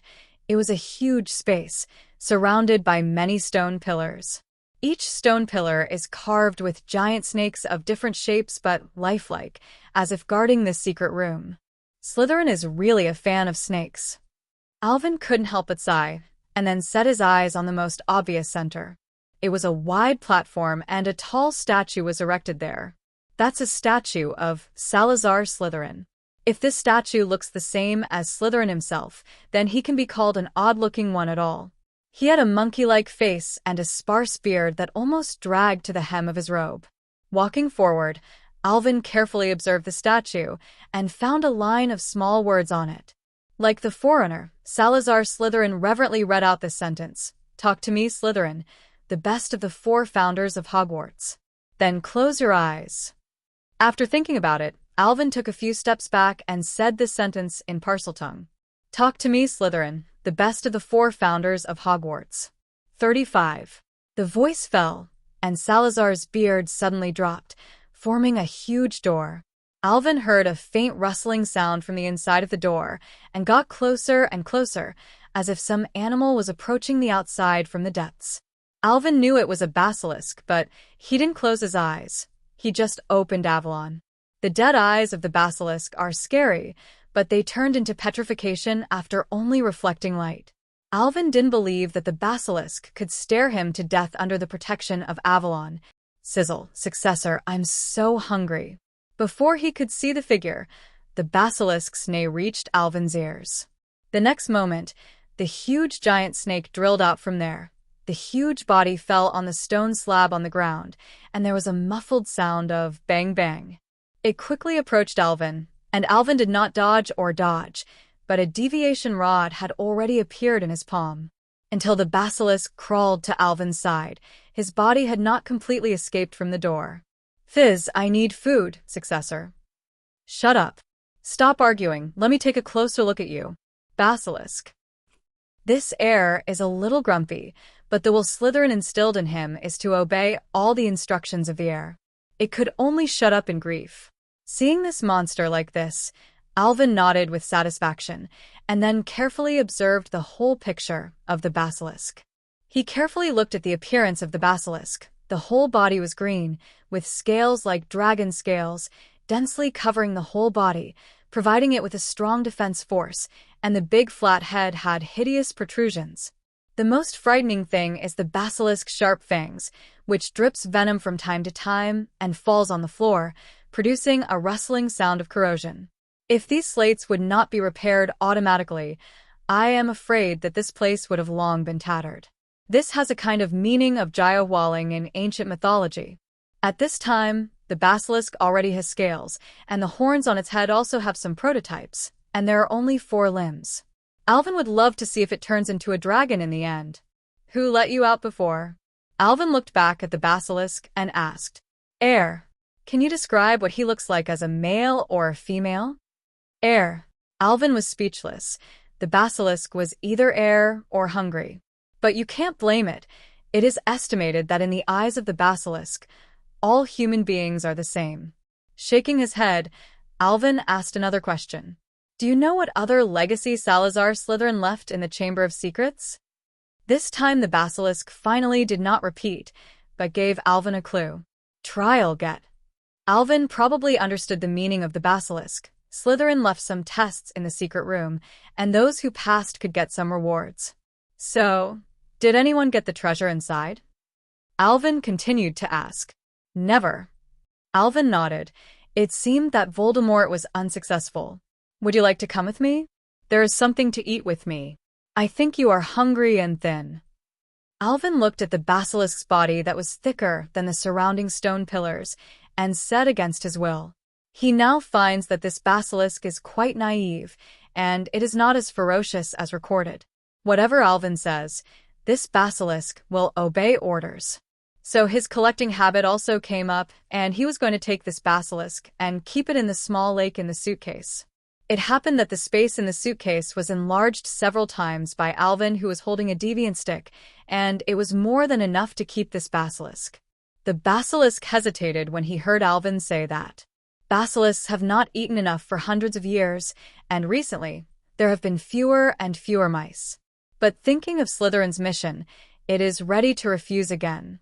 Alvin also understood why the basilisk did not agree, and he pursued the victory and said, I did not let you leave this school. Slytherin asked you to guard the secret room. You can follow me, and I will be at the school. 35. Don't you also leave the secret room when you go out for food? Listening to Alvin's analysis, the basilisk's not-so-smart big head suddenly realized. Yes, I follow the heirs, and I also have to live in the school, which is not a violation of Slytherin's orders at all. Thinking of this, the basilisk still confirmed to Alvin and said, Sizzle, follow you, eat a lot. Alvin nodded without hesitation. How much this basilisk can eat, and keeping hundreds of cattle and sheep in the suitcase is no problem at all. These are enough for the daily consumption of the basilisk. And the basilisk heard Alvin's affirmation, happily got into the suitcase, and entered the artificial lake to rest. Alvin observed the entire secret room, trying to find clues about the Slytherin trial. Looking at the empty secret room, Alvin scratched his head in distress. In such a big place, the basilisk just said that there are clues here, and there is no other information at all. In desperation, Alvin could only search for clues in a carpet-like manner. After half an hour. Shit! Is it the basilisk swaying lousy? Standing in front of the statue, Alvin said angrily. He searched for a long time and found nothing unusual. And under the perception of magic, there is no special magic fluctuation in the entire secret room. Just as Alvin was about to give up, he inadvertently looked up at the statue. What? Alvin suddenly noticed that there were no eyeballs in the sockets of the Slytherin statue. It stands to reason that Slytherin should not make such a low-level mistake in carving his own statue so vividly. After thinking for a moment, Alvin manipulated the wand and filled the statue with eyes and pupils. Just as Alvin was finishing the last bit of sculpting, both eyes suddenly blinked. A floor suddenly collapsed, forming several steps. Looking at the stairs in front of him, Alvin blinked in disbelief. Just now, he used his wand to test the floor one by one, but he didn't realize that this was a mechanism. But after all, he found it, and he was very happy. The wand glowed faintly, and Alvin walked down the steps. Another long tunnel, through which Alvin's eyes suddenly opened up. This is a room the size of an auditorium. The moment Alvin came in, countless magic lights were automatically turned on and dotted on the ceiling, forming a star-like picture. There are many bookcases in the whole room, and the books on them may have been put in by Slytherin. Although thousands of years have passed, it is still very well preserved. Finally, my heir has come to this secret room. I didn't expect to be a descendant of Slytherin again. An old voice remembered. Alvin followed the sound, and behind a bookshelf, an old man came out. Slytherin? Alvin spoke in surprise. The image of this old man cannot be said to be very similar to the statue outside, but it can only be said to be exactly the same. Did Slytherin also hold the secret of immortality and live to this day? The old man nodded, shook his head again, and then said, I'm not the real Slytherin, I'm just a puppet he made, and it's just a ray of spiritual thought attached to it. 35. Alvin nodded, but did not step forward. He was still a little wary of the old man. Slytherin didn't care when he looked at him like this, walked to a long table and sat down. What age is it now? Alvin thought for a moment. About 1,000 years after the establishment of the school. Hearing this time, the old man also had a hint of emotion. It's been more than 1,000 years. Time has passed so fast. The last time I woke up, it should have been more than 50 years since now. That little guy is also a descendant of Slytherin, but unfortunately, he couldn't find it here. He just took the basilisk out a few times late and never showed up again. Alvin knew that Slytherin was talking about Tom Riddle. If you have any questions, just ask. You can only come in 3 times in this place. After 3 times, this place will be closed to you forever. Slytherin knew that Alvin had a lot of questions to ask, and he didn't hesitate to point it out. After sorting out the language, Alvin spoke. Does your body usually not wake up? Won't. Is your purpose in leaving this room behind to get rid of those muggle-born wizards? Who said it? Slytherin suddenly became excited. Who left such a ridiculous rumor? Looking at the excited Slytherin, Alvin was a little strange. Is your Slytherin Academy always this idea? Bloodline first. Yeah, Slytherin said of course, and then he added. But I never exclude those muggle wizards. I just worry that these muggle-born wizards will reveal the secrets of Hogwarts to the church at that time. That's why I prefer those pure-blooded wizards. Bloodliness is glory. I will be extraordinary in life. As long as you become a wizard and enter Hogwarts, you are my compatriots. How could I just clean them up because of their origins? 55. I left this secret room. One is to wait for one of my inheritors to appear, and the other is to leave a guard force for the school. Slytherin was very excited to say this paragraph, and it could be seen that he was very proud of his identity as a wizard. As long as it is a wizard, it is the same kind in his eyes, and there is no distinction between pure blood and mixed blood. After Alvin heard it, he also understood Slytherin's thoughts. In his day, the antagonism between wizards and muggles was much more serious than it is now. At that time, as long as they were found to be wizards, they would be immediately locked up and then burned at the stake. Slytherin's concerns are also justifiable. Then why did you break up with the other 3 founders and leave Hogwarts? Alvin asked curiously. He was also very interested in the gossip that happened 1,000 years ago. It's not that Godric.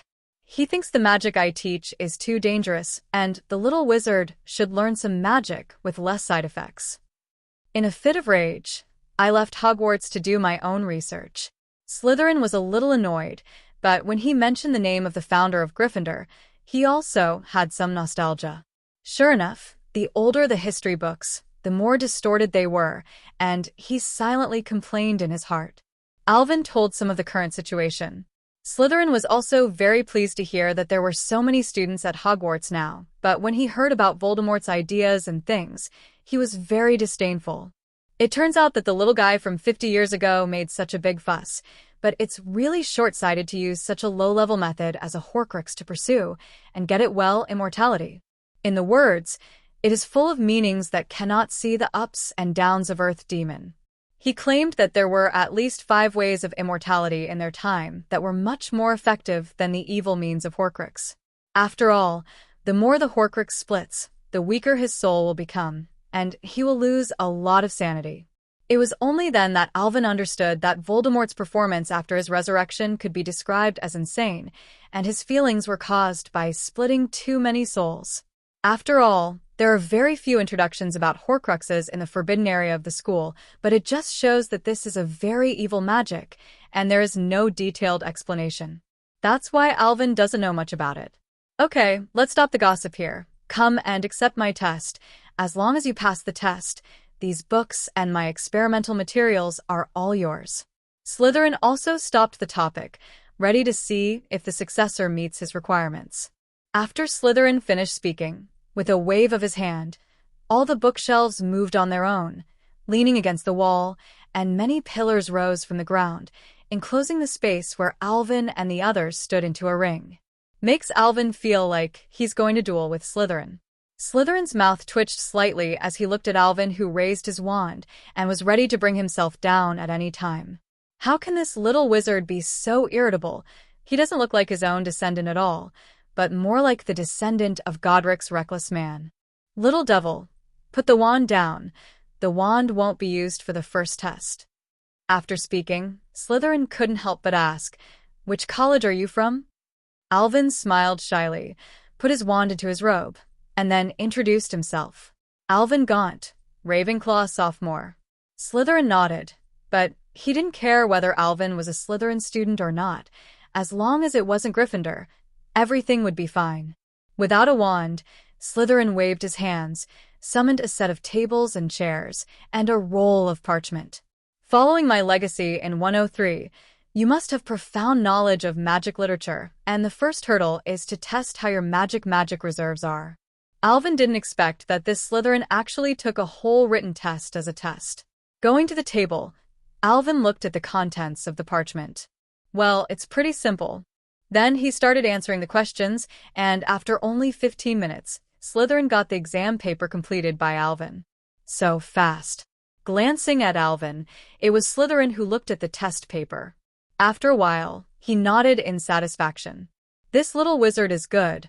All the questions are answered, and they are all very standard. The second test is ready. Most of my inheritance is related to magic experiments, so you must have a strong ability to operate. In this second level, you can choose to refine potions or refine an alchemy item, and then I'll make a comment. After listening to Slytherin's explanation, Alvin nodded. This is very River. Do you have the material? Alvin asked, looking like Slytherin. Now, it was Slytherin's turn to be a little embarrassed. It's been nearly 1,000 years, and the potion that Slytherin left as a test at that time, even if it has been specially preserved, is definitely unusable. After all, time is the most powerful weapon. Alvin saw Slytherin's embarrassment and lifted the box in his hand. Here are some of my works. Would you like to take a look? Slytherin sighed and said, Okay, just take it out and let me see. Alvin opened the box, but switched to normal mode and did not enter the small world. He took out a bag and threw it to Slytherin. Here are some magic props I made. You can take a look.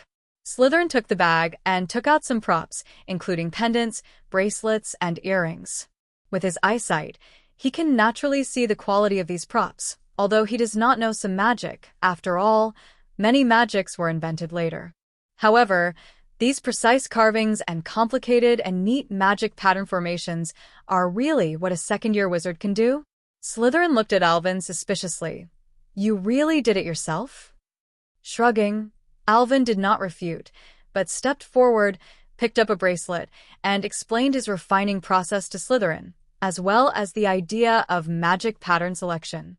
After listening to Alvin's explanation, Slytherin had to admit that the little wizard's alchemy attainments were much higher than those of his age. It's just that he doesn't know that these are just ordinary products that Erwin refined a long time ago. He has rarely refined magic items now because he has more important research going on. Slytherin, who was happy to see the Heart Hunter, and Alvin discussed some magic pattern formations that he had not seen for a while, and then suddenly realized that the assessment was not over yet. He quickly stopped the conversation and got to the point. Okay, let's do the last test. For wizards, in the end, they have to rely on their wand to speak, so the final assessment is the battle. 35.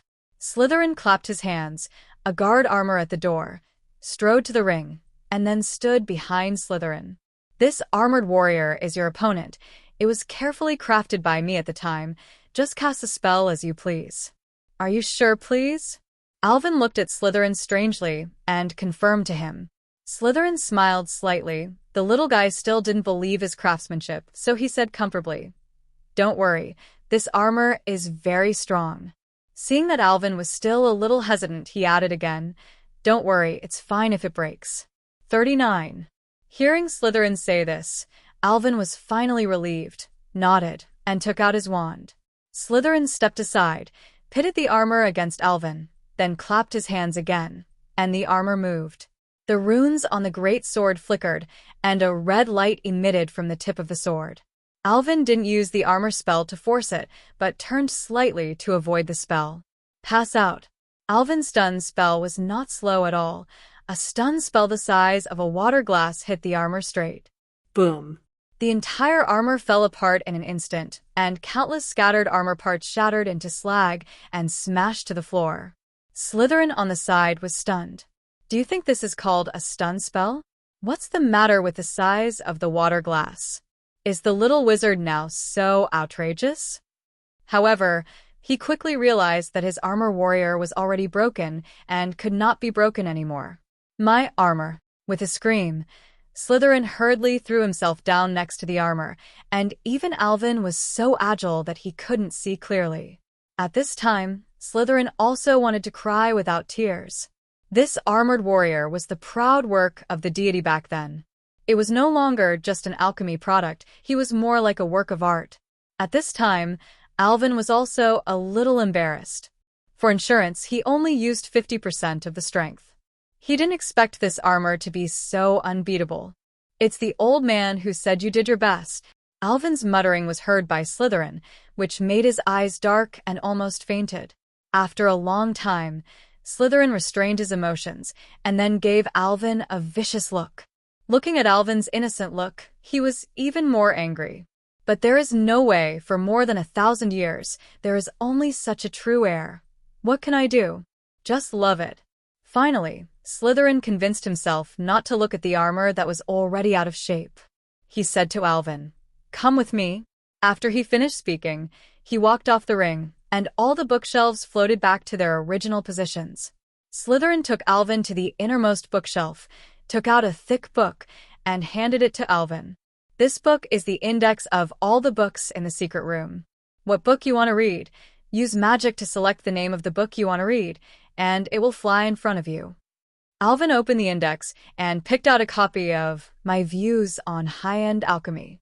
The book rose from the bookshelf in the distance and flew to Alvin's side. Alvin is quite satisfied with this function. It can save him a lot of time, and he is going to get a set of this function for his library later. Slytherin saw that Alvin had mastered the usage, nodded, and then took him to a wall and pushed him lightly. An invisible door was pushed open by him. This is a relatively small room, with only one table and one chair, and a dozen or so bundles of parchment paper on the ground. Slytherin proudly introduced to Alvin, "These parchments are my life's efforts. All my magical research materials and notes are recorded on it. 99. And the most important of them is the study of the 3 hallows of the dead. 35. Speaking of which, Slytherin's eyes were full of frenzy. The 3 hallows? The Elder Wand, the Invisibility Cloak, and the Resurrection Stone. Alvin asked in surprise, never expecting Slytherin to be so interested in the 3 holy artifacts. That's right. I found that the 3 hallows of death, as the book, The Story of Bedouin the Poet said, has incredible magic power. My lifelong dream is to collect the 3 holy artifacts and see if I can see the legendary death. Unfortunately, before the deity left, he only had the Resurrection Stone and the Invisibility Cloak in his hand. Part of the reason for the deity's departure was to find the Elder Wand, but unfortunately, he never came back to Hogwarts, and I don't know if he succeeded. Speaking of this, there was deep regret in his tone. Alvin was also stunned. He didn't expect Slytherin to be so crazy. Everyone else was hiding from death, but he was chasing after death. But Slytherin's behavior also made Alvin interested. In the original book, except the Elder Wand showed its due power, the Invisibility Cloak and the Resurrection Stone did not show anything special. Needless to say, Harry's Invisibility Cloak just played the role of an advanced disillusionment spell, and Harry himself didn't care much about the Invisibility Cloak. The Resurrection Stones are even lower and can only be used to summon phantoms, not to truly revive them. Voldemort also made the Resurrection Stone into a Horcrux because of his fame. But after listening to Slytherin's statement today, he suddenly felt that these 2 Deathly Hallows were not so tasteless. Could it be that simple to fascinate Slytherin, one of the 4 founders? Can I make a copy and take it away? I can't keep studying in the secret room, Alvin said to Slytherin. Slytherin nodded. You can copy all the books and materials in the secret room and take them with you. As for whether to hand them over to Hogwarts, you can decide for yourself. When Alvin heard Slytherin agree, he began to move. Entering the suitcase, Alvin first took out a lot of parchment paper and then started copying bundles. Although the house is small, there are indeed a lot of research materials, and it really took Alvin a lot of time. And when he finished copying the research materials in the house, he found that it was getting dark. He decided to copy the books he needed outside the next time he came over. "So, old man, I'll leave today and I'll come back next time." Alvin stood up to say goodbye to Slytherin. But he suddenly thought of something and asked Slytherin, "Master, can you have a way to notify me when other people enter the secret room?" According to Slytherin, when Voldemort entered the Chamber of Secrets 50 years ago, Slytherin was awakened, but for some unknown reason, he was not awakened when Voldemort came in recently. For Flower Zero, Alvin didn't know if the old man could detect that Voldemort entered the secret room, but he still tried to ask. Slytherin was a little puzzled, but nodded, took out a token and handed it to Alvin. This was left by the deity back then. This token allows you to have a part of the authority in Hogwarts, so you can be considered as half the owner of this castle. 5. After you wake me up this time, I won't fall asleep for a short time. If someone enters the secret room, I will notify you through the token. Alvin took the token, glanced at it, and put it in his pocket, which was interesting, but it wasn't the time to study him. Point 0. Alvin said goodbye like Slytherin, left the auditorium, and went back the same way. Along the way, Alvin used the levitation charm to fly through the air to avoid leaving traces. If Voldemort found out that someone had entered the secret room and hid again, it would be troublesome. Following the winding pipe, Alvin's figure appeared in the girls' bathroom again. After counting the time, Alvin estimated that it was almost dawn. It was Sunday, and he was going back to sleep for 2 hours before going to today's Defense Against the Dark Arts tutorial. Fizz close. Controlling the wash basin in Parseltongue and returning it to its original state, Alvin also felt like he was in a different world.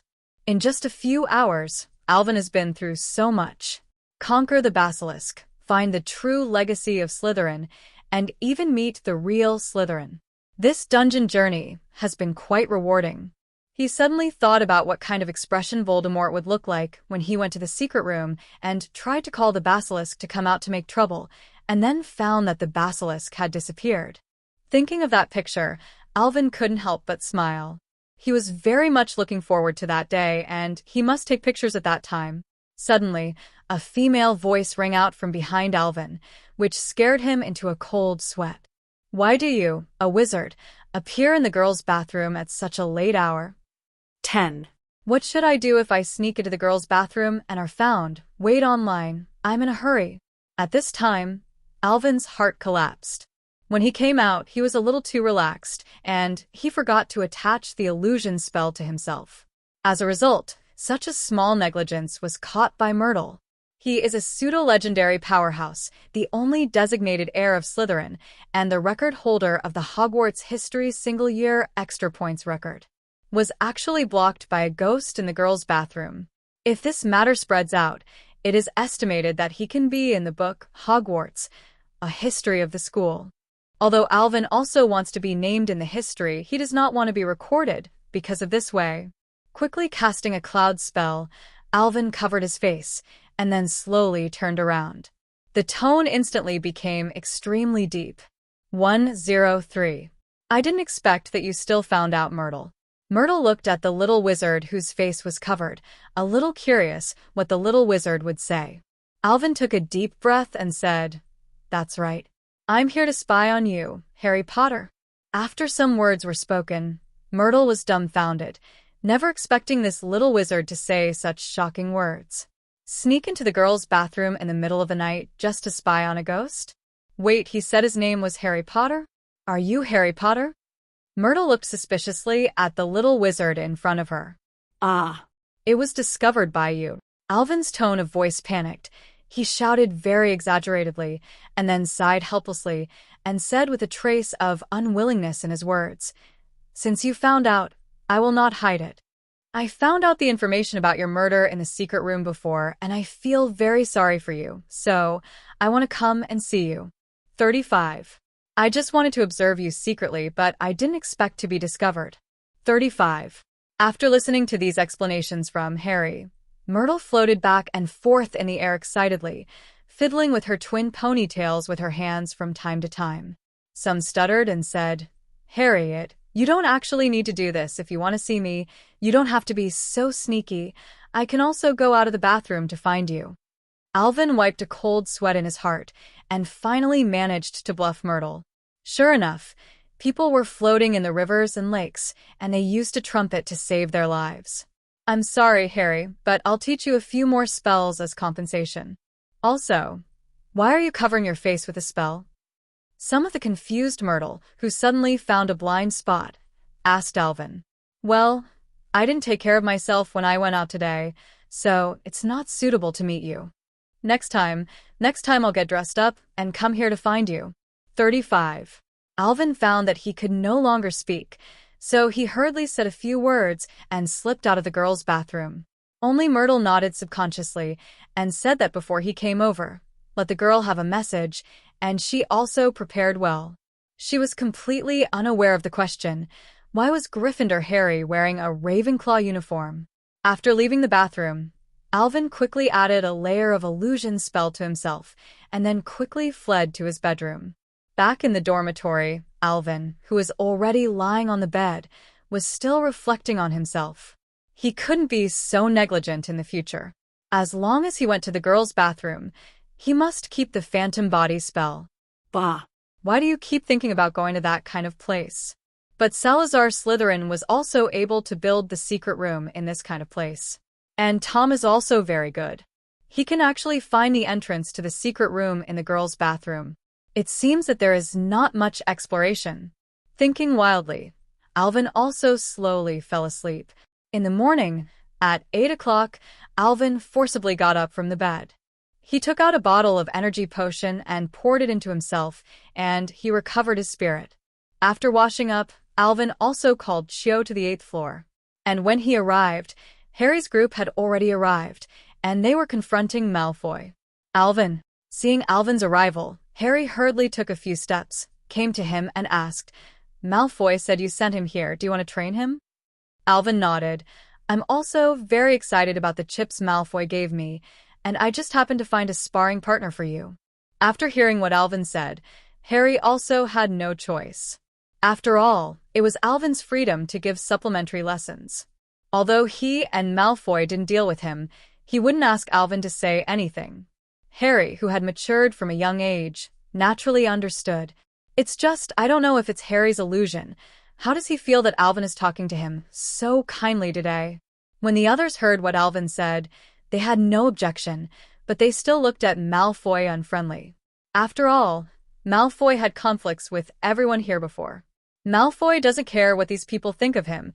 He just needs Alvin's approval, and training himself to improve his strength is enough. It has to be said that after being awakened by Alvin, Malfoy became more and more like a standard Slytherin. Ambitious, calm, with clear goals. Seriously, Alvin thinks that Slytherin's tradition is still very good, but he will choose Ravenclaw because these pureblood families have made him a little miserable. Of course not because of the boring reason that Ravenclaw has so many beauties. Back to the topic. Seeing that everyone was full, Alvin walked 3 times to the door of the room of requirement. The door opened, and he walked in first. The others were not surprised and followed suit, but Malfoy, who didn't know there was such a hidden house in the school, was a little surprised. However, his movements did not slow down by half a minute, and he followed closely behind Alvin. Alvin looked around and started talking. "Although I didn't go to the Duel Club 1.0 last time, but through the first night's observation, I found one of your shortcomings." 39. Everyone did not speak, quietly waiting for Alvin's next words. "Your duel is too rigid. You must know that in a duel between wizards, whoever can spell more spells will win. Spellcasting speed, casting accuracy, spellcasting combination, and positioning will all affect the outcome of a battle." 35. Today, I will use a new method for you to train your combat literacy. Are you ready? "Ready," everyone said in unison, especially Harry, who seemed to be competing with Malfoy, shouting especially loudly. Malfoy glanced at Harry disdainfully. He now thinks Potter is very high quality and thinks that a loud voice can be favored by Alvin. Bah, do you care? Alvin didn't care about these two jokes, but took out his wand and cast the Realm of Eden. Immediately, the picture of the Hogwarts auditorium appeared above the room of requirement.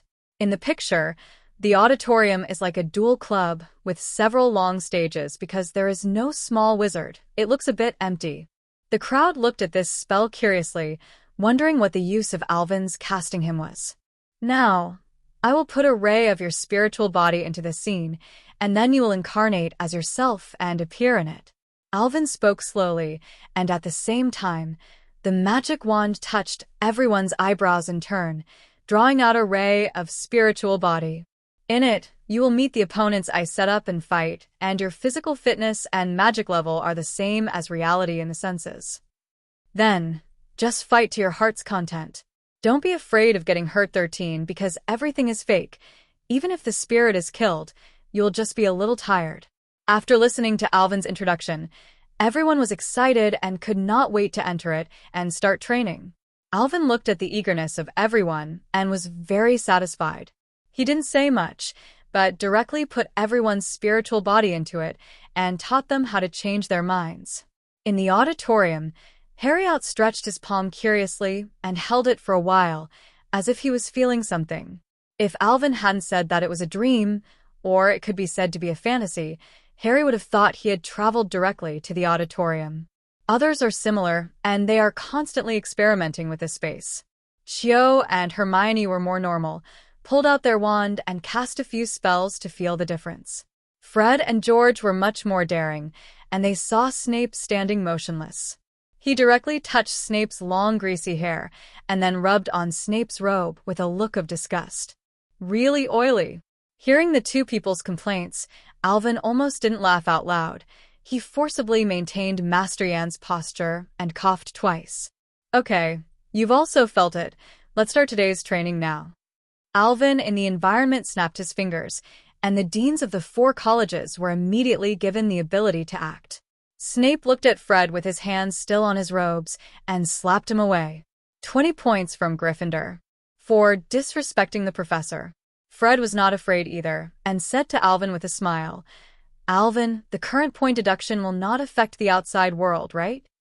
Alvin is also amused, shook his head. "Of course not. But as punishment, Snape will be your and George's opponent for a while." The twins' faces fell immediately.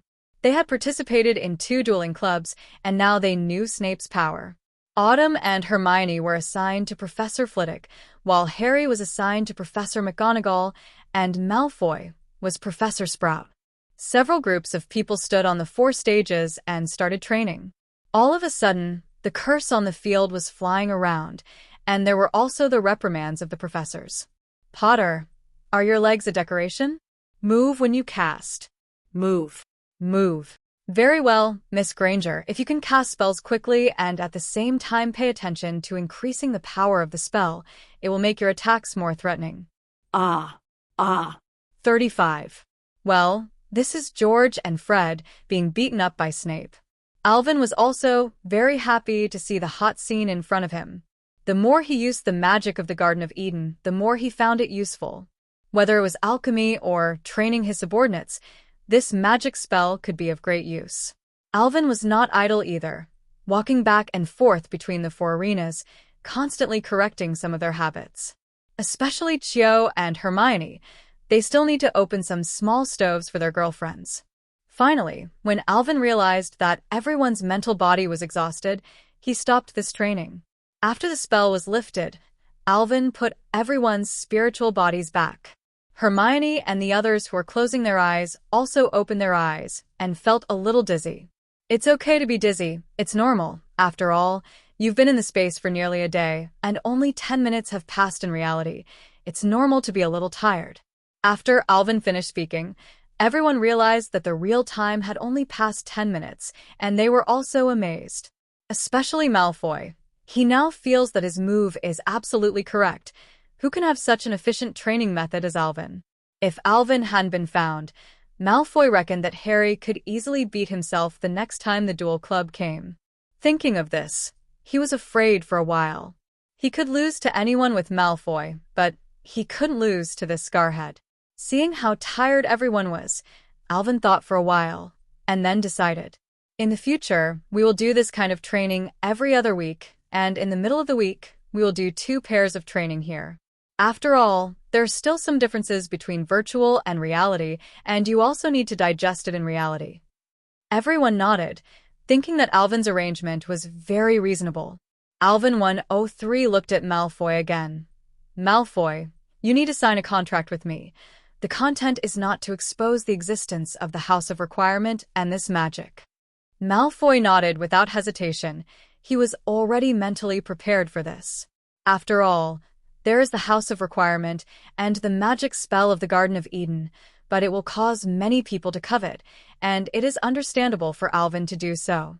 After Malfoy signed the contract, today's tutoring was over. Alvin asked everyone to go back and have a good rest, and he would also go back to make up for his sleep. Although the energy potion made him not so tired, his body was his own, and he still needed a good rest. But Harry didn't leave immediately, but looked at Alvin hesitantly. Is it Ron's business? Alvin guessed what he was trying to say. Harry looked at Alvin in surprise. How did he know Alvin before he said it? Okay, just bring Ron with you next time. He's been at this room of requirement last time anyway. 55. Waving his hand, Alvin said indifferently that he had no good or bad feelings for Ron.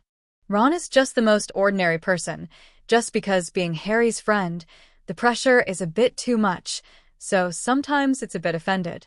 Hearing what Alvin said, Harry nodded gratefully and left the room of requirement, leaving only Alvin and the 2 girls. In the afternoon, Alvin slept beautifully for a long time before coming out of the bedroom full of energy, ready to go to the kitchen to find something to eat. When Alvin entered the kitchen, all the elves immediately stopped their work, lined up neatly in front of Alvin, and shouted in unison. Owner! Alvin was a little surprised. He was a frequent visitor to the kitchen. When he came to the kitchen, the house elves just sent a representative to ask what Alvin needed. There has never been such a big battle. Chelsea, what happened today? Alvin asked like a familiar elf. Hearing Alvin's question, the elf named Chelsea bent his waist lower. Alvin was afraid that he would fall down. Master, we feel your connection to this castle, and you are the owner of this castle and, of course, all our house elves. 99. Hearing this, Alvin reacted. This should be the role of the token Slytherin gave him. He hasn't had time to check what the token does, so he found one. Waving his hand, Alvin said to the elves, Okay, you all go to your own business. Chelsea can stay. All the elves heard Alvin's orders, did not dare to disobey, turned around, and went about their own business. Only Chelsea was left. Alvin said to Chelsea, Bring me a steak and some soup and fruit. Soon, Chelsea brought the food that Alvin asked for, and it was far more than he asked for, and it was richer. Alvin ate some casually and left the kitchen. He found out that the house elves were walking very carefully when he was in the kitchen. Today, he will go to the Forbidden Forest to give Celestia some potions that he has refined. These potions can speed up her growth and enhance her potential. The weather outside was not very good. It was a little gray, and it looked like it was going to rain soon. But Alvin went anyway, and it was still easy for him to use magic to keep out the rain. Sure enough, when he was halfway there, the sky began to flash and thunder, and it rained heavily within a few minutes. Many little wizards passed by Alvin and rushed back to the castle, which made Alvin seem a little maverick. But now everyone has no time to control what Alvin is going to do, and everyone is rushing. But when Alvin arrived at the entrance of the Forbidden Forest, he unexpectedly found a figure. Luna. At this time, Luna stood quietly under the tree, although she wore a yellow straw hat, but under the heavy rain, the straw hat also became wet. The incessant rainwater stayed down the brim of her hat, flowed down her delicate profile, and disappeared into the unknown along the swan-like neck. The little witch was wet but didn't care. She leisurely circled around the tree, looking for something. Like an elf in a rainy night, let the wind howl and the torrential rain raging, she was never affected. Alvin looked at the beautiful scene that only appeared in the CG of the previous life, stopped his steps, and admired the picture scroll of Luna and nature. Alvin felt that Luna's beauty at the moment was unparalleled. Even if Fleur stood by Luna's side at this moment, she would lose her radiance. This girl was born in nature, in the breeze, and in the forest. Luna's perception was very keen, and she came over to meet Alvin's gaze, and after a while, she met Alvin's eyes. Alvin's mind trembled at the deer-like eyes, but he still reacted quickly and walked towards Luna. "It's raining so hard. Why are you still here?" Walking to Luna's side, Alvin propped up a magical barrier for her, and then cast a spell to dry the little witch's body. Luna said nothing and let Alvin act. Knowing that Alvin had completed all the movements, she was the one who spoke lightly, somewhat ethereal with the accompaniment of raindrops. "Lawrence said that there have been horned snoring beasts here, and I came here to find the traces of horned snoring." "Who is Lawrence?" "My roommate." Hearing this, Alvin frowned, but he knew that creatures like the horned snoring beast did not exist in the magical world. Luna, this roommate, must be talking nonsense, probably trying to make fun of Luna. Alvin quickly came to a conclusion in his heart, but he didn't say it. So don't let the little witch know about these mundane things. But it's not good to keep Luna here all the time. When his mind changes, Alvin has a solution. "I don't think you can find the snoring beast for a while. Do you want to go see the unicorn with me?" Alvin found that his tone was a bit strange. How could it be a bit like coaxing little Loli to look at a goldfish? Luna blinked. The naysayer said that the unicorns are really just horses. It's just that the wizard put a unicorn on them. Alvin, face. Alvin was speechless. He knew this magazine. This magazine was published by Luna's father. But he hadn't subscribed, and he didn't know that the magazine was so outrageous that he even questioned the existence of unicorns. "Come and see with me, Celestia." "Well, that's my unicorn's name, and she's a real unicorn." Alvin shook his head, not arguing with Luna, but letting her see for himself. Alvin led Luna, good luck, to the depths of the Forbidden Forest. Because of little Celestia, Alvin is also a regular visitor of the Forbidden Forest. Below, we talked about the topic of magical creatures. After walking down the road, Alvin also has a deeper understanding of Luna. Luna is now known as a crazy girl in Ravenclaw, but Alvin hasn't found anything crazy about Luna. She just doesn't care so much about the evaluations and opinions of the outside world. She likes to live in her own world. Alvin suddenly felt that Hermione and Luna were two completely opposite personalities. Hermione believes in facts and logic, and she has to tell evidence for everything, while Luna, she seems to have all her actions and cognitions based on her intuition. Of course, both of them are very cute girls, and they have something in common. When Alvin and Luna came to the area where Celestia lived, the rainstorm gradually dissipated. A few rays of sunlight were exposed, illuminating the dust particles floating in the air, making the Forbidden Forest a little more hazy and beautiful. Celestia lives in the middle of the Forbidden Forest, close to the Centaur tribe. When Alvin asked Hagrid to help take care of the little unicorn, Hagrid arranged the little unicorn here, also with the consent of the centaurs. For such holy and bright animals as unicorns, the horse people also respect them very much. Woo! The hurried sound of hooves came, and the little unicorn quickly ran to Alvin and rubbed Alvin's cheek affectionately. Okay, you've grown up so much. Don't act like a spoiled child." Alvin patted Celestia, who was getting taller and taller, with a smile in his eyes. Originally, Alvin planned to bring her into the suitcase life, but Alvin felt that the suitcase was too boring, and he couldn't accompany Celestia on this day. So, let the little unicorn continue to live in the Forbidden Forest, and take her away when he leaves school for the summer vacation. Almost every week, Alvin takes some time out to visit her in the Forbidden Forest. Luna was on the side, watching the interaction between one person and one beast, and put her eyes on the unicorn's horn curiously. 103.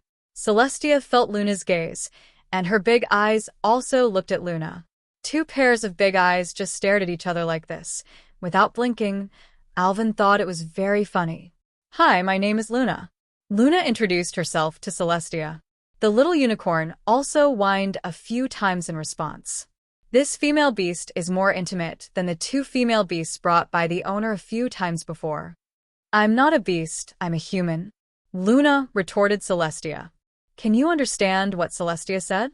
Now it was Alvin's turn to be surprised.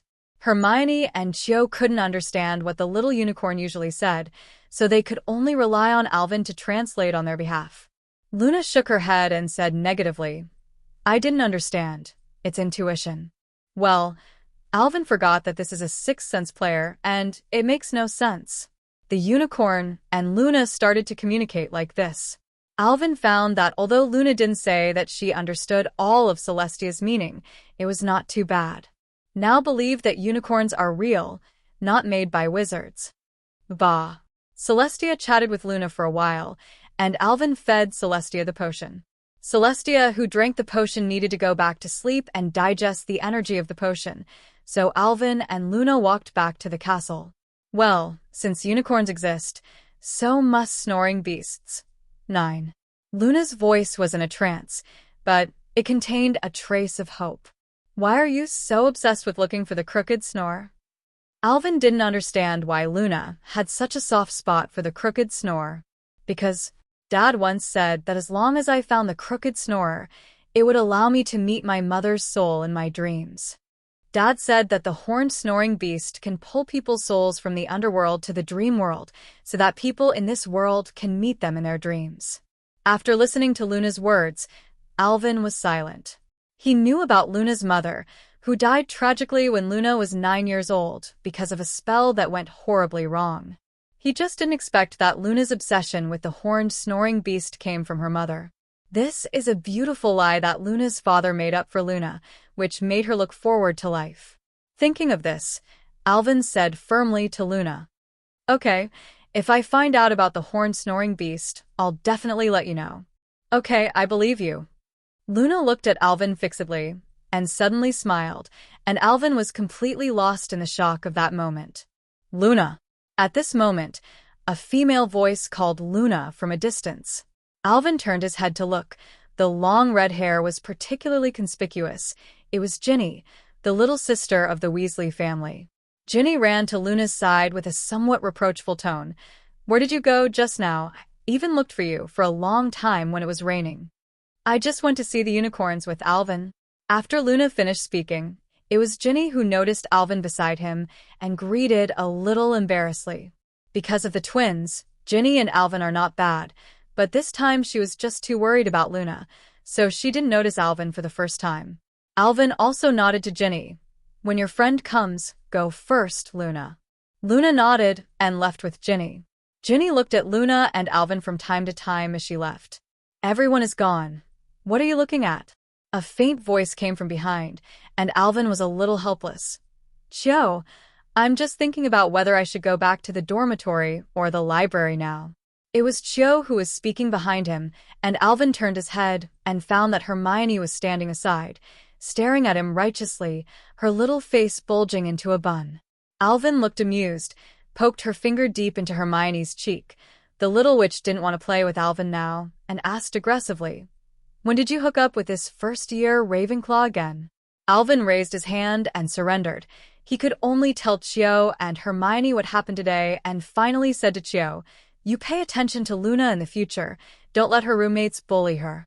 Cho nodded, indicating that he knew. Cho now has a high status among Ravenclaw girls, not only because she has brought a lot of victories to Ravenclaw as a seeker, but most importantly, she is Alvin girlfriend you. After Hermione finished listening, her anger disappeared and she didn't say anything, and Alvin was relieved. After all, when a woman is unreasonable, it is quite unreasonable. Time quickly entered December, and the footsteps of Christmas are gradually approaching. Lately, Alvin has been waiting for Voldemort to enter the Chamber of Secrets, so he can sit back and wait. However, he did not get a letter from Slytherin, so he had to wait patiently. The token that Slytherin gave him, Alvin also basically understood the function. With this token, Alvin can apparate in Hogwarts Castle without the help of a phoenix. And as long as he takes out this token, all the castle portraits and armored guards will obey his orders. Now Alvin's authority at Hogwarts is no less than that of Headmaster Dumbledore. And just today, after Alvin participated in the second Quidditch match of the semester and successfully defeated Slytherin, he suddenly felt the token in his arms a little hot. When I took out the token, I saw that the snake-shaped pattern on the top for decoration was swimming and changing, and finally changed into a few small characters. The Chamber of Secrets has been opened. 35. Alvin avoided the celebratory crowd and slipped quietly towards the second floor of the castle, where he met Colin, who borrowed Colin's camera. Colin saw that Alvin was so interested in his camera, so he gave the camera to Alvin very readily. After waiting so long, Voldemort enduring it for so long, he finally couldn't wait. What to say, Alvin was going to deal with him today. When he came to the bathroom on the second floor, Alvin found that the wash basin had been restored to its original position, and there was no sign that the secret room had been opened. Myrtle isn't here at the moment. Alvin used Parseltongue, opened the entrance to the chamber, and jumped into the pipe with a single jump. In the secret room, a petite blonde lowly fainted in front of the Slytherin statue, and a handsome wizard in a Slytherin school uniform stood between the blonde lowly and the statue, with a somewhat illusory figure and words in his mouth. This wizard is Voldemort, and he looks like when he made Horcruxes in 6th grade. At this time, he was not called Voldemort, but his real name, Tom Riddle. I have to say that Voldemort was very handsome when he was young. No wonder he was able to coax Lady Grey, the ghost of Ravenclaw, into being unable to find the North, and successfully obtained Ravenclaw's crown as his own Horcrux.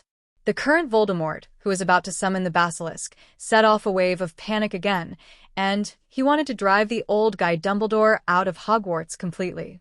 In the past few months, he has successfully bewitched a little witch through his own rhetoric and obtained a lot of information about the current magic world. Voldemort still can't believe that in the future, he will be defeated by a baby when he is in the magical world. He wants revenge. He wants to expel Dumbledore from this school and then absorb enough vitality to finally resurrect. Today is an excellent time. According to the Little Witch, there will be a Quidditch match today, and many little wizards will go out to watch the game. And he can also control the basilisk to attack those little wizards who are alone to avoid exposure. Talk to me, Slytherin, the best of the 4 founders. A hoarse Parseltongue came from Tom Riddle's mouth, and the beard of the statue fell, revealing the door. Tom closed his eyes and quietly waited for the basilisk to appear. 1 minute, 2 minutes, 3 minutes. Tom opened his eyes and felt that something was wrong. The last time he called the basilisk, it only took less than a minute, and the basilisk obeyed his call and appeared in front of him. He tried it again and thought it might be because the basilisk had entered a dormant state. After all, it was already winter, and the basilisk also needed to hibernate. This time Tom deliberately amplified the sound a lot so that the basilisk could hear it clearly. 1 minute, 2 minutes. The unbelieving Tom tried several more times until his voice was hoarse. Not to mention the basilisk, not even the shadow of the basilisk. Where's the snake? Where's my big snake? At this time, Tom was a little bit broken. The basilisk did not appear. How could he kick Dumbledore out of school? How could he be resurrected? Is it relying on this first-year little witch controlled by him? Just as Tom was about to venture into the basilisk exit, Alvin's voice came from behind him. Stop shouting, Tom. The basilisk isn't here anymore. Tom turned sharply and looked behind him. A little wizard, even more handsome than him, was standing at the entrance of the pipeline, holding a muggle camera in his hand. He didn't expect Alvin to be here. Yes, he also learned a lot about Alvin through the little witch he controlled, so he could naturally recognize that this little wizard was Alvin. With a hearty smile, Tom greeted Alvin gently. Hello, my name is Tom Riddle. This is a memory of mine. I know you, Alvin. Alvin watched Tom fooling him with a half smile and asked again, pretending not to understand. What's your name? Tom Riddle. Tom saw Alvin's answer, and the smile on his face became even brighter. Alvin wrote Tom's name in the air with his wand and asked, Is that so?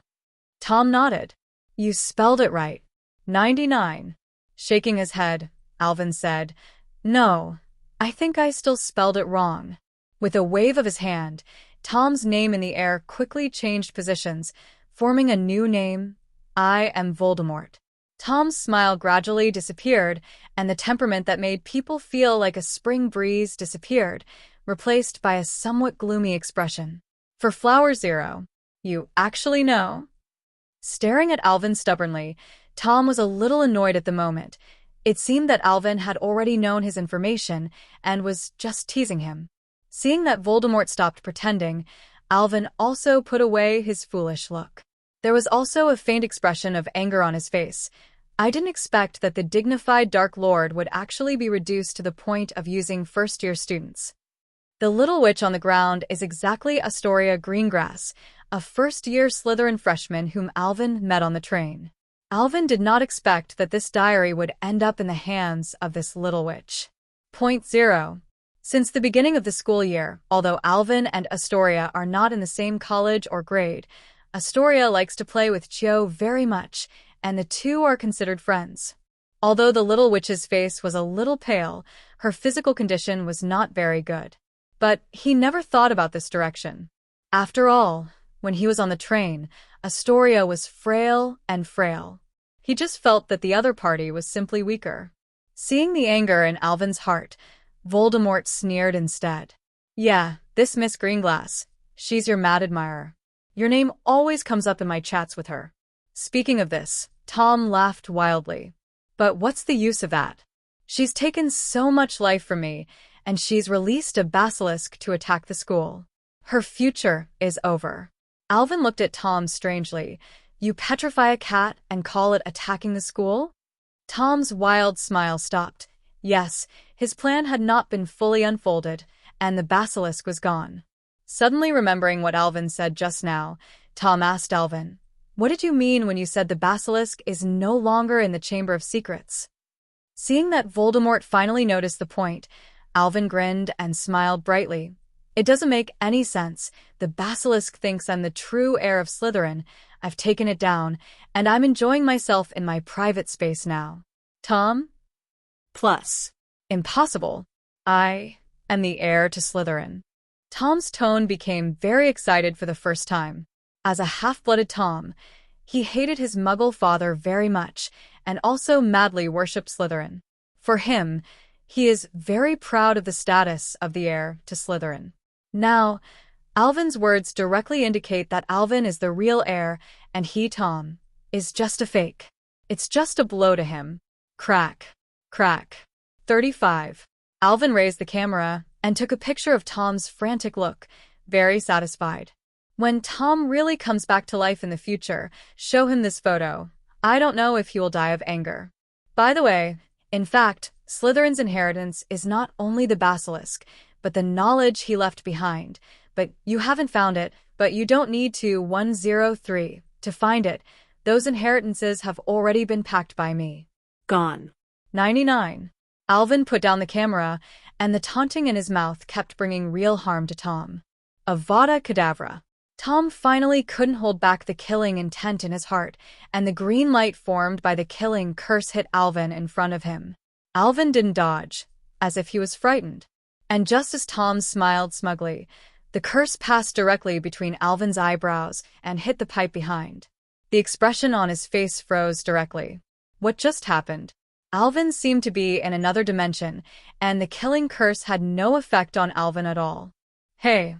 Alvin sighed and said helplessly, Tom, whether it's the current you or the future you, why do you have this hobby? You always like to eat big melons. Alvin's words are sincere. After all, Alvin has also fought against Voldemort 3 times, and every time he meets Avada to say hello, there is really no artistry in a wizard duel. What do you mean by that? Tom frowned. Astoria doesn't know. After all, she is a student who just entered this year. Actually, I also fought with your soul last year, but unfortunately let him run away. Alvin chatted with Tom as usual, but his footsteps were slowly approaching Tom. But Tom was now attracted by Alvin's words and did not notice Alvin's small movements. Alvin pretended to recall, slowly narrating. He was inside our defense against the dark arts professor last year, trying to steal the Philosopher's Stone and resurrect himself. 35. It's a pity that I and Harry were stopped at the last minute. He also used the killing curse as soon as the battle started, and I used. The diary is coming. Armor protection. Avada Kedavra. Alvin and Tom's voices remembered at the same time. Tom found Alvin's small movements, but it was too late to stop. he could only use a killing curse to try to directly attack Alvin's body. But his attack was still useless to Alvin, and the armor spell was also released by Alvin to the comatose Astoria. After all, Alvin was also afraid that Tom jumped the wall in a hurry and attacked Astoria directly. As for himself, long before entering, he silently launched Avalon, forming an absolute defense. Holding the notebook in his hand, he waved his wand, causing Astoria to float to his side with an armor spell. Alvin finally breathed a sigh of relief. Just now Tom Astorius was so close that he was a little restrained in the fight. That's what's going on with Tom, trying to divert his attention. And Tom saw the diary in Alvin's hands. His face was gloomy, but soon returned to normal. Alvin obviously knew that the diary was his body. But so what? Horcrux, as a life-saving tool only made by the most evil dark wizard, naturally has its advantages. After any item is made into a Horcrux, it will become indestructible. Tom couldn't believe that a second-year wizard in Alvin had the ability to destroy Horcruxes. Although I don't know where you learned that this is the Horcrux I made, do you think you have succeeded in getting it? Looking at Alvin mockingly, there was a bit of disdain in his tone. Although Alvin just ignored his 2 killing curses, Tom just thought it was the effect of magic tools. In fact, this is also the case. Avalon is indeed a magic tool, and Tom's vision is still good. Alvin was holding the diary. His face was a little weird, not because of Voldemort's words, but because just now the system gave a prompt.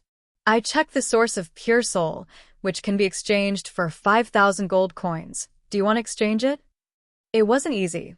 The dog system finally had another function, and Alvin couldn't help but burst into tears. After getting the system for so long, he has no way to get the gold coins except for the gold coins that he does every day.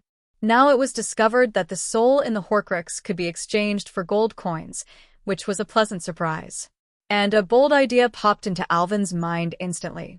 Is there a possibility that he can keep Voldemort in captivity, let Voldemort keep making Horcruxes, and then he can quickly get gold coins? Thinking of this, Alvin's eyes changed when he looked at Tom. It was a look at a fat sheep.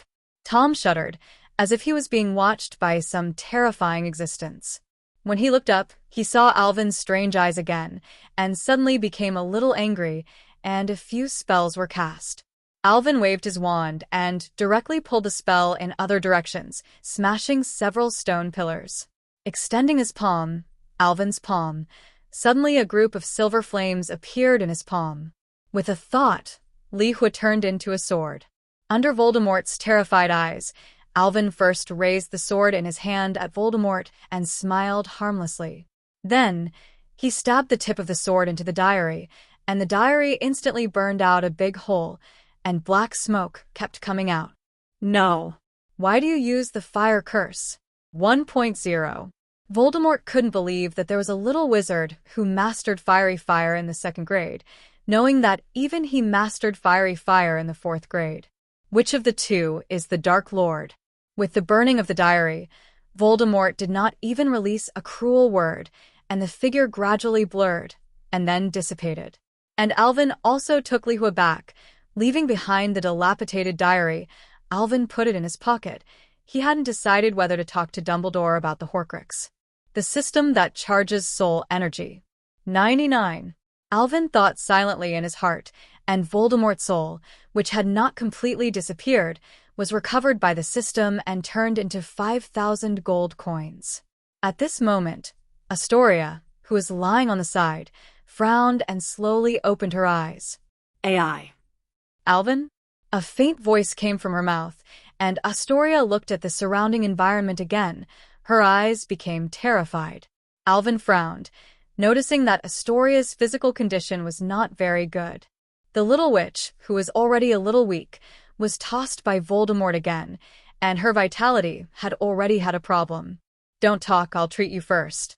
Crouching down, Alvin spoke softly to Astoria, checked the system's item bar with his mind, and then took out 2 bottles of potions to replenish vitality.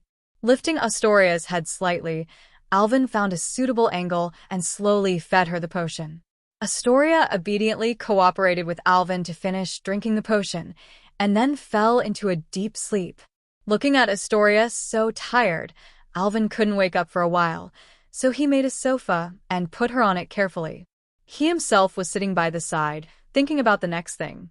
Originally, Alvin's idea was that it was enough for Laodeng to worry about the Horcrux. He just wanted to get 13 living stones to study the secrets among the Death Knights. But since Voldemort's Horcrux can be exchanged for gold coins, he has to change his previous plans. The first thing to figure out is how many Horcruxes Voldemort has now, and where they are. There are 2 closest to Alvin, one is Harry, and there is a Ravenclaw tiara. Ravenclaw's crown is in the Room of Requirement and is easy to obtain. And Harry, the Horcrux Alvin, didn't think about how to extract Voldemort's soul. After all, after more than a year, Alvin had never heard the system prompt that he could exchange the Voldemort soul on Harry for gold coins. Next is the Resurrection Stone of Gaunt's ancestral home. This 3 holy artifact Alvin had planned for a long time, and he was ready to get it during the summer vacation. The rest of the Hufflepuff Gold Cup, Slytherin's Pendant Box, and the Big Snake Nogany were not something that Alvin could get in a short time, so he didn't even think about it. Alvin. Hearing someone calling him, Alvin regained his senses and found that Astoria had woken up. Looking at the time, I found that more than an hour had passed. You're awake, Astoria. Seeing that the little witch has obviously improved a lot, Alvin also smiled slightly. Facing Alvin's smile, Astoria shivered, sobbed, and said in a choked voice, Am I going to be fired? It's Riddle. He confused me. I passed a diary and communicate with him. Alvin said comfortingly, Relax, Astoria. No one's going to fire you. I destroyed that diary and Riddle won't show up again. Astoria heard that Alvin had destroyed the notebook and felt a little relieved, but she was still a little scared, afraid that she would be fired because of this matter and bring shame to her family. Alvin asked a timely question, diverting the little witch's attention. Can you tell me, how did you get that notebook? I got the school from my home. At that time, my mother bought some black magic props from the Malfoy family, trying to find some ways to lift the curse of my family. Astoria talked about what happened. One of them is this diary, and one day I suddenly found that I can talk to this notebook. My mother is very busy every day, and my sister has her own things to do. When I was bored, I began to chat with Riddle every day. But after coming to Hogwarts, he always said some inexplicable words to me, some words like pure blood supremacy. I felt weird and tried to throw away this notebook, but he could always get rid of it after a while. Appeared by my side. Jing 5. With Astoria's remarks, Alvin also understood what happened. No wonder Ginny didn't get the notebook. But he was also curious about the curse in Astoria's mouth. It's a curse that clings to our family, all the wizards of our Greenglass line. Each generation has a hard time living to 40. My father died on his 36th birthday. Speaking of the curse, Astoria's expression also became sad, and she lowered her head. When Alvin heard this curse, he was also silent. When he checked Astoria just now, he didn't find this curse, which shows how troublesome this curse is. But he still comforted Astoria. It's okay. You are still so young, and you still have a long time to find a solution. Maybe one day there will be a solution to this curse? 35. Astoria reluctantly smiled, not expecting much in her heart. After all, this curse has tortured her family for hundreds of years. But Alvin is so caring. She also feels warm in her heart. Alvin understood Astoria's thoughts, but he wasn't just consoling. After all, the Holy Potion, a potion that expels all negative states, can definitely get rid of this curse, but he has only drawn one bottle of 103 potion and fed it to Celestia. Alvin wasn't going to say it now. He was going to surprise Astoria later. Afterwards, Alvin took Astoria and left the secret room. At this time, most of the little wizards had returned to the castle. Alvin first made sure that there were no students in the bathroom, and then sneaked out with Astoria and the illusion. After you go back, don't say anything, just pretend that this matter never happened, and leave the rest to me, you know? Alvin gave Astoria a few words of advice. Nodding obediently, Astoria looked like Alvin's eyes were full of dependence. The little witch who always admired Alvin, but this time he saved her life again, and the girl's heart has changed a little bit. Watching Astoria go downstairs, Alvin turned around and went to the 8th floor. He was going to go to the room of requirement to get Ravenclaw's crown, so as not to have a lot of sleepless nights. Avoiding all the little wizards, Alvin quietly came to the 8th floor and entered the room of requirement. This time, what Alvin thought in his mind was that he needed a house where he could hide his belongings, and the house of requirement also changed accordingly. The space inside is unprecedentedly wide, and countless items are built into towers. These items are proofs that countless little wizards have lived and studied in this school for 1,000 years at Hogwarts. Alvin looked at the ocean in front of him, and his scalp was numb. He first tried to summon the crown with the flying charm, but failed. Horcrux is a very special kind of black magic item, and the flying spell generally cannot directly summon them to his side, and Alvin is just a casual test. With a sigh, now he is only a little searching. With a snap of his fingers, the figure of the elf Bar appeared beside Alvin. Bar bowed respectfully. "Master, is there anything Bar might do for you?" "Help me search for this house. If you find a crown inlaid with gems and with a simple shape, let me know immediately and don't touch it, okay?" Alvin instructed Ball. He emphasized that he should not touch the crown. After all, how could someone as insidious as Voldemort not use some black magic methods to protect his Horcrux? Even if Dumbledore didn't check for a while, he was swayed by Voldemort, and he lost his life in just 1 year, so Alvin was also extra careful. When Bar heard Alvin's order, he nodded moved and then searched hard for the crown that Alvin needed. And Alvin also wanders through the towers of objects accumulated over these long years. Tables, chairs, books, worn school uniforms. Even Alvin saw some art from the Muggle world. What surprised Alvin the most was that in some hidden corners there were actually moving notebooks, black sticks that changed size, and prototype balls that vibrated. Gone. What did the seniors at Hogwarts use the room of requirement for? If you are patient and come here, you may be able to find a lot of useful items if you search carefully. But Alvin doesn't have that spare time. Alvin walked through an area of battered broomsticks and came to a row of crates. A bust statue was placed on a box with a rusty crown on its head. Alvin looked at the rust crown on the statue's head and was a little suspicious. The crown controlled by magic power floated in front of him. Although the crown was full of rust and simple in style, the gem in the middle was still eye-catching. "I checked the pure soul source. Is it converted into 5,000 gold coins?" The system prompt sounded, and Alvin also confirmed the identity of the crown. Silently letting the system absorb Voldemort's soul in his heart, Alvin summoned a cloud of water and rinsed the crown several times. With the cleansing spell, the appearance of the crown soon changed. Mithril is the main body, with crystals all over it, and the emerald in the middle is shining, showing a noble temperament. It appears to be a lady's crown. Touching his chin, Alvin muttered to himself, wondering whether or not to wear it to try the effect. It shouldn't be considered a woman's dress to wear it, right? Alvin comforted himself and put Ravenclaw's crown on his head. Immediately, a clear stream flashed across his mind, and Alvin found that his mental state became fuller and his thinking became more agile. Alvin took a notebook of unknown age from the side and flipped through a few pages. The information inside is absorbed by him quickly and can be remembered easily. Within 5 minutes, Alvin had read the entire notebook. After taking off the crown, Alvin silently estimated that after wearing the crown, his reading speed increased by about 30%, and his memory also improved a lot. Good baby, a little wizard with this crown can instantly turn from a scumbag to a good scholar. How could Voldemort be so reckless and use it to make Horcruxes? Without the help of the system, Alvin would not be able to destroy the Horcrux without damaging the item, and this precious magic item would disappear into the long river of history. While scolding Voldemort, Alvin pocketed the crown in space, called Bar, told him that he had found the crown, and then let Bar return to the manor. Alvin also walked out of the room of requirement and headed to the auditorium for dinner. After he finished playing Quidditch in the morning, he went to the secret room nonstop. After the whole day, he ate some in the morning, and now his stomach is empty.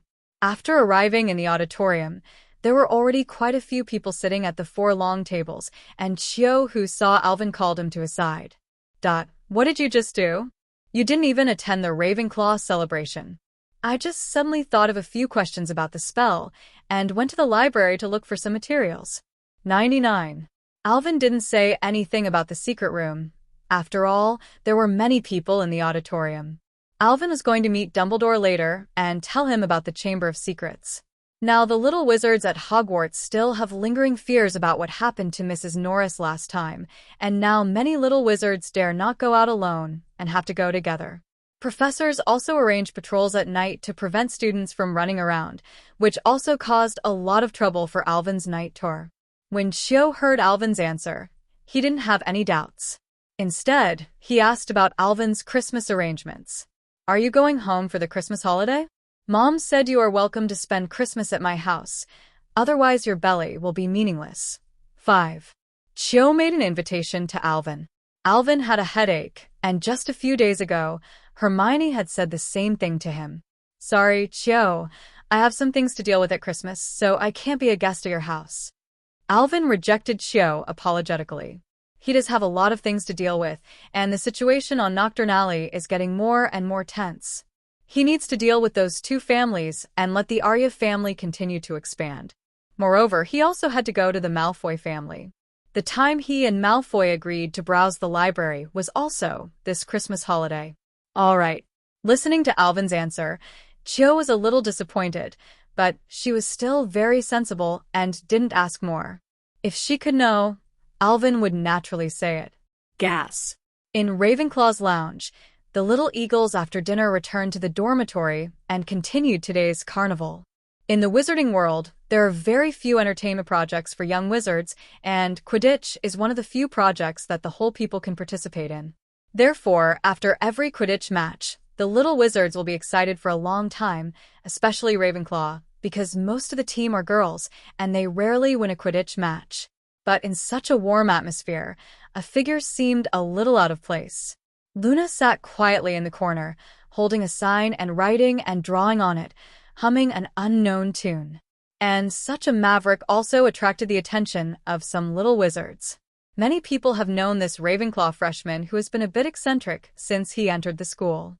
The strange dress, the sometimes inexplicable words, and the magical animals that have never appeared from her mouth have made many people keep away from her. There are even people who have nicknamed Luna, Mad Girl Luna. Her roommate was always whispering behind her back. She's such a crazy girl. She's always saying some weird things, some snoring beast with a horn, and there's no such thing as a 117. 35. Yeah, she also made necklaces out of butterbeer corks. Why didn't she use beer bottles as earrings? Luna never cared about these things. Over time, these people became more and more unscrupulous, and sometimes they would not avoid her when they said bad things about Luna. Lovegood, are you drawing your crooked rhino? Lawrence saw Luna's movements and said to Luna, with a mocking tone, It's not a curved horned rhino, but a curved horned snoring beast. Luna raised her head and seriously corrected Lawrence, her roommate. Then Luna explained, I'm not drawing horned snorers because I've never seen them. Luna's serious look caused another burst of laughter, and Lawrence was very happy. She is usually the person who dislikes Luna the most. Although Luna usually dresses strangely, her fresh temperament and delicate face cannot be concealed, which makes Lawrence very jealous. Luna did not continue to say anything, but bowed her head to finish the work at hand. Lawrence stepped forward and snatched the drawing board from Luna's hand. Let's see what Miss Lovegood is up to. She looked at the drawing board, and there was a little black-haired wizard riding a broomstick and waving a club, and was about to knock a bludger into the air. Just above the drawing board, there is also the word refueling. Lawrence easily recognized that the villain on the drawing board was Alvin, and he was the only male batter in the entire Ravenclaw. Oh, what did I find? Lovegood is making a dedicated cheer banner for Alvin Gaunt. Lawrence's tone was very exaggerated. Could it be that you like him? After speaking, even Lawrence himself laughed. Many people next to him also secretly laughed, laughing at Luna's overreaching. Alvin's status in Ravenclaw is very high, and many little witches are only secretly in love, and they don't dare to show it. And Luna made a cheering banner for Alvin. What is it like? We are friends. Luna explained patiently, but unfortunately no one believed her at all. Will the famous Alvin Gaunt be friends with your crazy witch? Don't you think you know him and you are friends? 35. You don't even look at you. Lawrence's meanness made Luna uncomfortable, and she frowned. At this time, a voice came, covering all the noise. What? Do I need to let you know who I am friends with? The crowd, automatically dispersed a passage. Alvin's figure appeared, and he slowly walked to Luna's side. Looking at Lawrence, who was at a loss, there was a scrutiny in his eyes. Who are you? I'm Lawrence Batty, Alvin. That's not what I meant. Just call me Gaunt. I don't know you well. Alvin interrupted her with some displeasure. He had heard what Lawrence said to Luna just now. Now that he heard Lawrence's name, he remembered that she was the one who made Luna look for the horned snoring beast in the heavy rain last time. For a time, he was extremely disgusted with Luna, his roommate. Extending his palm, Alvin looked at Lawrence. Miss Barty, should you return Luna's painting to her? Oh. 35. Lawrence was a little panicked, and hurriedly handed him the drawing board. The indifferent fool on Alvin's face could see it. She didn't expect that Luna and Alvin really knew each other, and it seemed that they had a good relationship. Taking over the drawing board, Alvin looked at the drawing, saw that Alvin in the drawing was waving at him, smiled, and then returned it to Luna. It's a nice drawing, I like it a lot. Well, I like it too. Staring at Alvin with clear eyes, Luna said softly. Alvin nodded with a smile, then turned to look at the crowd, expressionless again. All the little wizards didn't dare to breathe. These Ravenclaw students knew Alvin's power better than outsiders, and they were a little scared to see what he looked like now. After all, they all laughed at Luna just now. After looking around for a week, Alvin's eyes stayed on the person who laughed the most for a few seconds before he said, Me and Luna are indeed friends, and still very good friends. I hope you will not make fun of my friends in the future. This is the most basic kind of respect for others, isn't it? After that, Alvin took Luna's hand and left the crowd, leaving behind a group of little wizards who looked at each other. It took a long time before anyone dared to speak. Scared me. I just thought Alvin was going to take out his wand. 35. Me too. I didn't think the mad girl would actually be friends with Alvin. 35. Shut up. Can you call a mad girl? Fairy. The little wizards talked a lot about the relationship between Alvin and Luna, but they didn't dare to use the nickname of a mad girl to call Luna. It's just that everyone subconsciously stayed away from Lawrence, causing the witch's face to turn blue and white. At the same time, Alvin and Luna came to the outside of the Ravenclaw lounge. If your roommate is playing tricks on you, just tell me. Standing in the corner, Alvin looked at Luna, who was holding the drawing board, and said, They just love mischief. Luna shook her head. But now they know that I'm a friend of the most talented Alvin Gaunt ever at Hogwarts. They shouldn't have the guts. Alvin scratched his head. It always made him a little embarrassed to say this from Luna's mouth. But since Luna said so, he won't interfere too much. Luna's intuition is so keen, she knows how to protect herself. If Alvin intervenes again, it will be a bit more of a substitute. Luna raised the drawing board in her hand. I'm going back to finish it. Alvin nodded. He was going to go back to the dormitory to rest, but only because of Luna did he intervene.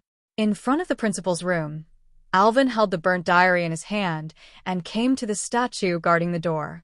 It was Christmas break in 2 days, and Alvin was going to give this notebook to Dumbledore before he left school. Password. The stone statue asked. Zizi Honey Candy. This was still the password given by Dumbledore last time when Dumbledore called Alvin to discuss the issue of the Chamber of Secrets, and Alvin didn't know if Dumbledore had changed it. Fortunately, the statue opened after hearing the password. At this time, Dumbledore was sitting behind his desk, holding a pile of cockroaches and putting it in his mouth. Alvin clearly saw that the pile of cockroaches was eaten by Dumbledore in one bite, and the 2 legs left outside were kicked, and the corners of his mouth were constantly twitching. Lao Deng's food taste has always been unique. The booger smell of BB Duo beans is also his favorite, and now the cockroach pile. After seeing Alvin come in, Dumbledore was also a little surprised, but he quickly controlled his expression and showed a gentle smile. Gaunt, although I am surprised by your presence, I still want to ask, would you like some cockroaches? Alvin forced a smile. I think I don't need a professor. I'm full at night. Dumbledore nodded regretfully, then waved his wand, and a chair flew across from him, before beckoning to Alvin to sit down. Alvin put the diary on the table before sitting down. Dumbledore looked at the notebook on the table and knew that this was what Alvin had come here for today. He picked up the notebook and observed it carefully. He frowned slightly. Sorry, Gaunt. This notebook is so badly damaged. Can you tell me what's going on? Alvin moved and found a comfortable position to sit in. Professor, this is Tom Riddle's notebook, which was made by my friend Astoria before the Norris incident. But now this notebook has been ruined. The portraits of the past principals on the wall quietly opened their eyes. Looking at the diary, a thin, white-haired male principal covered his face in shame. When Dumbledore heard Tom's name, his expression became a lot more serious, and he asked Alvin some details. Alvin didn't hide it either, except that Slytherin's real secret room didn't say anything, and he told Dumbledore everything that happened. The basilisk. Didn't know there were basilisks in the school. Dumbledore, you must clear this threat. A chubby witch screams in the portrait. She can't believe such a horrible existence exists in the school. Sorry, Headmaster Derwent. I don't think the basilisk is a threat to Hogwarts anymore, because I've taken it down. Alvin smiled and said to the fat witch. He also knew the principal. Dallas Derwent, the headmaster who also served as the head of the St. Mango Hospital for Magical Injuries and Injuries, is one of the few female headmasters. Boy, this is Slytherin's legacy. Not something you Ravenclaw can touch. Unless you promise me to transfer to Slytherin. A mean-looking headmaster yelled at Alvin, but he was instantly punched to the ground by a headmaster who might be a Ravenclaw. Alvin watched these old antiques fight like a hilarious watch. The headmaster, who was just knocked down, was Sirius' great-great-grandfather, known as the most unpopular headmaster at Hogwarts. Dumbledore frowned. He already knew what it was, and what made him dignified the most was that Tom was so negligent about the storage of the Horcrux, which probably meant one thing. For Flower Zero, the Horcrux he made was not just this one. Halls, how did you destroy this diary? 99. Flaming fire. I destroyed him with flaming fire. Alvin made no secret of the fact that he used black magic. Dumbledore took a deep look at Alvin, not wondering why Alvin was so angry. As early as last semester, he already knew about Alvin's extraordinariness, and the fiery fire spell was not a problem for Alvin at all. And now Alvin makes Dumbledore feel a faint heart palpitations. He didn't know why the little wizard in front of him had improved so quickly, but he knew that Alvin and Voldemort were different, so he stopped thinking about it. Now that the enemy is present, he has no time to explore Alvin's secrets. I take back what I said earlier. You bad boy, you should be assigned to Azkaban. 35.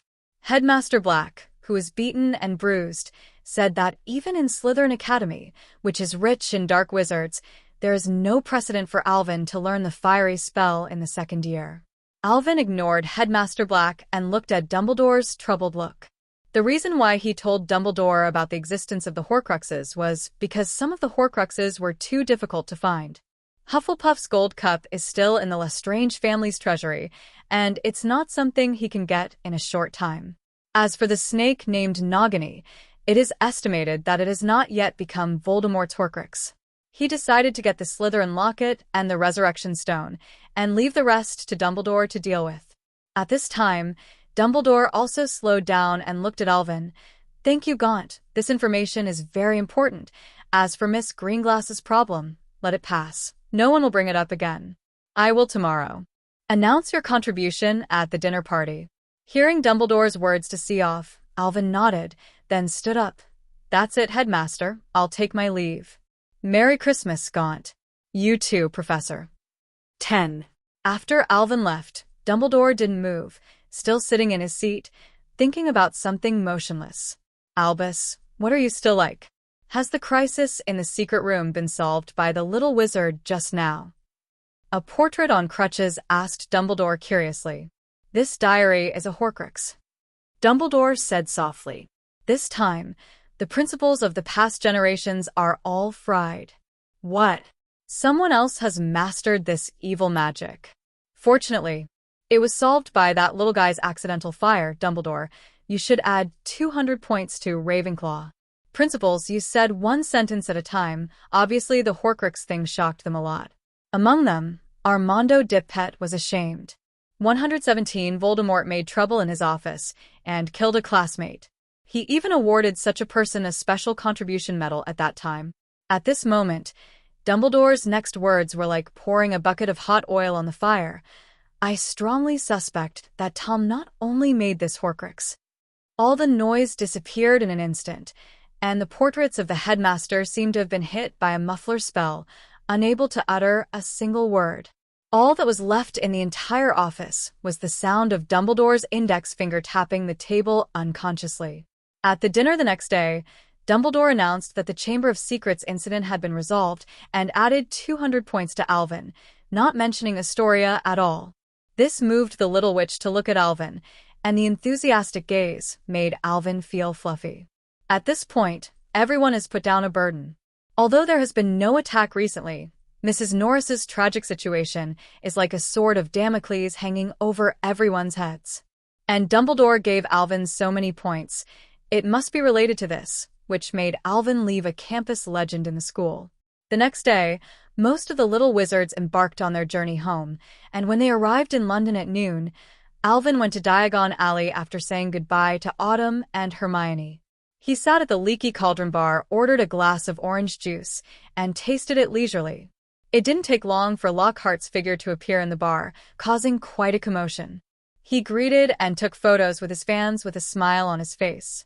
It took a lot of effort to get rid of this group of enthusiastic fans. That's famous trouble, isn't it? After finishing all this, Lockhart sat next to Alvin, asked for a glass of red currant rum, and showed it to Alvin. The recent Lockhart is very proud of Spring Breeze. After being transformed by Alvin, his performance in the classroom is getting better and better. The reputation among the little wizards has been reversed back to the state before the school started, and many people even criticized him. More and more worship. And he also wrote a book called The Days of Teaching at Hogwarts and published it, which made him even more famous in the wizarding world. Alvin glanced at Lockhart, didn't say anything, got up and walked into the backyard.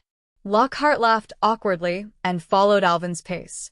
You need to cover up. The place we are going to in a while is not suitable for you to appear now. Alvin took a few glances at Lockhart's outfit. Today's Lockhart was wearing a sky blue wizard robe and well-groomed hair, which was very conspicuous. With a tap of his wand on Lockhart's clothes, his flamboyant attire instantly transformed into a hooded black robe. Lockhart didn't ask much. Although he was curious about where Alvin would take him next, he knew what to do as a subordinate. The two entered Diagon Alley and then came to the end of Diagon Alley. As soon as they turned around and entered Knockturn Alley, Alvin took Lockhart to a large manor in front of the door. Two wizards stand guard.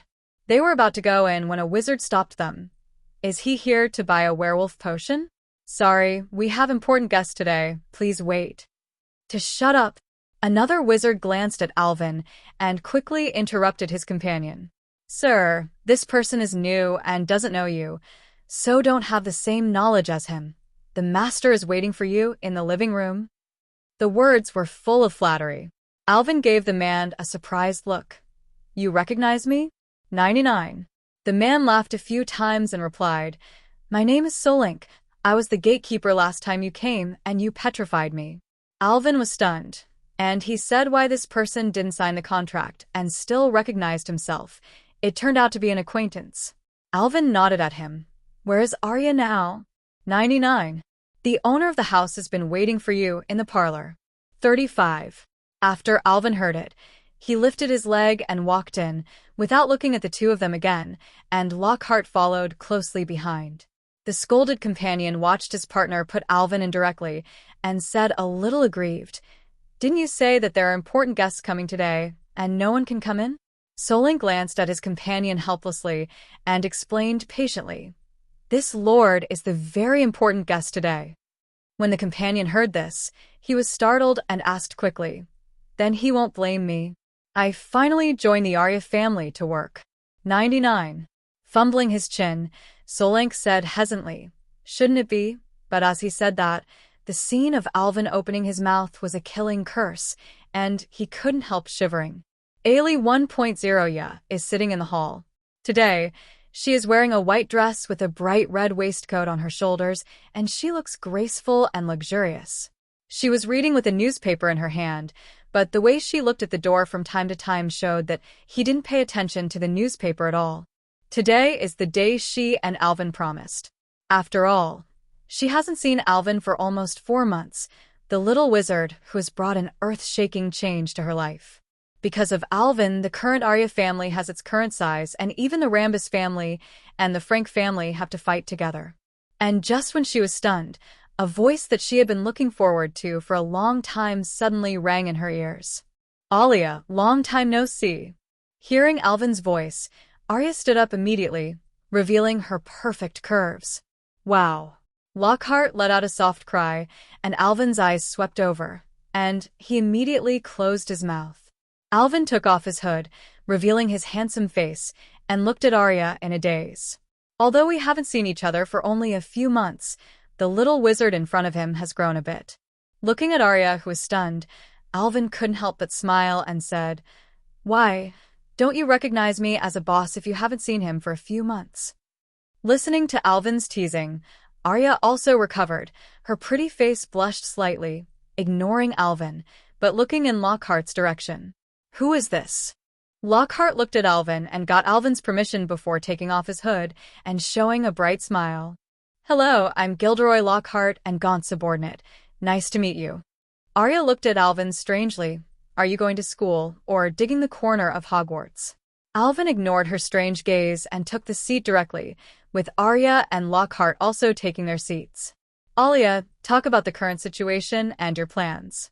When Arya heard Alvin mention the business, her face became solemn, and she introduced the current situation to Alvin. At present, there are 76 ordinary wizards and 30 werewolf wizards in the Arya family, and the 5 strongest among them have reached the level that can pass the aura test. We already have 5 stores in Knockturn Alley and 1 in Diagon Alley, but it's leased out to a budding broomstick company. Although the current situation is good, our expansion has been affected since the Rambus family and the Frank family united. Werewolf wizards and those wild wizards have always been the targets of those 2 families, but since our rise, their business has become more and more difficult, until not long ago, they finally united. Just last week, they also launched an attack on our potion shop, but this attack was just a test, and it was easily repelled, but they will never give up like this. Listening to Arya's explanation, Alvin also understood what kind of power he is now. Lightly tapping his fingers on the tabletop, Alvin asked, How's the infiltration of the Ministry of Magic going? Hearing Alvin's question, Arya's expression became embarrassed. Only a few ordinary Muggle-born staff at the Ministry of Magic accepted my offer, and the others were not very friendly to those of us in Knockturn Alley. 55. Alvin understood the meaning of Arya's words. What was not very friendly, it was clear that he looked down on Arya. For the wizarding world as a whole, the wizards in Knockturn Alley are like rats in the stinking ditch, and many people didn't even go to school at Hogwarts, private, weak or loose wizards from all over Europe. Those who are Orthodox-born and entered the Ministry of Magic naturally treat Arya and others with contempt and will not accept solicitation. After thinking for a moment, Alvin said, The Ministry of Magic is handed over to Lockhart. I brought him this time to let you know each other. If Lockhart needs any help in the future, you should try your best to help. Now, let's talk about the 2 families in Knockturn Alley. What are your plans? Hearing Alvin's words, Arya glanced at the silent Lockhart, and now she also understood the intention of Alvin to bring Lockhart here. But she quickly drew her attention back. I originally wanted to see if I could draw one of the families over and then cooperate to destroy the other, but you are here now. Alvin nodded. Arya's strategy was still very stable. She knew how to win over batches. But Alvin didn't want to be so troublesome. For him now, it didn't take so much trouble to deal with the 2 small forces in Knockturn Alley. He directly rejected and said, Don't be so troublesome. I just ask you, can they be subdued? It is best to have the opportunity to catch them all. Arya didn't expect Alvin to cut it so directly. She pondered for a moment before saying, "Actually, the wizards in Knockturn Alley still respect the strong. As long as you can convince them with your strength, there is still a high probability of success." Speaking of which, Alia smiled bitterly. Didn't she succumb to Alvin's strength at the beginning? But she is still very grateful for her decision. Arya continued, "They will hold a banquet on Christmas Eve, when the people from both sides will gather. The purpose is to ease their years of hostility and hatred, and it is also a demonstration for us." 5. Hearing this information, Alvin's eyes lit up and he immediately said, "Then on Christmas Eve, people worked so hard to gather so many people to save me some trouble. I can't help but appreciate it." Arya looked at Alvin with a strange expression. Alvin is fine. How come 117 doesn't speak human words sometimes? MJU4NDA20C3ODM1NDA1MZ10JU, smiley face. Lockhart, who was next to him, also felt the same way. Sometimes his student and boss not only did not speak, but also did not do human affairs. Alvin didn't see the expressions of the two, and gave an order to Arya. "You have some of your subordinates on standby in their other sites the day after tomorrow, and you will be ready to receive them when that time comes." Arya looked at Alvin worriedly. "But if too many subordinates are scattered, will the frontal battlefield?" "You can rest assured. It's enough for me to take the shot that night, and you won't need your men." Alvin waved his hand, signaling to Arya not to worry. At this time, Lockhart also opened his mouth to comfort him. "Don't worry about our boss. His strength is very terrifying. In fact, among all of them, Lockhart may be the one who understands Alvin's strength the most." He watched Alvin turn him from being close to a magical idiot to an elite aura-level combat power. One can imagine how strong his own strength will be. When Arya heard Lockhart say this, she could only choose to believe it. Alvin's eyes flashed with excitement. "Finally can do a great job." Alvin has spent most of his life at Hogwarts since acquiring the system. Although life at Hogwarts was good and he liked it very much, it was always too peaceful and lacked some thrills. Feel the power that is improving every day and the magic spell that is becoming more and more diligent. Alvin also wanted to fight happily and use his strength to the fullest. It's a pity that it has been more than a year. Last year, when he was fighting for the Philosopher's Stone, he was warmed up by fighting Voldemort. At other times, he really had nothing to do and had nowhere to release it. With so many enemies all at once now, Alvin just wished they would be a little bit tougher, so he could fight more happily. "Okay, Lockhart, and I will live here for the next few days. You go and arrange a place for him," Alvin ordered to Arya. Arya nodded, and then went out to prepare the house and dinner. For the next 2 days, Alvin stayed at Arya's house and didn't go anywhere, happily enjoying Arya's tenderness. However, during the period, Alvin received a letter from Fleur, asking him why he didn't go to France for Christmas. Alvin had to rack his brains and reply to a letter. In the letter, Alvin also explained the reasons carefully, and like Fleur assured that Alvin will definitely pass the summer vacation. In this way, the time came to Christmas Eve, and Alvin also set off with Arya, Lockhart, and more than 10 other wizards. The hall of Frank Manor was brightly lit at this time, and a group of wizards in dresses were holding a banquet. All the elites and backbones of the Frank family and the Rambus family are basically gathered here. However, the atmosphere on the field was still a bit awkward. After all, it was a hostile relationship for many years. Although it is now an alliance, hatred cannot be put down so easily. However, the principals of the two forces were indeed chatting happily, like old friends. "Frank, I didn't think we would talk like this. I always thought that if there was a chance, you would give me a killing." "Charm. Lambies, don't you think so in your heart?" After speaking, the two old foxes looked at each other the same, and then laughed in unison. Obviously, these two people also have their own ghosts in their hearts, but now Arya is their confidant, and they won't turn their backs until they get rid of her. Just when the two were preparing to fight for the distribution of benefits, there was a sudden burst of noise from outside. "What's the matter?" Bruno Frank asked with a frown, but unfortunately the wizard guarding the door didn't give him any response. Suddenly something was wrong in his heart, looking at the vast night outside the door, as if darkness had swallowed everything. Others also noticed that the situation was wrong, took out their wands, and walked out of the hall under the leadership of Frank. Fluorescent flashes. One after another faint rays of light emanated from the tip of the wand, and they vaguely saw that there were 3 figures walking towards them in front of them. "Yo, are so many people here to welcome me?" A frivolous voice came, and seemed to be happy for so many people to appear.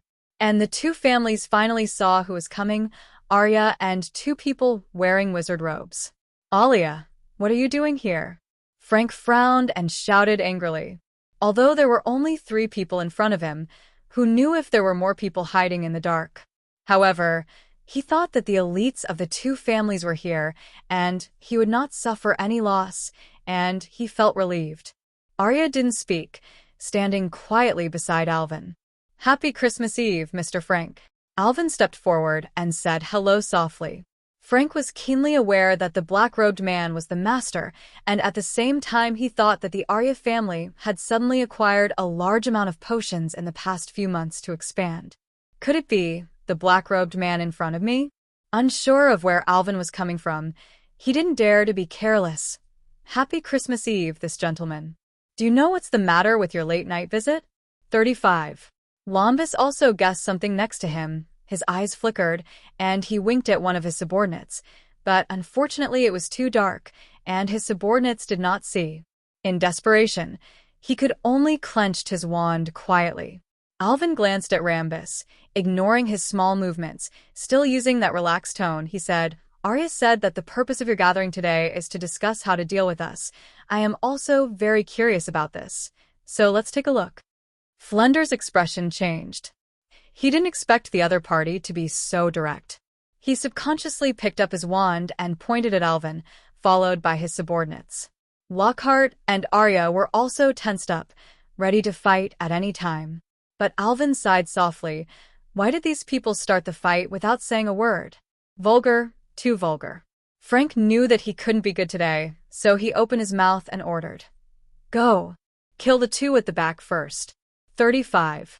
At this time, he still hopes to capture the leader who is suspected of being a potion master alive and try to conquer this person for his own use.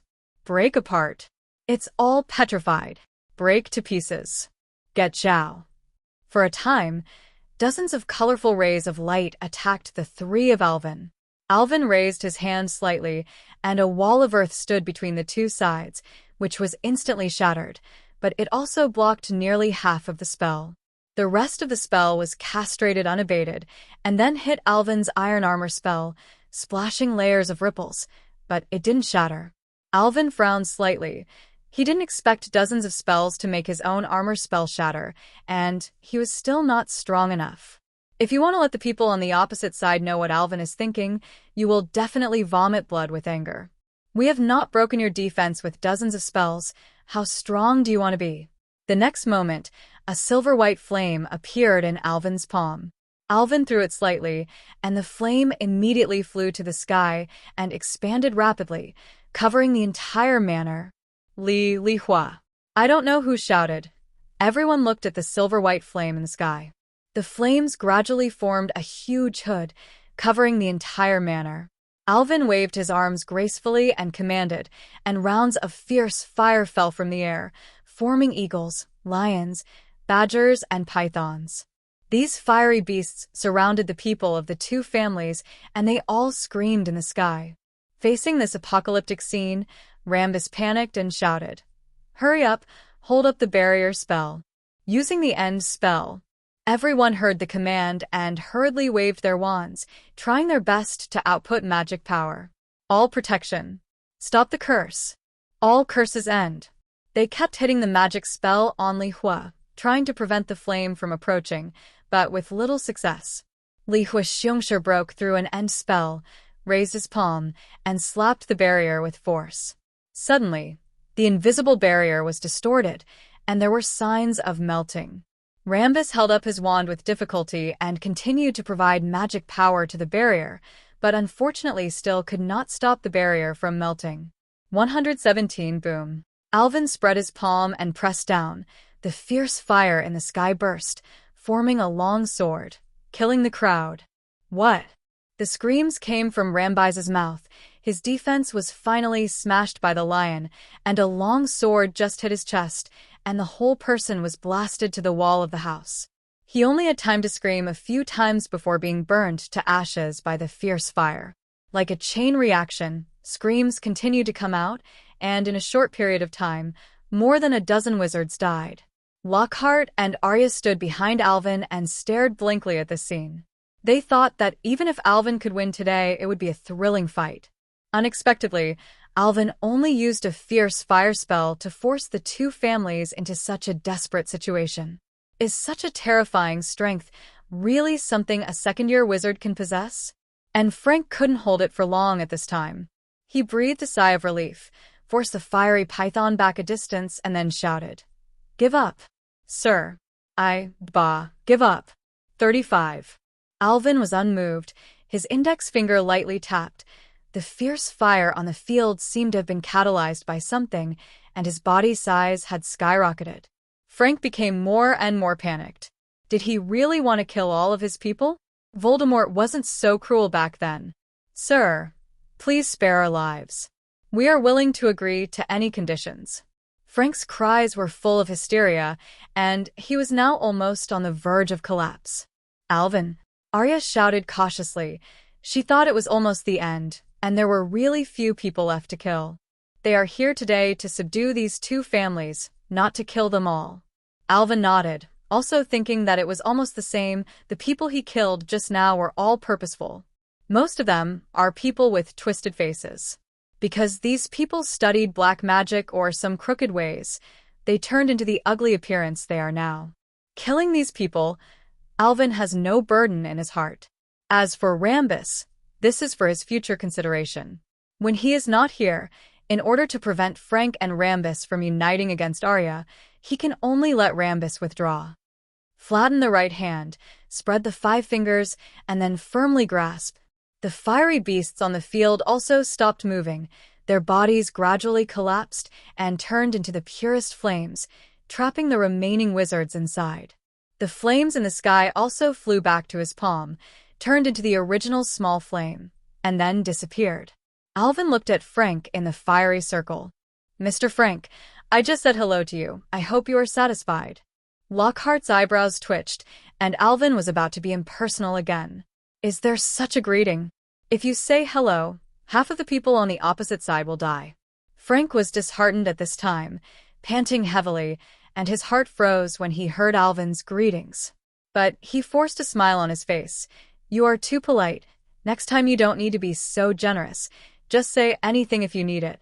Seeing that Frank is also so conscious of the times, Alvin is very satisfied. He looked at Arya, who winked and took out a contract, controlled it with magic power, and flew into Frank's palm. Frank glanced at the content of the contract and found that there were no too harsh conditions. He was relieved and hurriedly signed his name and handed it to his subordinates. And the people of the Rambus family are a little dazed. Their leader is gone. Who will take the lead? Finally, the backbone of a family couldn't bear the fear brought by the fierce fire around him, so he took over the contract and signed his name. When the first person stood up and surrendered, the rest became logical, and it didn't take long for everyone to complete their signatures. Alvin also waved his hand away to put away the fire, and brought Arya and Lockhart to Frank. "Then please give me more advice in the future, Mr. Frank. I hope you can work with Alia happily in the future." Frank smiled bitterly. Just 10 minutes ago, he was still chatting and laughing with Rambus, discussing how to distribute the big cake left after the elimination of the Arya family. Unexpectedly, Rambus has turned into ashes and scattered in the air, and he himself has become someone else's subordinate. Arya also greeted Frank generously. She knew that there would be more and more people under Alvin in the future. However, she also believes that as long as she does things seriously, she will always have a place in the magical world in the future. Calling the men outside the door, Alvin asked several members of the Rambus family to take them to the station, scavenged the properties of the Rambus family, and brought them to Arya's manor. Frank said to Alvin hesitantly, "Master, can you let me know which powerful wizard I am loyal to?" Alvin thought about it, and they signed a contract anyway, so it is not impossible for them to know their identities. Taking off the hood, Revealing a handsome face that can amaze countless people, Alvin said with a smile. A few words about myself. My name is Alvin Gaunt, second year at Hogwarts, a newcomer to the wizarding world. Listening to Alvin's self-introduction, Frank was a little silent.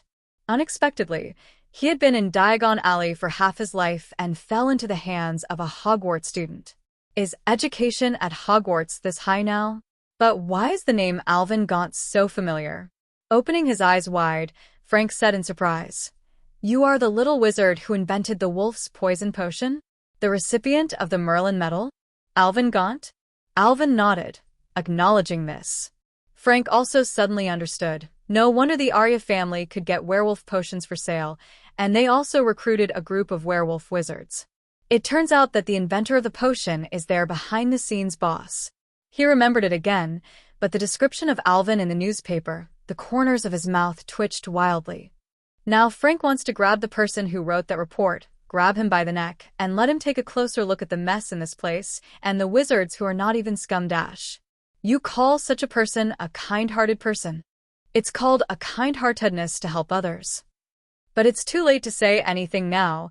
He is already one of Alvin's subordinates, and he can only be obedient, hoping that the little master will reward him with a bone if he speaks happily. Seeing that the incident was resolved satisfactorily, Alvin didn't want to stay in the ruins any longer. After a few simple explanations, he returned to Arya Manor on his own. Others are still here to clean up the mess. And after Alvin left, Lockhart couldn't help but sigh. His plan is so deep. It's really scary. Alia and Frank on the side looked at him curiously, a little unclear. Arya felt that Lockhart, as a professor at Hogwarts, must have more opportunities to contact Alvin than them, and he must know Alvin better. Lockhart looked at the curious too and opened his mouth to analyze Alvin's strategy. The current Alvin has subdued your 3 families and basically controlled Knockturn Alley. And Knockturn Alley is the gathering place of the British Dark Wizards. It can be said that he has already controlled most of the low-level Dark Wizards and a huge part of the resources. And I was pushed to the bright side by him. After the end of this semester, I will enter the Ministry of Magic. With your support and resources, I can also quickly rise to a high position. 5. Arya and Frank nodded, thinking Lockhart was right. Lockhart smiled smugly. He liked others to look at him with such admiration, and then he used his best-selling author's imagination to explain Alvin's plan. You know, he won a Merlin Medal, and Alvin's reputation in the group of little wizards is unparalleled. Even the savior Harry Potter is his sidekick. On the bright side, I control the overall situation. You are responsible for the order on the dark side, and he appears in front of the world in an extremely bright image. So, having said this, Lockhart deliberately paused for a few seconds, glanced at the two who were completely attracted by his words, and came to a conclusion with satisfaction. Alvin Gaunt, his purpose is to be the uncrowned king of all of Britain. Not some dark lord, not some white lord. He wants it all. With a long sigh of relief, Lockhart also calmed down his inner agitation. So that's how it is. 39. After listening to Lockhart's explanation, Frank finally came to a realization. It's not wrong for me to lose under a wizard like him. He sighed while shaking his head and couldn't help being convinced by Alvin's ambition. With Alvin's current strength and future potential, coupled with his meticulous thinking and far-reaching plans, I believe that in the future, not only dominating the whole of Britain, but dominating Europa will not be a problem. Just thinking about it like this made Flender feel uneasy. Once upon a time, he also dreamed of expanding his power step by step and becoming an important figure, but the gap in strength and the background of the family gradually made him realize the reality. For Flower Zero, sometimes dreams are one thing and reality is another. But now, with the appearance of Alvin, it is possible for him to realize his dream.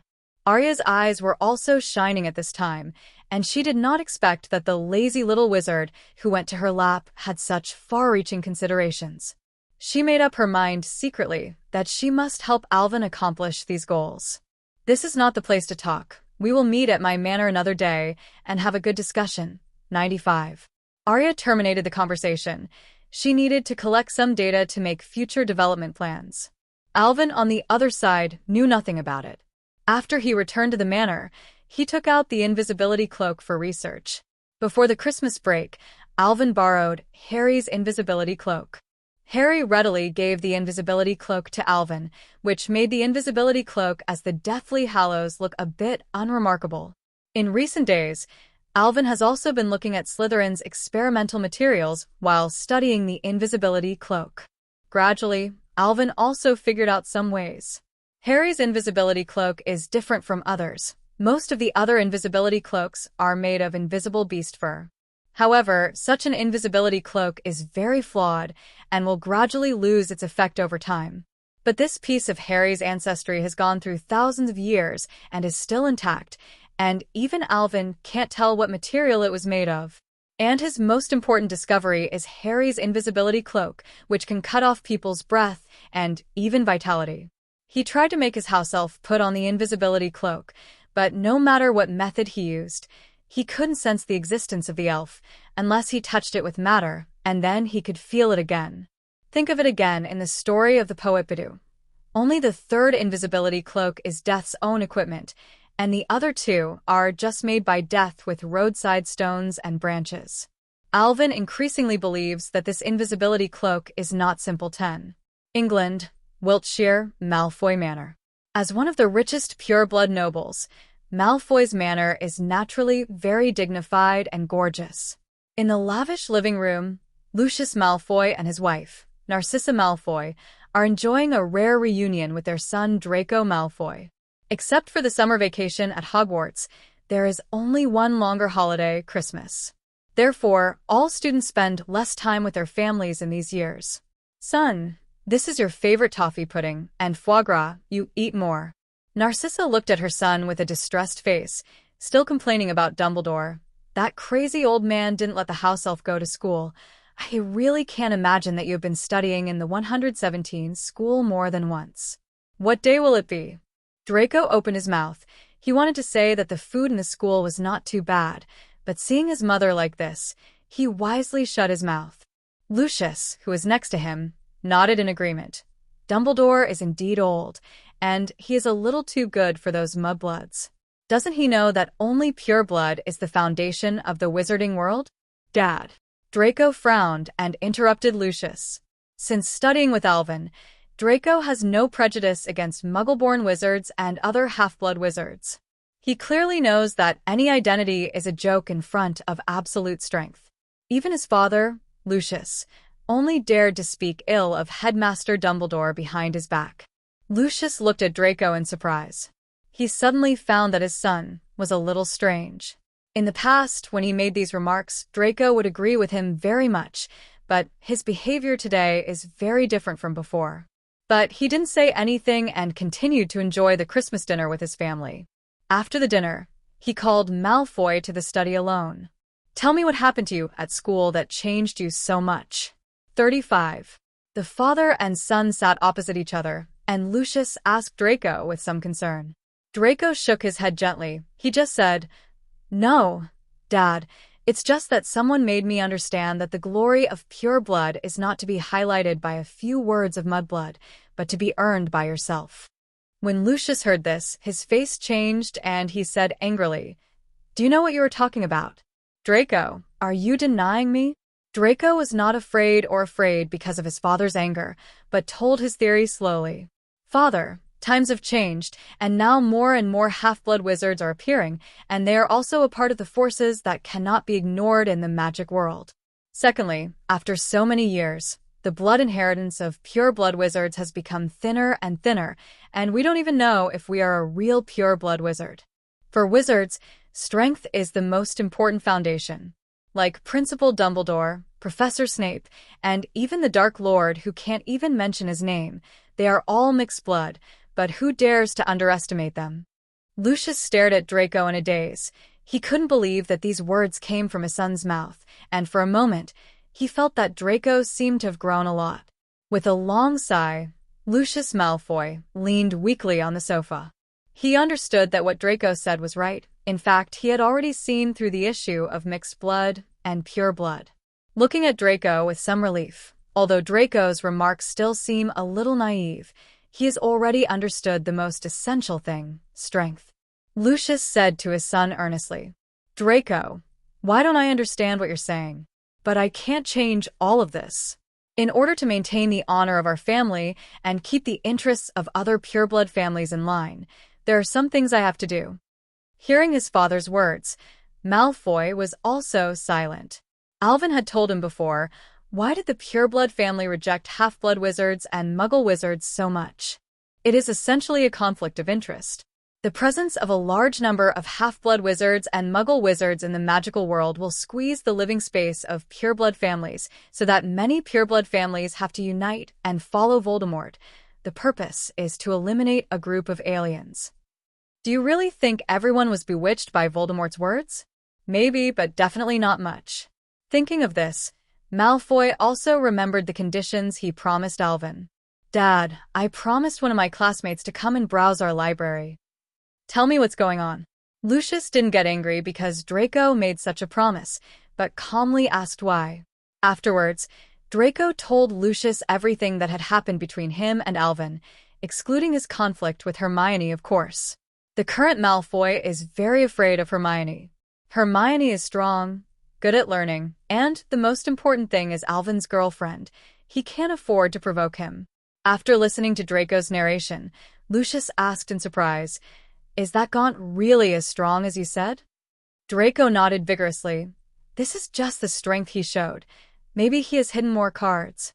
Although he couldn't reveal many secrets to Lucius due to the contract, just what he could say was enough to shock Lucius.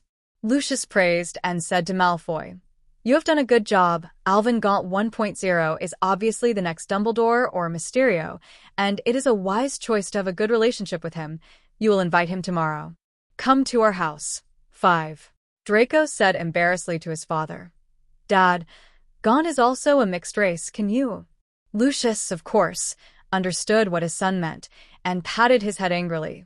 I'm not a fool. Since such a genius doesn't feel bad for us, I won't be foolish enough to take the initiative to provoke him. Hearing his father's reply, Draco breathed a sigh of relief. He was really afraid that his father would be stunned and say something bad. Lucius, on the other hand, looked at his son with gratification. Draco, who could analyze the pros and cons and was ambitious, was the best heir to the Malfoy family. The next day, Alvin was invited to Malfoy's house. Old Malfoy greeted him at the gate with all the family members, very solemnly. Mr. Gaunt, I am so honored to have you here, and thank you so much for helping Draco at school. Lucius performed an aristocratic etiquette, expressing his welcome to Alvin with a sense of ceremony. Alvin also returned the salute appropriately, and the group entered the manor. On the way, Lucius kept introducing the scenery of his home to Alvin, and all kinds of allusions came when he opened his mouth, which made Alvin a little uncomfortable. What's wrong with your dad? Alvin asked Draco quietly when he got a chance. Draco also smiled a few times. He also felt that his father was acting too much, but he didn't know how to explain it to Alvin. In fact, Draco didn't understand his father's difficulties. As Voldemort's confidant, Lucius knew very well that Voldemort was not completely dead, and he would return sooner or later. And Alvin is also the retreat he chose. When Alvin grows up, at least Alvin can keep Malfoy's life, and his family will not be wiped out. Narcissa's attitude towards Alvin is also very good. This woman's thoughts are not so complicated. She just knows that Draco has become a lot more sensible after returning this time, and his magic level has also been greatly improved. After hearing that it was all due to Alvin, she was full of goodwill towards Alvin. Under the warm hospitality of the family, Alvin had lunch and entered the Malfoy family's library. Lucius took Alvin to the 3rd underground floor and passed through layers of magical barriers and mechanisms before reaching the end. This is my family's library. Although there are definitely not as many books in it as Hogwarts, I can guarantee that there are many unique books that are not available at Hogwarts. Lucius proudly introduced his family background to Alvin. For the next few days, Alvin stayed in this library, hardly ever leaving the library door. Although the Malfoy family does not have as many books as Hogwarts and Nico's family, it is true that, as old Malfoy said, there are many orphans. With the crown of Ravenclaw, Alvin read these books quickly and finally walked out of the library before school started. You finally came out. If you don't come out again, I will go in and pull you away. Draco Malfoy was also relieved. Alvin had told him not to come to him if he had nothing to do, but this was the last day, and Malfoy was also very anxious. Okay, will the school start tomorrow? There is still time. Alvin waved to Malfoy, standing in the sun. He was still a little dazed. After all, even if the library room was brightly lit, there was no direct sunlight, and counting the time, he had not seen the sun for nearly a week. He said to Malfoy, "I'll go first and see you when school starts." Draco nodded, showing that he understood. Afterwards, Alvin met with the Lucius couple again, left a long sentence, and left. "The diary you sold to the Greenglass family is Voldemort's Horcrux, Mr. Lucius. Think about your future." After Lucius heard this, his face turned pale, and his lips trembled unconsciously. After Alvin left, he went back to his home without stopping. The harvest this time far exceeded his imagination. He found evidence about the existence of the underworld in this world. It turned out that the Malfoy family once married a descendant of the Peverell family in the 17th century, and it was the third child, the owner of the invisibility cloak. The descendant wrote in the notebook that only the invisibility cloak cannot exude the breath of the born in the underworld. Once his ancestors relied on the invisibility cloak to prevent death from tracking his existence directly in the underworld, and he was able to die. And the essay also recorded some descriptions of the environment of the underworld. Perhaps to most people, this is just an essay, and the authenticity of the content above cannot be tested at all. But Alvin knows that Harry's invisibility cloak can really hide the vitality. That is to say, this essay has a certain authenticity. But for the time being, he can only get so much information. Alvin decided to go to Gaunt's ancestral house during the summer vacation, get the Resurrection Stone, and see what new discoveries the two Deathly Hallows can make him. He has asked Arya to send someone to search for the specific address of the ancestral home, and I believe there will be news soon. Alvin put down what he was doing, came to the living room, and saw the package piled up like a hill. Alvin hadn't told his friends where he was before, so the owl put all his Christmas gifts at home. First, he found the packages of his little girlfriends, and Alvin opened them one by one. Chio still sent a scarf that he knitted by himself today, but the craftsmanship looks much better than last year. 117 Hermione's gift also echoes her character design as always, a set of fantastic beasts and where to find them, with a thick stack. It is estimated that the little witch spent a lot of pocket money. The gift that Fleur gave made Alvin a little puzzled. Why did he give himself a hair that looked like Fleur's own? Did he make himself a magic wand with his hair? Shaking his head, Alvin tucked his hair away and checked his friend's gifts. Harry's Quidditch model, the Weasley twins' prank products, and gifts from the professors. After Alvin looked at them, they put them away. What Alvin likes most is Luna's gift. Luna gave Alvin a picture. The picture is Alvin, Luna, and Celestia, and in the middle is the friend, made of magic stars. A few letters made Alvin smile. But Storia's gift is a bit scary. It looks like it should be a chocolate cake she made herself. Alvin tried a bite, almost killed him. He can guarantee that Astoria must have made the cake when she made it. Salt becomes sugar. The sour taste made Alvin silently mourn for Astoria's future husband. King's Cross Station. Alvin entered the platform early, but did not get on the bus, but waited until Chio and Hermione arrived before looking for a box together. Sitting in the box, the three of them were exchanging their Christmas holiday experiences. "I went to Bournemouth Beach with my mum and dad. It's a nice view, but unfortunately it's not summer, otherwise I could go to the sea," Hermione said with some regret. Hearing that, Alvin's eyes lit up and he immediately said, "It's okay. I have Chio to accompany you in the summer vacation." Hermione blushed. She understood what Alvin was thinking and pinched his waist a few times shyly. Chio also hammered him, and Alvin stopped. At this time, Chio took out several thermal insulation boxes from the space pocket that Erwin sent. "Mom knows that you love Taki national dishes, so I brought some specially. 99. Alvin opened it, and it was quite rich. Kung Pao chicken, sweet and sour pork ribs, and a few other ingredients. Picking up a piece of chicken and tasting it, Alvin said with satisfaction, "Andy's craftsmanship has improved again." Chio's eyes became crescents with a smile. "Eat more if you like it, Hermione. Try it too." Hermione was also a little curious about these Taki country delicacies. She picked up a piece and tasted it. Her eyes lit up. Little girls like this sweet and sour food. In the next time, the three of them were wiped out in front of the food. Chio's mother cooked a lot, and all three were very full. Seeing Alvin's contented expression, Chio suddenly said on a whim, "Alvin, why don't I go and learn how to cook with the house elves? Didn't you pass them some Takakuni recipes?" Alvin shuddered, and somehow he remembered the cake from Astoria.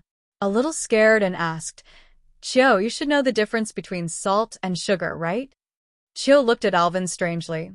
"Of course, although I don't know how to cook, salt and sugar are still easy to distinguish." "That's good, that's good." Alvin sighed in relief, wiping the non-existent cold sweat on his forehead. "What do you mean by house elves?" Hermione looked at the two of them curiously. She had never been to the Hogwarts kitchen with Alvin, and she came from a Muggle family, so she didn't know what a house elf was. Cho introduces Hermione to the existence and condition of house elves. Hermione was angry after hearing this. How could they do this? Not only did they deprive the elves of their freedom, they didn't even pay them wages. 35. This is a serious breach of British labor regulations. Hermione, the wizarding world has its own set of rules. Strictly speaking, the Muggle set is meaningless to wizards. Alvin reminded from the side that he knew how Hermione would react after Chio finished speaking. Hermione wanted to rebut, but couldn't find a suitable argument. "Well, even then, we can't squeeze house elves like that, can we? At least pay them some wages and provide them with days off." Alvin sighed helplessly and explained to Hermione patiently. "If you say this to the house elves, they'll think you're crazy for a while. They take pride in labor, and you're changing their nature." 5. "Yeah, Hermione, every time we go to the kitchen, the little elves are so happy, like serving us is their greatest honor." 99. Cho was also helping Alvin by the side, and she didn't think there was anything wrong with her coming from a wizard family. Hermione was also sulking when she heard these two words. She knew that Alvin and Cho's ideas were right in the wizarding world, but it didn't mean that she could accept it all. Until entering Hogwarts, Hermione still looked gloomy and walked to the long table of Gryffindor. "Is Hermione all right? Do you want to comfort her?" Cho and Alvin came to Ravenclaw's side, and she was a little worried about Hermione. "Don't worry, Hermione will be fine. She's just trying to change the elf situation." Alvin had a hunch that the legendary vomiting club would appear in advance. The atmosphere in the auditorium was very warm, and the little wizards who had not seen each other for a while were chatting happily. Alvin keenly noticed that Dumbledore's seat was empty. It stands to reason that Dumbledore, who is the headmaster on a day like today, will not be absent, but now this has happened. It should be a clue to find the Horcrux, Alvin thought silently in his heart. The next day, the second half of the semester started, but all the little wizards didn't seem to wake up from the state of vacation. Alvin's transfiguration class with the little wizards at Hufflepuff today, and in the class, even the majesty of Professor McGonagall couldn't stop the little wizards from dozing off. Ibo. If you're not keeping your eyes open, I'll have to deduct 5 points for Hufflepuff. Hannah Abbott nodded dazedly and opened her eyes diligently. This little Hufflepuff girl was just a microcosm. Alvin saw Lisa Dupin from his own academy hiding behind a tall Hufflepuff boy and falling asleep with a glittering glint from the corner of his mouth. Professor McGonagall is also helpless about this. After every school break, the students are in this state, and she is also used to it. At this time, Luna and Ginny's clothes were covered with dust, and their hair was a little messy. Luna. Alvin also followed the large army forward, and he suddenly saw a familiar figure. The blonde girl and the red-haired girl next to her looked back. It was Luna and Ginny. Ginny complained mercilessly, while Luna didn't say much, just looked at Alvin and said hello with her unique voice. However, when Professor McGonagall announced that the get-out of class was dismissed, everyone was instantly refreshed and walked towards the cafeteria in groups of 3 or 5, which made McGonagall a little suspicious of life. Get chow. Alvin took 2 steps forward and greeted the two of them. Good noon. Which class are you going to? It's such a mess. It's herbal medicine, of course. Professor Sprout asked us to change the devil's net into a bigger pot. When we pulled them out of the soil, the vines would move like crazy, covering the body with soil. It's all gas. Good afternoon, Alvin. Alvin smiled and nodded to Luna, who found the combination of the two very interesting. Ginny is a lively and cheerful girl except in front of Harry, who is shy and out of shape. Luna, on the other hand, is a very quiet little witch who likes to travel alone. But the relationship between the two is really good, and Alvin often sees them going to and from school together, which is a weird combination. Clean up. Alvin raised his right hand to face the two of them, making their clothes as clean as new, and all the dust on their hair was blown away. Thank you, Alvin, Ginny said to Alvin with a smile. Alvin teased Ginny. It's all right, after all, you're not suitable for meeting Harry just now. Ginny blushed, glared at Alvin, then made a grimace and said back to Alvin, I'm going to eat first, and I'll leave Luna to you. After speaking, Ginny walked away with 2 short legs. Alvin looked at Luna. Aren't you going after her? Luna replied in a trance. No need. I have an appointment with Ginny to have afternoon tea in the afternoon. She will show up then. Class 117 is relatively easy, and there are often half-day classes, and Alvin is not surprised. Luna, I like the Christmas present you gave me. Alvin remembered the painting, smiled, and said to Luna, I took it to school and put it on the table in my bedroom. Luna's eyes lit up slightly and seemed very happy for Alvin to do this. After a few chats between the two, Alvin left first. In the morning, the twin brothers asked him to find them at noon. I don't know what the hell they were thinking. After arriving in the auditorium, after taking a few casual bites, Alvin went to the long table in Gryffindor and found the twins. George, Fred, what's calling me here? The twins winked for a while, then took Alvin to a classroom. Fred took out a pair of glasses and handed them to Alvin. This is our latest product, which allows professors to see their students blink normally when they put on glasses, so they can never find out that they are asleep. 55. However, during the production process, we encountered some difficulties. 9. The two of them explained the problem to Alvin one by one.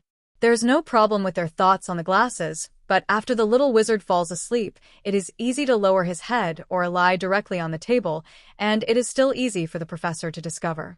Alvin also admires the twins, who can always accurately seize business opportunities and have so many sassy ideas. After playing with the glasses for a while, Alvin thought about it and said, I think you have done a good job of the function of the glasses. Have you ever thought about designing a matching product? Fred's eyes lit up. Alvin, don't sell your shit.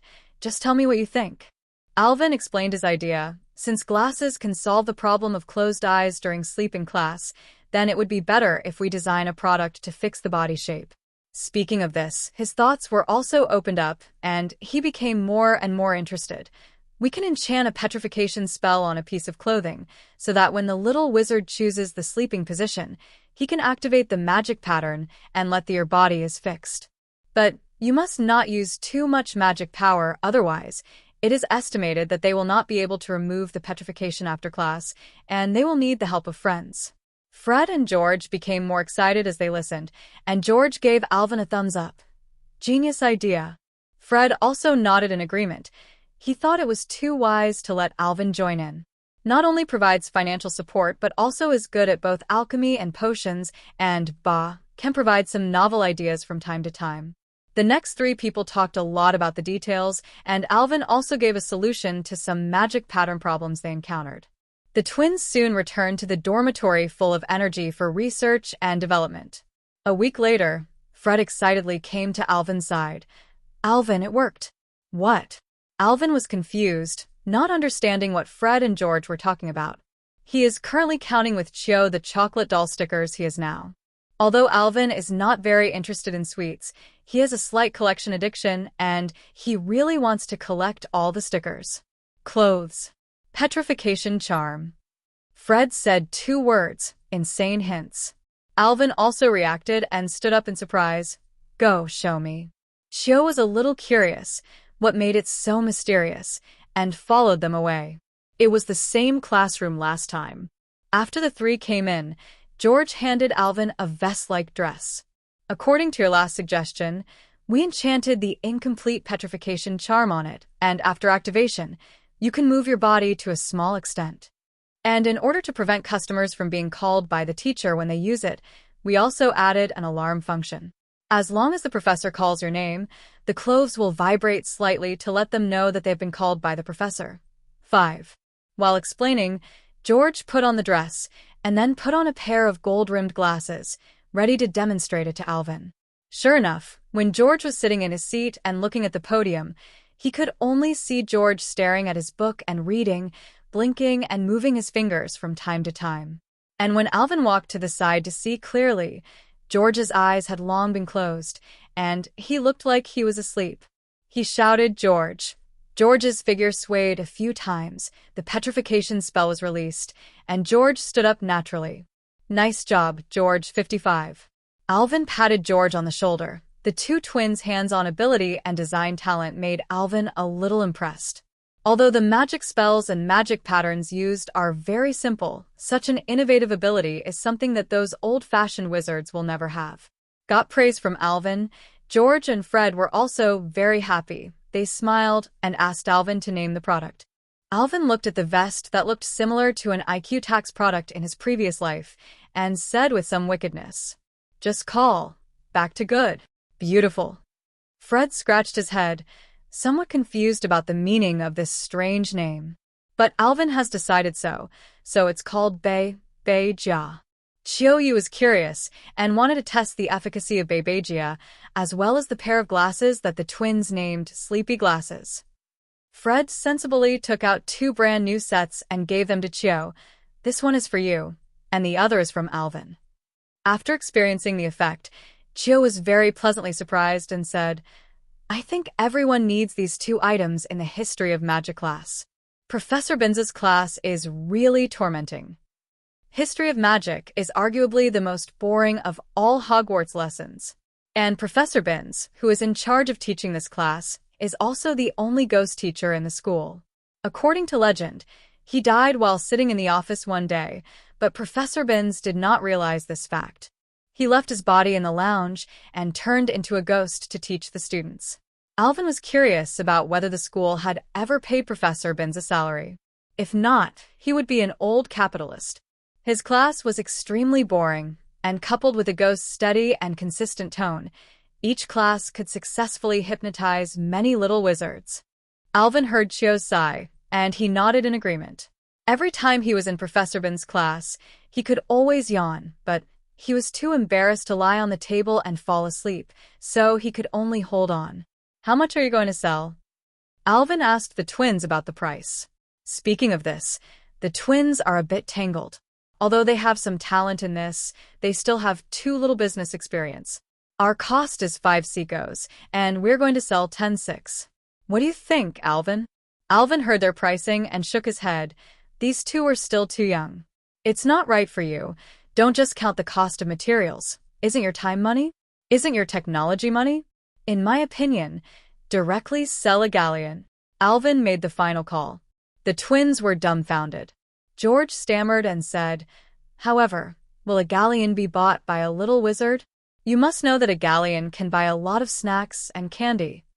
Alvin persuaded bitterly. "Think about it.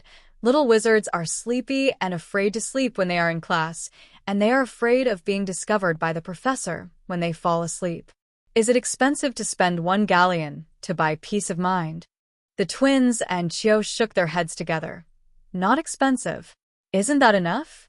And you have to make some changes to this dress, make it more beautiful, and then call it a collector's edition, selling 3 galleons. I believe those little snakes in Slytherin will pay for this." Alvin gushed about his own business idea. "By the way, the engraving of the magic pattern above you is a little shallower. It's better for these little wizards to change one each semester." Listening to Alvin's suggestion, several people seemed to have been refreshed and looked unbelievable. It turns out that there are so many routines in sales. Finally, after speaking for nearly 10 minutes, Alvin stopped, and his mouth was dry. With a wave of the wand, a pot of black tea was summoned, and he sat next to him and drank the tea, leaving some time for the twins to digest. Sitting across from Alvin, Cho asked strangely, "Where did you learn all this and how to do business?" 35. Those sales tactics in the Muggle world are much better than mine. Alvin looked at Cho with the expression of your little knowledge. If he brought the techniques of CC in the previous world to the magic world, he would definitely be an eye-opener for this group of honest wizards. George and Fred also returned to God and looked at Alvin with admiration, and they now regard Alvin as their idol in life. Now Alvin is saying that they can make money wearing women's clothing, and they believe it. After solving the final price problem, half of it is completed, and the rest is to see how George and Fred operate. For flowers, 0. But Alvin didn't care about these things. He just did it out of his own interest and didn't think about how much gold galleons he could earn from these gadgets. Alvin, who has most of the control of Knockturn Alley, Jean Galleon has no meaning to him. In this world, Jean Galleon can buy a lot of things, but there are also many things that Jean Galleon can't buy.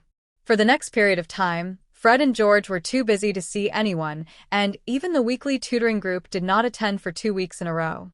The last time I saw them was the last time. It was a piece of crap from Ron's defense against the dark arts tutoring group over the weekend, but it could tell just how hot the twin brothers' business was. Alvin heard from Fred that they also brought in Lee Jordan and put him in charge of some simple tasks.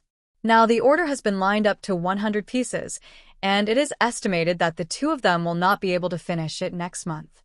So they pulled Lee Jordan over to be a tool man, and the pay was just a limited edition suit. Especially the Slytherin ones, well, in your words, Alvin, they're taking advantage of them, and almost every one of them sent a piece of their own clothes for me and George to help them remodel, and all kinds of gorgeous glasses. Fred said gloatingly. He and George launched a more expensive customized service, bringing their own raw materials, and it cost 10 gold galleons for one processing. Now they are really in pain and happy. Alvin was silent. He didn't expect the twins to be better than the blue, and there was a custom trick, but Lee Jordan was really miserable, and he was bought so easily. Looking at Fred, who went back to the dormitory to work after reporting the situation to himself, Alvin was a little worried that the two of them would die suddenly. Alvin was startled by Fred's 2 big dark circles just now. After thinking about it, he should find a chance to let Harry bring a few bottles of energy potion for the two of them. Well, Alvin really is a good boss 10. The time is gradually approaching February, and it is almost a month since the start of school in a blink of an eye. Recently, Alvin has seen that many little wizards are wearing Baybagia and sleepy glasses, which makes many professors wonder why so many students are wearing glasses all of a sudden. But everyone is not brave enough to use it in the classrooms of Professor McGonagall and Professor Snape. At most, it's just a sneaky nap in Muggle studies or history of magic classes. According to Alvin's observation, in the history of magic class, nearly half of the young wizards are using Baybagia, and perhaps there are more intelligent Alvin who have not found. Hope they pass the final exam. Alvin prayed silently for a few seconds, then activated the back and started to sleep. After the potions class ended, 117, Alvin came to the potions classroom. Today's potions class is with Gryffindor students.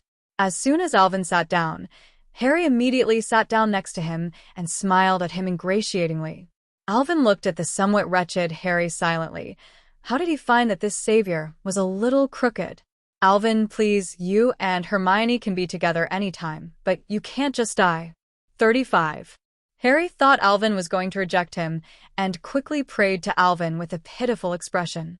Now, as long as he is taking potions class with Ravenclaw, Harry will definitely try his best to be in a group with Alvin, because only in this way Snape will not pick out his problems with potions to give him Ranfinder deducted points. Harry even went to Alvin quietly and asked him if he had the potion from the last time. When Alvin told him that it was the bottle, he shook his head regretfully, which made Alvin chill. Sure enough, women's clothing is only once and countless times. As Snape took the first step into the classroom, the bell rang instantly, making Alvin wonder if Snape had come in with a stopwatch. Otherwise, there is no way to explain why he is so accurate every time. Thinking of that scene, Alvin wanted to laugh. Snape stepped onto the podium. His eyes swept away coldly, and all the little wizards immediately sat upright, for fear that they would be targeted. He took out his wand and waved it gently, and dense handwriting appeared on the blackboard behind him. Your task today is to make a pot of bruise healing ointment. The process and precautions are all on the blackboard. If someone doesn't meet my standards when the get out of class is over, just stay and clean up the entire classroom, and no magic is allowed. As soon as the voice fell, the cabinet at the back of the classroom was opened, and all the materials accurately flew to each little wizard's desk. Alvin also somewhat admired Snape's magic power manipulation method. Should he be called the Half-Blood Prince? Next, all the little wizards began to brew potions Alvin instructed Harry to operate, and there were tools that were delivered to the door. Snape was like a bat, wandering back and forth in the classroom. He could be heard spraying venom everywhere. Simmons, you need to go to the school infirmary to ask Madame Pomfrey to have a look. The blackboard clearly states that the daffodils are to be put into the cauldron. Were you cutting into pieces and cooking? 39. Brown, do you dare to shake your hands a little more? The house elves at Hogwarts don't shake as much as you do when they serve their dishes. Although the mistake was corrected in time, it was avoided to stay after class to clean the classroom. But all the little wizards who had been reprimanded by Snape were about to cry. Snatching the bamboo shoots, Snape almost finished all the bamboo shoots on the mountain. Finally, Snape came to the group of Neville and Seamus. Feeling Snape's grim gaze, Neville trembled with fright. In the whole school, the one who hated Snape the most might be Harry, but the one who feared Snape the most must be Neville. Because of his bad memory, Neville's grades in potions were so bad that Snape would sneer at him every time. This time was no exception. Snape stood behind Neville and Seamus and didn't leave. Whenever Neville made a mistake, he would show his nature as a troll. But the more this happened, the more mistakes Neville made. Alvin couldn't bear to watch it, and the little fat Neville's eyes were all red. Neville's partner Seamus wasn't much better. Although it wasn't the main firepower point, he was also taken care of by Snape. Finally, the potion refining has reached the final step. Seamus prepares to stir 3 circles clockwise with his wand, and then 1.5 circles counterclockwise, even if the bruise treatment ointment is finished. And the accident happened at this moment. As expected of Simo, who has the title of Demolition Wizard, when he put his wand into the cauldron, the potion in the cauldron exploded instantly. The powerful impact directly overturned the crucible, hit the ground at an extremely fast speed, and then bounced upwards rapidly. Snape, who was next to him, didn't react at all. He was hit by the rebounding cauldron and fainted. Alvin only heard 2 muffled sounds in a row, and Snape lay straight on the ground. The development of the incident did not end there. Many of the medicinal liquids splashed by the explosion fell on the surrounding little wizards. Alvin stared blankly, but fortunately, he was quick-witted and cast a barrier spell to block the liquid medicine, and by the way, put down Hermione's table. Looking at Neville and Seamus, who were standing dumbfounded, Alvin admired it even more. There was no sign of injury on the 2 of them. At this time, they were staring at Snape, who was lying on the ground, at a loss. Demolition geniuses are demolition geniuses, and they will never disappoint in terms of explosions. Watching the large scalding hot potion slide down the invisible barrier to the ground made Alvin 1.0 break into a cold sweat. Okay, all the injured little wizards come to me. I will make some potions for you. Don't touch the wand with your hands. It will be infected. The scalding liquid directly caused these little wizards to scream again and again, and the entire classroom turned into a pot of porridge. Alvin's words seemed to make the little wizards find their backbone, and the injured people ran over immediately and surrounded Alvin one after another. Looking at the chaotic crowd, Alvin had to stand up and maintain order. Alvin looked at the messy crowd, frowned, and then quickly made a few pots of potions with the existing materials and distributed them to them. Fortunately, the burns of these little wizards were not particularly serious. After applying the ointment, the pain disappeared quickly, and the burns were slowly recovering. The only serious lavender brown, Alvin had asked Hermione to take her to the school infirmary. After dealing with the injuries of these people, Alvin remembered the unconscious Snape on the ground and walked over to check his condition. The other little wizards also gathered around. At this time, Snape was still unconscious, and there was a red swelling on his forehead, which was obviously scalded or injured by the crucible just now. Hiss! Alvin sucked in a breath of cold air. Snape was out of shape. Alvin, how are you? Professor Snape won't die, will he?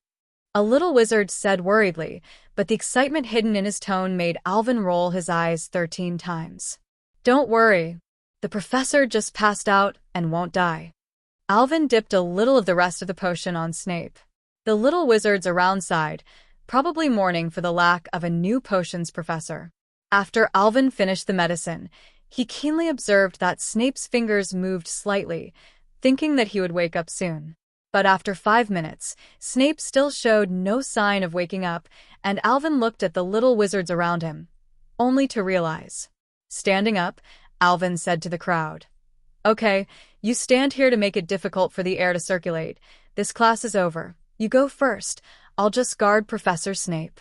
Hearing what Alvin said, everyone left the classroom obediently, leaving Alvin and Snape on the ground in the classroom of Nova University. Glancing at Snape, Alvin also left the classroom.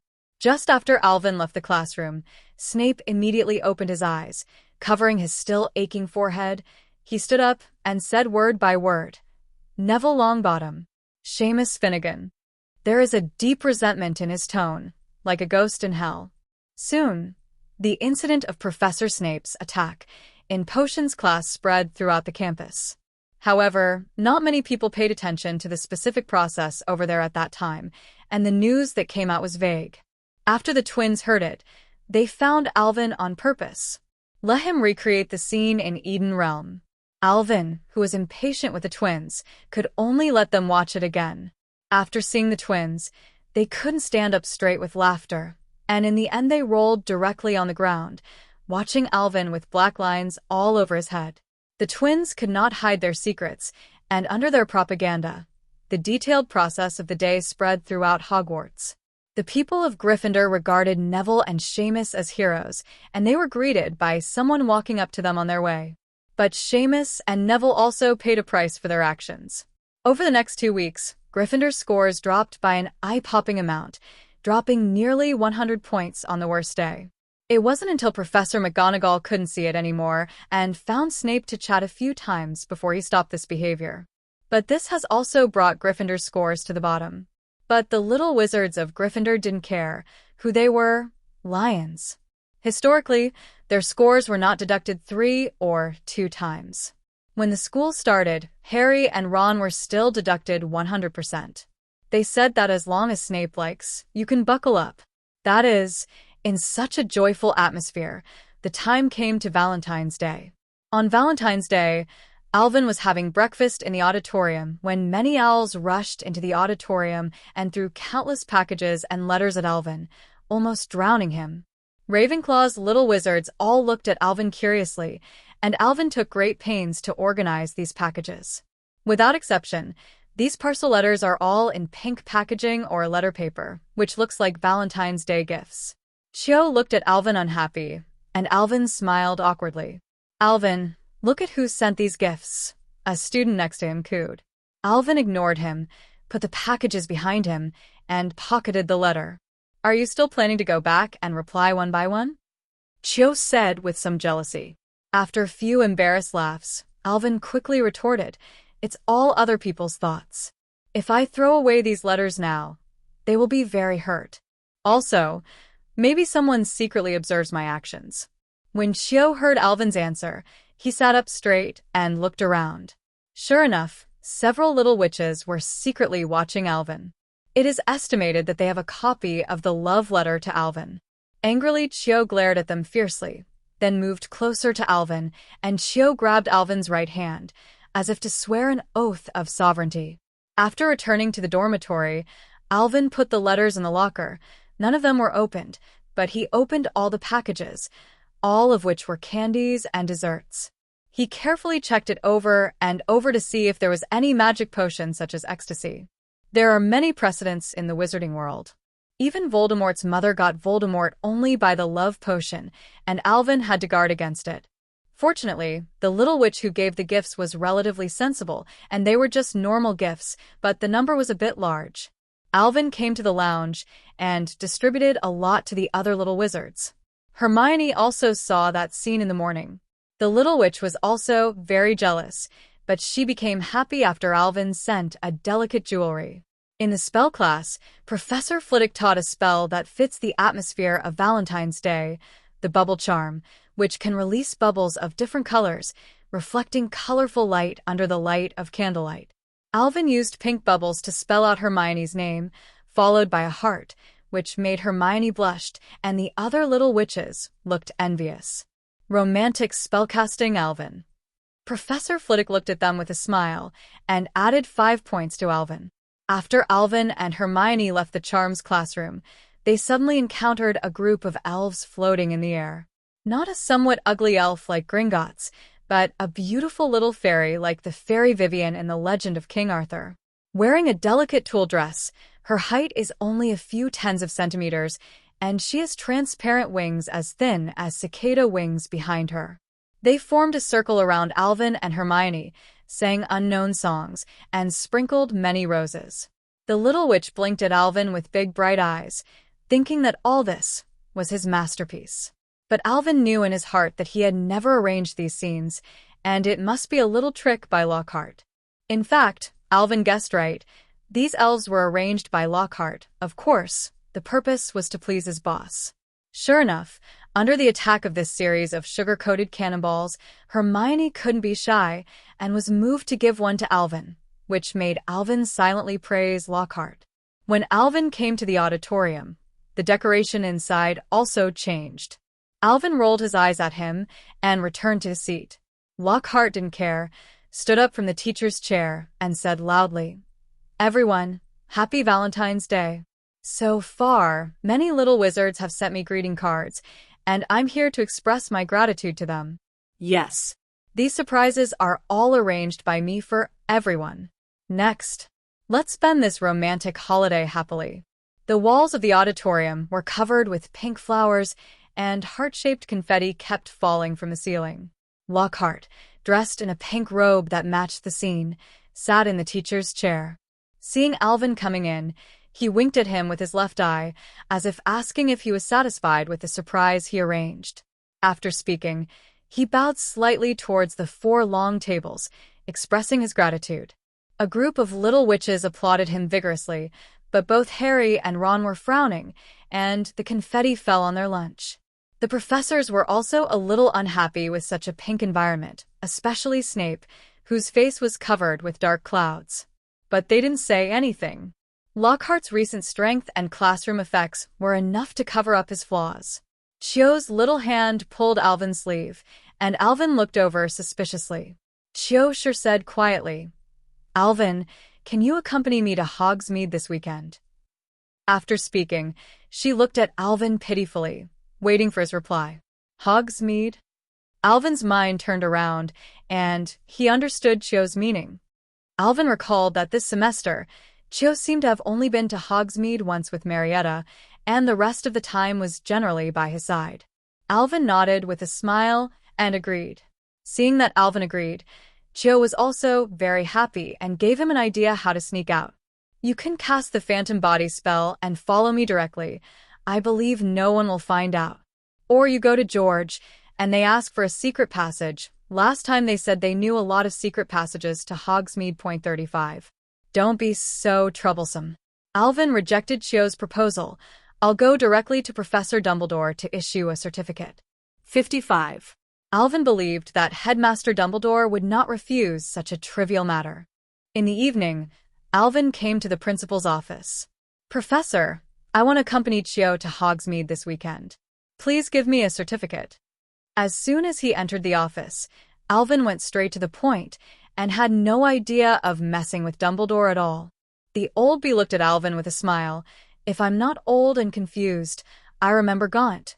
You seem to be in the 2nd grade. Professor, I think I know better than the 3rd graders how to protect myself, don't I?" Dumbledore also joked casually and happily gave Alvin a proof. Watching Alvin walk out of the principal's office with a smile, Dumbledore felt a little relieved. What he was most happy to see was that Alvin had friends and lovers by his side. That way, he wouldn't go down the path of Voldemort. On Sunday, Alvin left Harry and the others with today's training assignment and went to Hogsmeade with Autumn. It's great. I want to go to Hogsmeade too. I've never been there before, Harry said with envy. Shut up. Harry, hurry up and train. 35. Hermione interrupted Harry irritably. Now she is very unhappy. The two went on a date at Hogwarts, but she was rejected by Professor McGonagall and had to stay at school.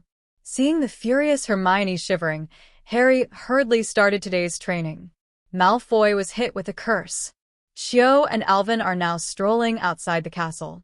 Today, Hogwarts is snowing lightly, and the castle is covered with a silver-white coat, which has the beauty of an ice and snow castle in a fairy tale. Holding hands, the two walked slowly towards Hogsmeade, leaving a string of footprints on the snow.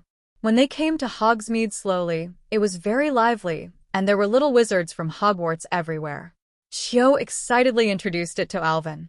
Get Zhao. Alvin looked at the candy in the store, which was dazzling. The owner also specially provided permission to try it.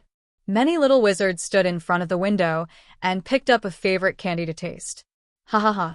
Finally, after half an hour, Alvin and Cho walked out of the store each carrying a bag of candy. A little witch picked up a black ball and stuffed it into her mouth. Her cheeks instantly turned red, and two beams of flames emerged from her nose. She bought some out of curiosity, but was pulled away by Cho. She was not interested in these strange products. She loved sweet candies such as butter peanut candy and ZZB candy.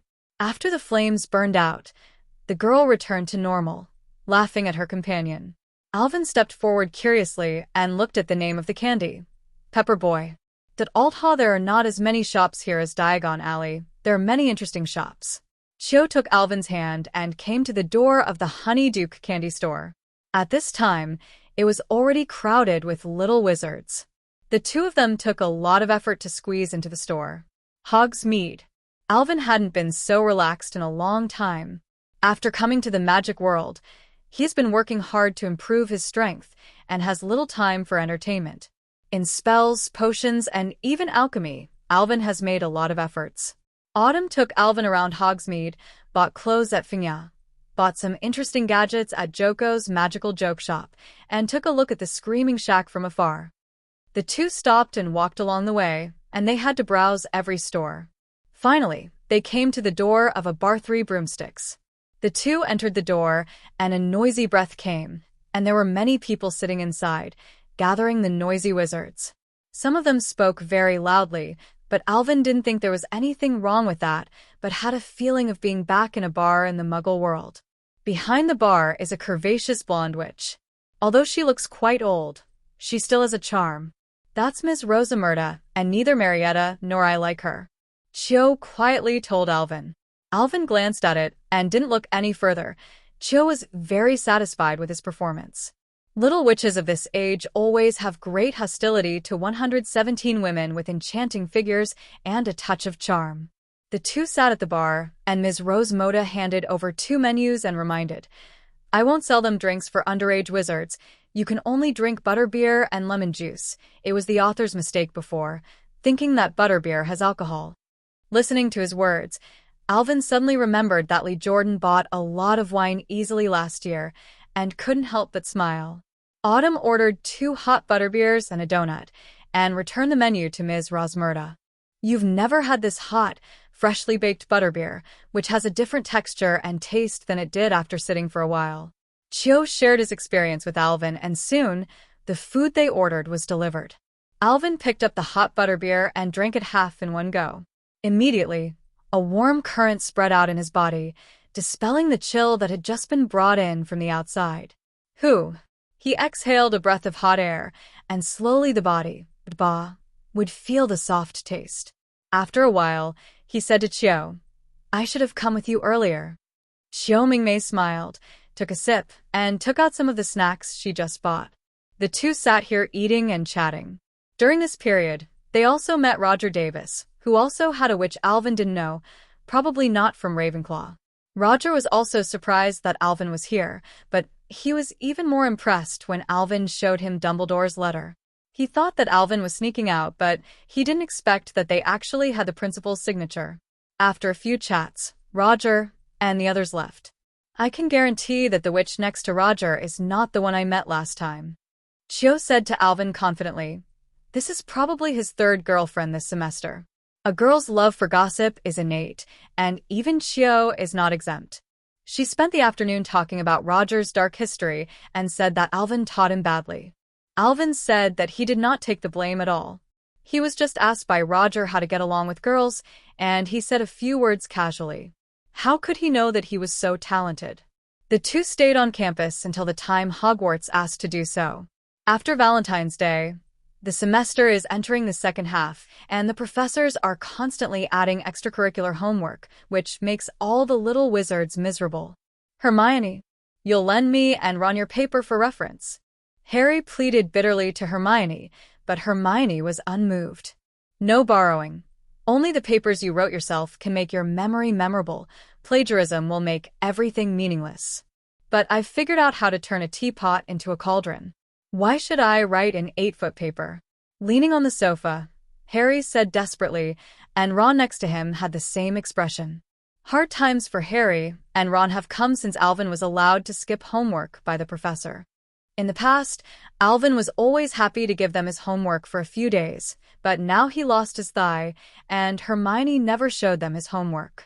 The two could only rack their brains to fill in the parchment with their lack of vocabulary. Hermione glared at the two salted fish. Can you live without Alvin's help? Harry didn't respond, but asked Hermione curiously. So Alvin doesn't have to do his homework. So what is he doing now? He's replying to his old friends. Speaking of this, Hermione's face flushed with pride. That's right, Alvin has been discussing spells with the old guys from Sir Merlin recently, and since the Merlin Medal was awarded last time, Alvin has established contact with them and has exchanged letters from time to time. These days, because of the need to improve the copy spell, many owls send letters to Alvin every day from morning to night. As for why Alvin improved the copying spell, or because the copying spell in the magic world is too troublesome, it can only be copied one by one, and if it is a book, this spell will not be effective. The last time Alvin copied Slytherin research materials in the Chamber of Secrets, he felt very inconvenient, not to mention there are so many books outside. So he decided to improve the effect of this spell, strive to be able to replicate it in batches, and then go to the library in the secret room. Although Alvin has absolutely no problem with the use of magic spells, it is not so simple to easily change a magic spell that has existed for so long. His background is still a little worse, so he thinks of the gang old guys. When a group of old people received a letter from Alvin, they were also very interested in it, and since the Merlin Medal was awarded last time, Alvin has established contact with them and has exchanged letters from time to time. Inside the laboratory in Alvin's carry-on villa. At this time, Alvin's hair was messy and his eyes were bloodshot. The table in front of him was littered with books, drafts, and a pile of empty potion bottles. These few days, Alvin spent all his spare time on the improved copying spell and only rested for 2 or 3 hours a day. If it weren't for his physical fitness being strengthened by Avalon, coupled with the help of potions, he would have fallen long ago. Alvin took out a copy of Standard Spells Beginners and placed it on the table, pointed his wand to the book, then pointed to the parchment beside him, and said softly, "Exactly the same." 9. The parchment changed immediately. Lines of handwriting appeared on it, and even the appearance became the same as the Standard Spells Beginner. Alvin picked up the new book and flipped through it. The content on it was exactly the same as the original. Finally, he couldn't hold back the joy in his heart and laughed out loud. He finally succeeded in improving the copying spell, and now, with just one spell, he can copy an entire book dash. This is the first time he has successfully improved a spell, but Alvin believes that with this experience, he will have a second time, a third time. By that time, as long as future wizards learn magic spells, they will have to mention his founder's name. Suppressing his inner excitement, Alvin knew that it was time for him to rest. When he returned to the bedroom, he fell asleep and slept until the next night. Luckily, it was already the Easter break, otherwise I would have missed a whole day of classes. The spirited Alvin washed up, went to the cafeteria to eat something, and then went directly to Professor Flitwick's office. Professors generally don't leave school on these shorter vacations, and Alvin isn't worried about finding someone. Knocked on the door, and sure enough, Professor Flitwick's voice came from inside, and Alvin pushed the door and entered. "Gaunt, what's the matter with me?" Flitwick looked at Alvin, happy, but also a little confused. He knows the genius wizard of his own academy well, and under normal circumstances would not come to him, which made Flitwick feel at ease. So now Alvin's sudden visit surprised him. "Professor, I've improved a spell, and would like your help on how to write it into a paper that I'd like to publish in Contemporary Spells." Afterwards, Alvin explained the improved copy spell to Professor Flitwick and made some demonstrations. "Fantastic." Gaunt, holding two identical books, Flitwick was about to faint with excitement. "I can guarantee that if you publish a paper, it will definitely make the front page of that magazine." Alvin said modestly that he still needed the help of Professor Flitwick to write a rigorous thesis. During the entire vacation that followed, Alvin was working on the thesis with Professor Flitwick. The day before the semester started, Alvin took the final draft and looked at Flitwick. "Professor, then use this edition?" Flitwick nodded in agreement. However, Alvin's next move moved him very much. Alvin tapped his wand and added his name to the paper. "Gaunt, you don't actually need to add my name. I just provided a little help with the format of your paper." Although Flitwick was very moved, he rejected Alvin. Alvin shook his head and said negatively, "Professor, without your help, even if my spell is successful, I can't write a qualified article, so you don't have to refuse." 39. Hearing what Alvin said, Professor Flitwick stopped talking, called an owl, and mailed the paper to the magazine publisher. Just a week later, Alvin's article appeared in Contemporary Curse, and as Flitwick said, it was a front-page headline. Dumbledore happily announced the news at dinner and added 50 points to Ravenclaw. Dumbledore has been haunted this term, and no one knows where he has gone, but he happened to be at school today. For Flower Zero, the other little wizards didn't have a particularly big reaction to this. First, because Alvin has made too many big events. Even winning the Merlin Medal and publishing a paper, it's no big deal. It is estimated that Alvin graduated directly the next day to surprise them for a while. The second is because the magazine Contemporary Curse is really unpopular and many little wizards don't even know the existence of this magazine. Only some senior students and adult wizards will order. The reaction of the professors was very big. Professor Flitwick kept showing off Alvin's achievements, and the other three deans were very jealous. After the potions class the next day, Professor McGonagall deliberately left Alvin alone. After hearing the news, Harry, Malfoy, Ron, and the twin brothers expressed that they would also participate in the 10. "Mr. Gaunt, I think your talent is not just in spells. Your transfiguration is one of the best of all the students I've ever taught. 39. And Snape was even more direct, saying coldly, "I want to see your article in the next issue of Wonderful Potions," then turned around and left with a very arrogant attitude. The speechless Alvin can only be glad that there is no special magazine for the herbal medicine class, otherwise he would have to write another one. Professor McGonagall said so. What else can Alvin do? He can only pat his chest to ensure that he has already conceived a paper on transfiguration, which is about the transformation between animals. To celebrate Alvin, Cho and Hermione decided to throw a small party, a last relaxation before the final exam. And his paper was successfully published in 2 journals, but Dumbledore didn't give Alvin any more points. After all, with the current Ravenclaw score, adding it is meaningless. Only then did Professor McGonagall nodded with satisfaction and let Alvin come to her at any time if he didn't understand anything. And for the next month, Alvin spent writing papers, occasionally applauding professors. On the day of the party, Alvin specially let the house elves cook a sumptuous meal and also prepared a lot of drinks and desserts. Fred and George also asked Lee to buy some wine at the weekend.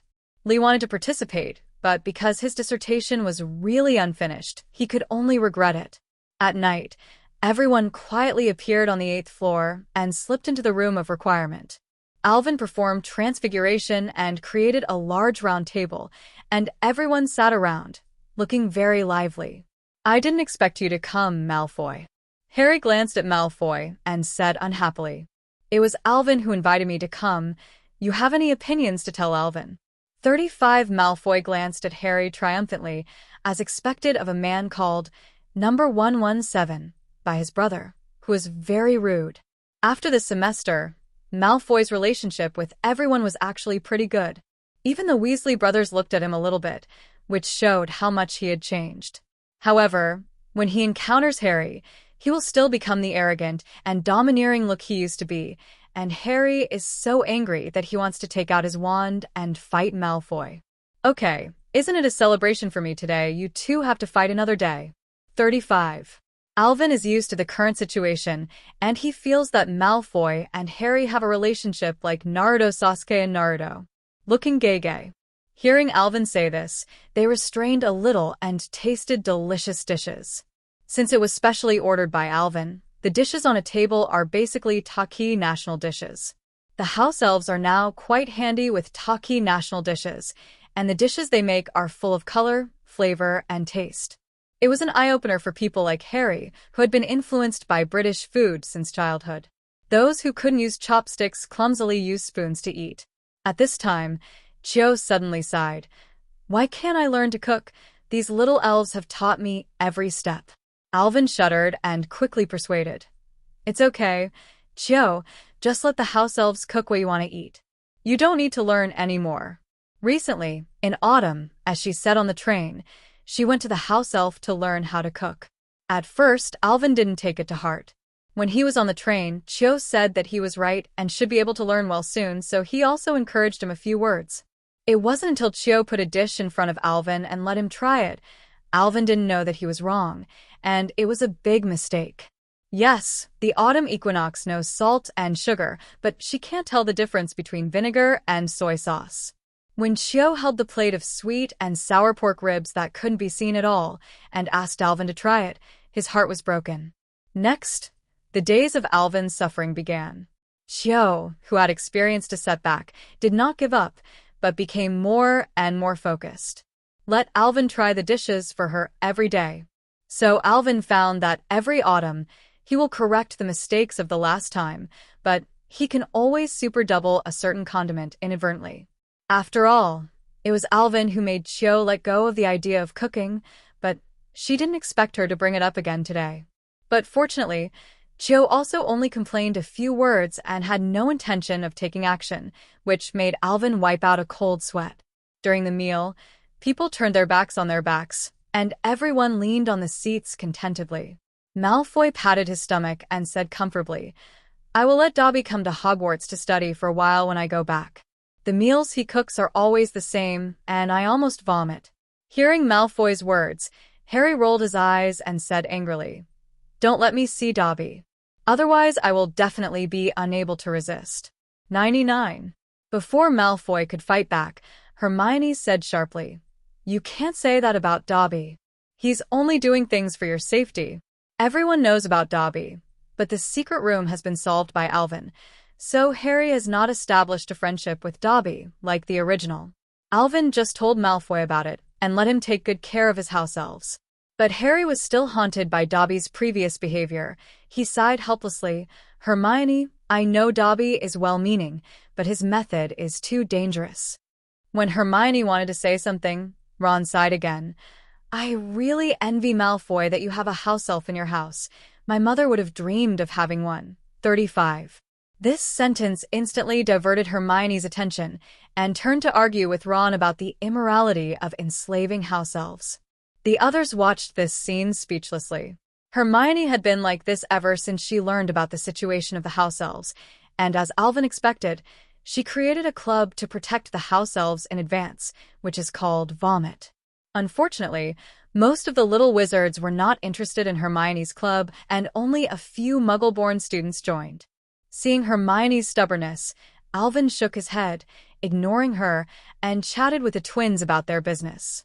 "Don't worry, Alvin, although Backbone and Sleepy Glasses are saturated at Hogwarts, our other products are doing well right now, notably Big Duck and Skipping Gum," Fred said in high spirits. Now he and George's business is booming. They have opened up their popularity, and many little wizards are also very interested in their prank props. Alvin waved his hand. I just want to see if you guys have anything new. I don't care how much gold galleon you earn 1.0. Then he said again, you don't want to give up the basics. You must develop a lot of new products. This is the core competitiveness. Fred and George nodded in understanding, and George said enviously, of course you don't like this small amount of money. Even the magic spell royalties that those publishers give you are an astronomical sum. That's right, Alvin's improved copying spell was targeted by book publishers, and they paid a lot of money to buy the right to use it, and Alvin also made a lot of money from it. A few people chatted for a while, and seeing that it was almost late at night, they ended today's party and returned to their respective bedrooms in 2s and 3s. Tomorrow is a new beginning. The time has entered June, and the pace of the final exam is also approaching. Alvin remembers that in the original book, Dumbledore deliberately cancelled the final exam for the school year because of the Basilisk and the Chamber of Secrets. However, Alvin solved the problem of the secret room very early, and the final exam will not be cancelled. Alvin believes that if everyone knows the truth, they will be very grateful to him. The weather in June was sweltering, and on the day of the Transfiguration exam, the whole grade of little wizards sat in the classroom as if they were in a big oven. Alvin secretly cast a constant temperature spell on himself and Hermione, and it suddenly became a lot cooler. All had parchment, ink, and a brand new quill on their desks.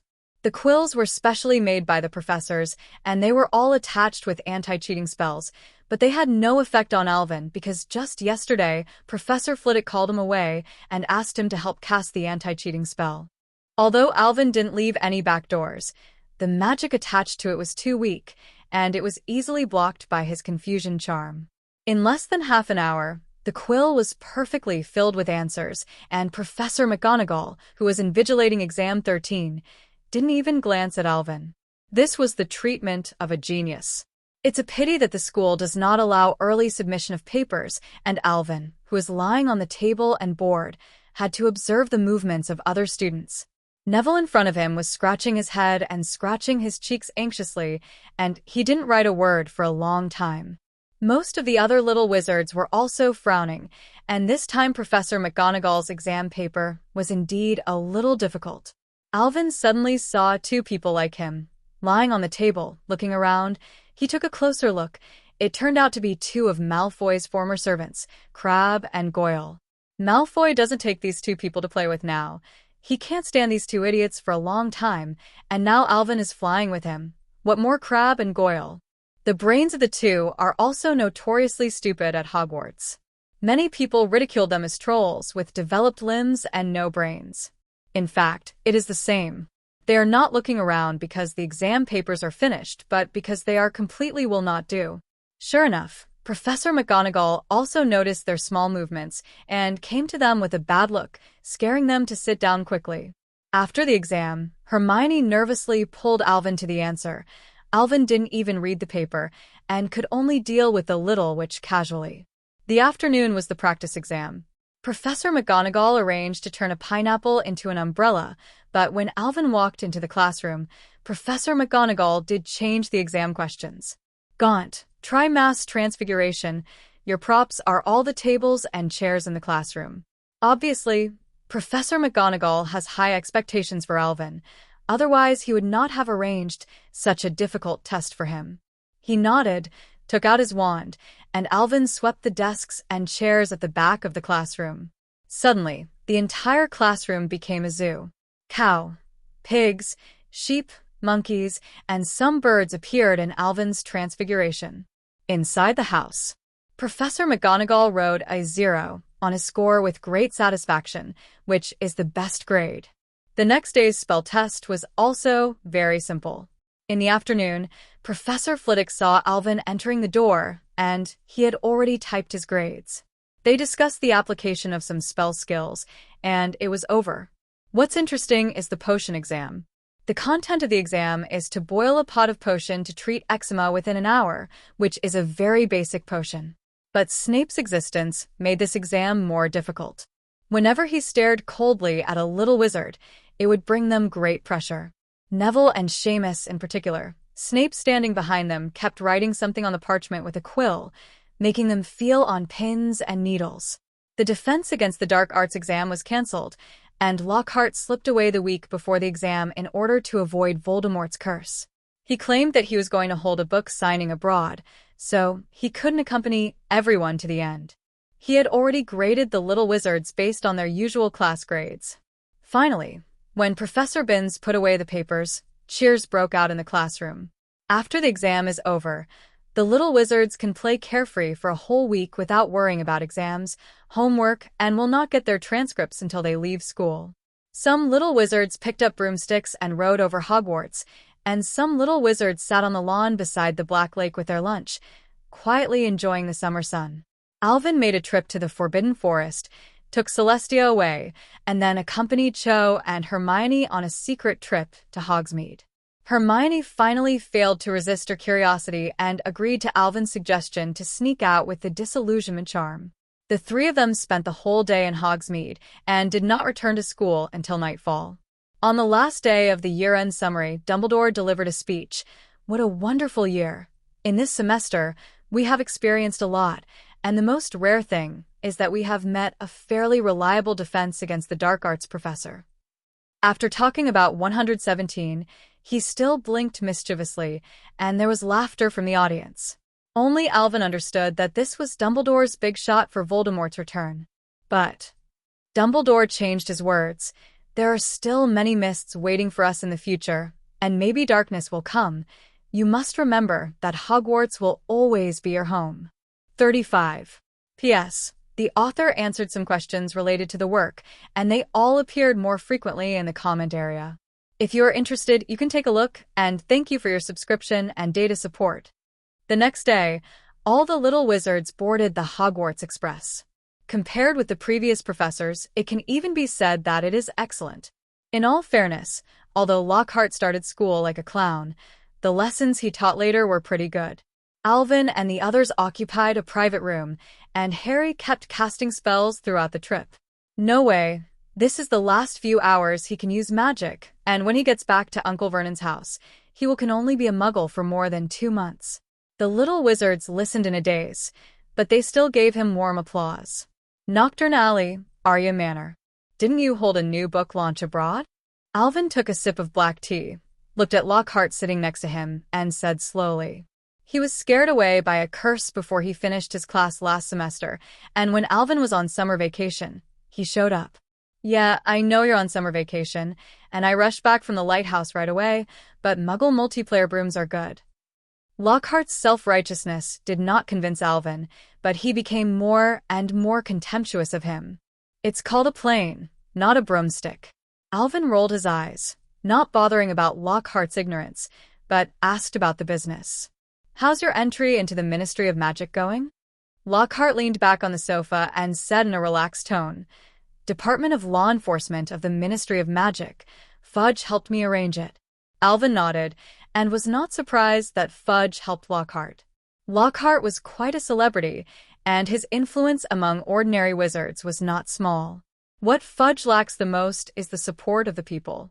Everyone thinks that he came to power by relying on 117 Dumbledore. If he can draw Lockhart over, it will be of great benefit to him. However, Alvin still mentioned Lockhart a few words. "You can rely on Fudge to climb up, but you don't get too close to him. His seat is not very clean." Malfoy and Alvin had said that after Fudge took that position, their pure-blood families gave Fudge a lot of benefits, making him turn a blind eye to the small actions of these families. Alvin took this information secretly, and it may be of some help when LaForge dismounts in the future. "Don't worry, I know what to do, but Amelia is not very friendly to me. She always thinks I'm a liar." Lockhart also knew about Fudge's problem, but he had just joined the Ministry of Magic. If he wanted to quickly ascend to a high position, he still needed his help. Alvin rolled his eyes. "Aren't you always a liar?" "Amelia? Do you mean Amelia Burns?" "Yes, it's her." Alvin also knows this person. She is the head of the Ministry of Magic's Law Enforcement Division. She can do this position as a woman, which shows that she is not simple. And this person is also a staunch Voldemort rebel. Alvin still remembers, in the 6th part, she was brutally killed by Voldemort. Alvin thought silently in his heart that Lockhart was still having a hard time at the Ministry of Magic, but for the time being he had nothing to do, unless Alvin was cruel and went directly to the homes of several high-ranking officials to control them with the imperious curse. However, this is also difficult. No matter how well hidden wizards are controlled by imperious curse, there will still be some differences from usual. Although the Ministry of Magic does not have top powerhouses, those Aurors are not vegetarians. Abnormality will be found. What's more, Alvin doesn't want to be so rude. For him, controlling the Ministry of Magic is just a chess game. If he really wants to dominate the magic world, he can wait until the end of the 7th part of the plot and the 3 top powerhouses die. At that time, with his strength, the entire magic world will be unstoppable. Pushing these thoughts out of his mind, Alvin said to Lockhart, "You can do this for now, don't have any conflict with Burns, and I'll see if I can draw her to our side in the future." 99. Alvin remembered that the Burns family seemed to have a little wizard who was still studying at Hogwarts to see if he could take advantage of this relationship. After talking about Lockhart's situation, Alvin turned his attention to Arya, who was silently listening. The current Arya has not changed much from the time she met Alvin for the first time, but the aura of the high-ranking person is much stronger. But that's right, after all, the current Arya is already a powerful person in power, and the more than 200 wizards under her obey her orders and issue orders every day. "Have you found the ancestral home of the Gaunt family that I asked you to find?" Alvin asked Arya, and Arya replied without hesitation, "Yes, we found the old site of the Gaunt family in Little Hangleton. According to your instructions, I did not send anyone in, but arranged for a squib to monitor the surroundings." 35. Alvin nodded with satisfaction. Arya was really reliable. In order to prevent her from being discovered, she also found a squib as an eye. "Okay, send someone to take me there tomorrow, and when I come back, the people there can be removed." Alvin ordered. He was going to get the Resurrection Stone. He has a lot of tasks this summer, and the Resurrection Stone needs to be obtained as soon as possible. "Do you want me to accompany you?" Arya asked Alvin thoughtfully. Alvin shook his head. "You don't have to go. Just show the way. There are so many things in Knockturn Alley waiting for you to deal with." 35. Hearing what Alvin said, Arya no longer insisted. She does have a huge amount of work every day, from small dark wizards to make trouble in Knockturn Alley, to negotiating with those pure-blooded nobles. She did everything she could. Possibly do it yourself. After a few people finished talking, Alvin went straight back to his bedroom, ready to write a letter to Farong. He planned to go to Gaul in August. In order to prevent the hibiscus from blowing up, he had to explain the situation in advance. Secondly, he also wrote a letter to Nico and Mrs. Perennial, telling them about his itinerary. The time came to the second day. After waking up in the morning, Alvin was ready to eat a few bites of breakfast and set off for the Gaunt ancestral home. Arya brought an ordinary-looking wizard to his side and introduced to Alvin. "This is Brian, where he found it, and he's leading the way for you today." The sorcerer named Brian bowed respectfully to Alvin, and then stopped talking. It could be seen that he was a taciturn person. Alvin nodded indifferently, just leading the way. Anyone can do. As for Brian knowing his true identity, anyone who can bring Arya here must have signed a contract, and he is not worried at all. After eating the last 2 bites of food, he picked up the towel on the table and wiped it. Alvin also stood up. "Since everything is ready, let's go." Little Hangleton is a small village in Merseyside, in the north-west of England. Here we only talk about the population of dozens of households, which is a very small village. Suddenly, on a barren farmland, the space distorted, forming a vortex. When the vortex disappeared, Alvin and the wizard named Brian appeared on the farmland. Alvin tidied up some wrinkled clothes and rubbed his forehead. He is very uncomfortable now. It's the first time he's ever traveled with a portkey, and to be honest, Alvin thinks apparition is 100 times stronger than a portkey dash. Teleporting with the door key gave Alvin the feeling of someone flipping a switch after being thrown into the toilet. It's a pity that he doesn't know the exact location of Gaunt's ancestral home, and Brian's magic is far from enough to support their apparitions so far. Brian winked at the side and didn't speak, and when Alvin came over, he bent down slightly. "Sir, that house is outside the village, and it's only a mile away from our location." Alvin nodded and motioned for Brian to lead the way. They were walking on a path in the woods. The road was overgrown with weeds, and it seemed that no one had taken care of it for many years. Under the leadership of Brian, the two passed through the tall bushes and came to their destination. On a hillside, there is a grand mansion that looks very imposing. There is a dead snake nailed to the door of the mansion, surrounded by a large area of grass, and on the opposite side of the hillside is a dilapidated cemetery. You don't have to come in, just wait outside. Alvin instructed Brian and walked into the house. The walls of the house were covered with moss, and many of the roof tiles were broken, revealing the rafters inside. Alvin ignored the desolation and went straight to the house, but a rustling sound interrupted his movements. I saw two venomous snakes about 3 meters in length coming from the cracks in the wall. The icy snake pupils stared at this Alvin, ready to attack at any time. Smashed to pieces. Alvin solved the two poisonous snakes directly with a smashing spell. He looked around again and found no other snakes before entering the house. Although Alvin didn't feel the presence of magical vigilance when he entered the door, he couldn't guarantee whether the two poisonous snakes were the means arranged by Voldemort. But it didn't matter. Voldemort didn't know where he was lingering, and there was no threat to Alvin. There are only 3 rooms in Gaunt's old house. Alvin entered the living room in the middle. The windows of the living room are very small and look a bit gloomy. On both sides of the living room are 2 doors leading to other rooms. The overall layout is very simple. Wind. Alvin snorted softly, and a gust of wind instantly blew in the room, blowing away all the dust, and then another lighting spell, making the whole room a lot brighter. After doing this, Alvin searched for the resurrection stone in the room, but the room was not big, and there were not many places to hide the ring.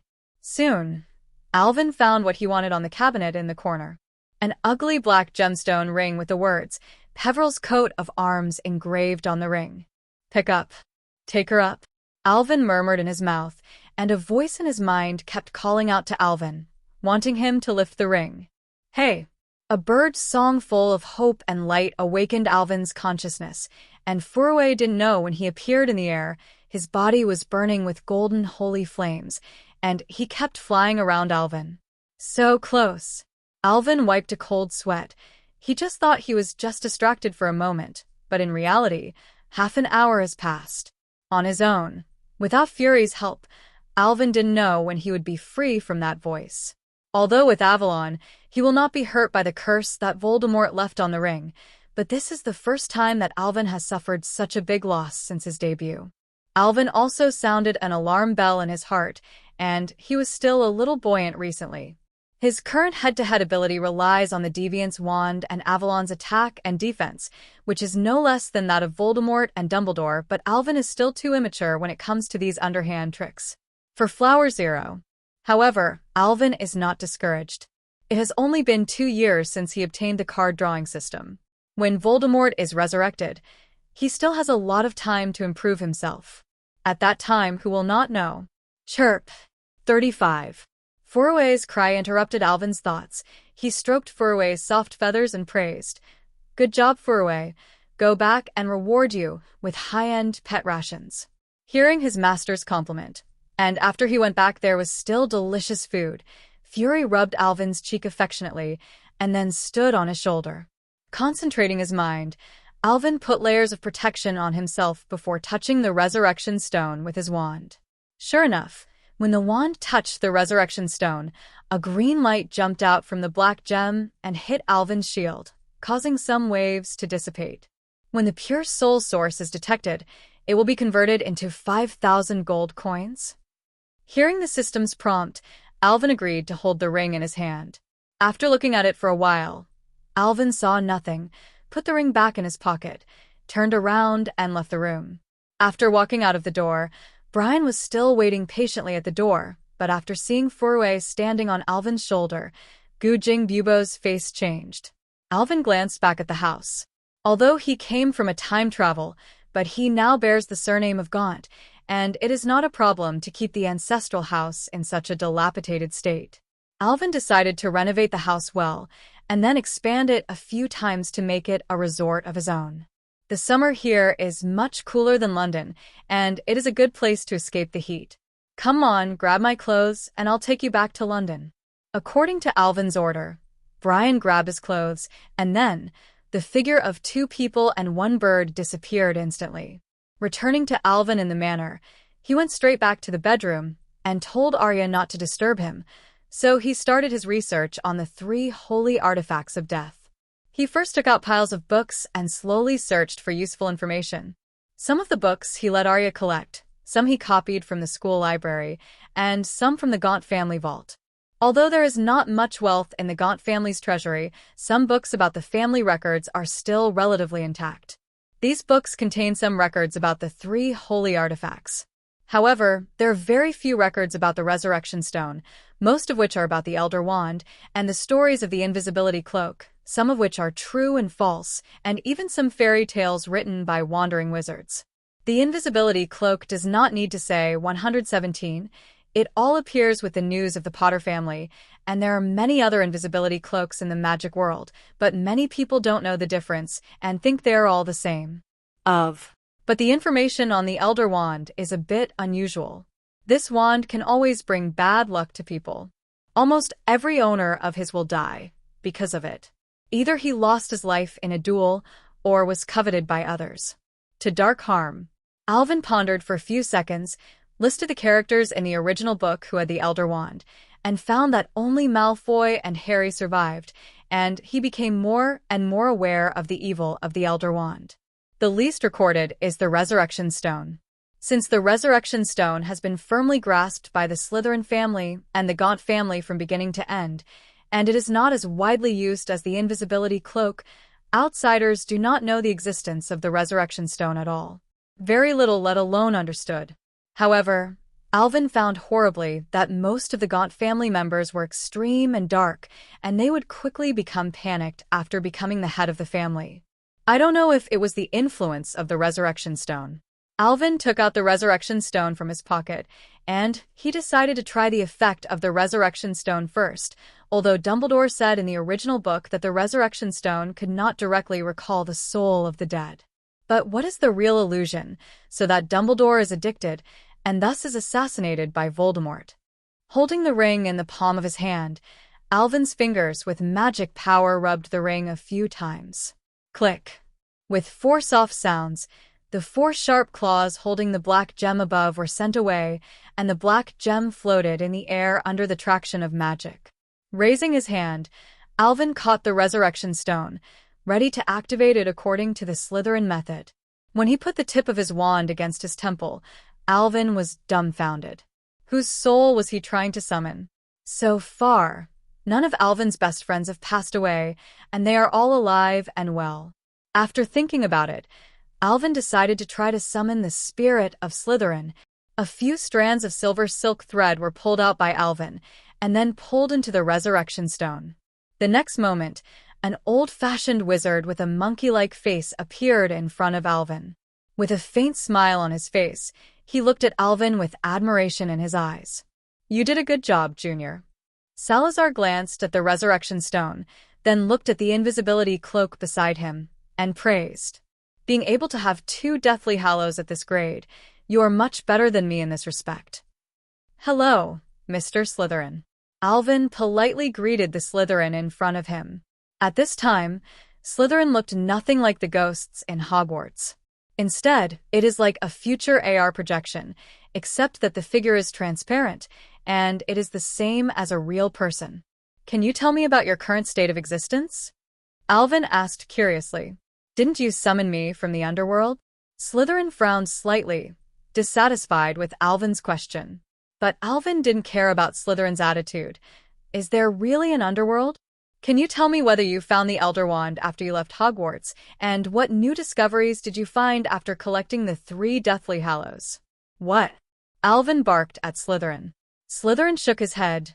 "Son, many secrets need to be explored by yourself, and there are many secrets that I can't tell you, and you can't grasp them." Alvin looked at Slytherin, and after a while he sighed and stopped the supply of magic power. Soon, Slytherin disappeared in the air. Alvin took out some memories again and sent them into the Resurrection Stone. Sure enough, the figure of the head of the orphanage in his previous life appeared in the air, looking at Alvin with a smile. Holding the resurrection stone, Alvin has already made sure that it is not so much a resurrection, but a summoning of the memories in his mind to reality. Once it exceeds Alvin's cognition, these fantasies cannot be answered. This is somewhat similar to Alvin's Garden of Eden, but the illusion created is more realistic, but this is not in line with the huge name of the Resurrection Stone. Also, if the secret of the Resurrection Stone was so easy to discover, Slytherin had cracked it long ago, how would it still be there? Packing up his mood, Alvin dispelled the dean's figure and put the Resurrection Stone into the ring again. Since there is no clue for the time being, then leave it alone. In the next few days, Alvin left the manor and returned to his home, enjoying the few leisure time, accompanying Cho and Hermione every day, and reading books at home at night. He is waiting for news of the escape of Sirius Black, the key to his acquisition of Voldemort's other Horcrux. Sirius Black is a close friend of Harry's father, James Potter. At that time, Voldemort was ravaging the wizarding world. In order to protect his wife, James Potter made Sirius the secrecy of the 1.0 faithful charm. But Sirius gave this secret to Voldemort, causing the Potter family tragedy, and finally, he blew up 12 Muggles and his mutual friend with James, Peter Pettigrew, in the Muggle Street, was eventually arrested. This was the wizarding world's record of Sirius, and of course, Alvin knew it was all false. The real secrecy is Peter Pettigrew. The arrogant Sirius played a trick. After consulting with the Potters, he replaced the secrecy with Peter Pettigrew, an inconspicuous wizard. But who would have thought that such an inconspicuous character would take refuge in Voldemort and reveal the address of Potter's house, making the curse of faithful loyalty useless? Hello, everyone! As we wrap up this video, I want to share a quick note. I have a Patreon account. If you'd like to support me and enjoy on-demand audiobooks, you can become a Patreon member. Alternatively, you can check out my Google Drive link, which has 500+ novel audiobooks available through my Ko-fi or Patreon shop. I appreciate your support.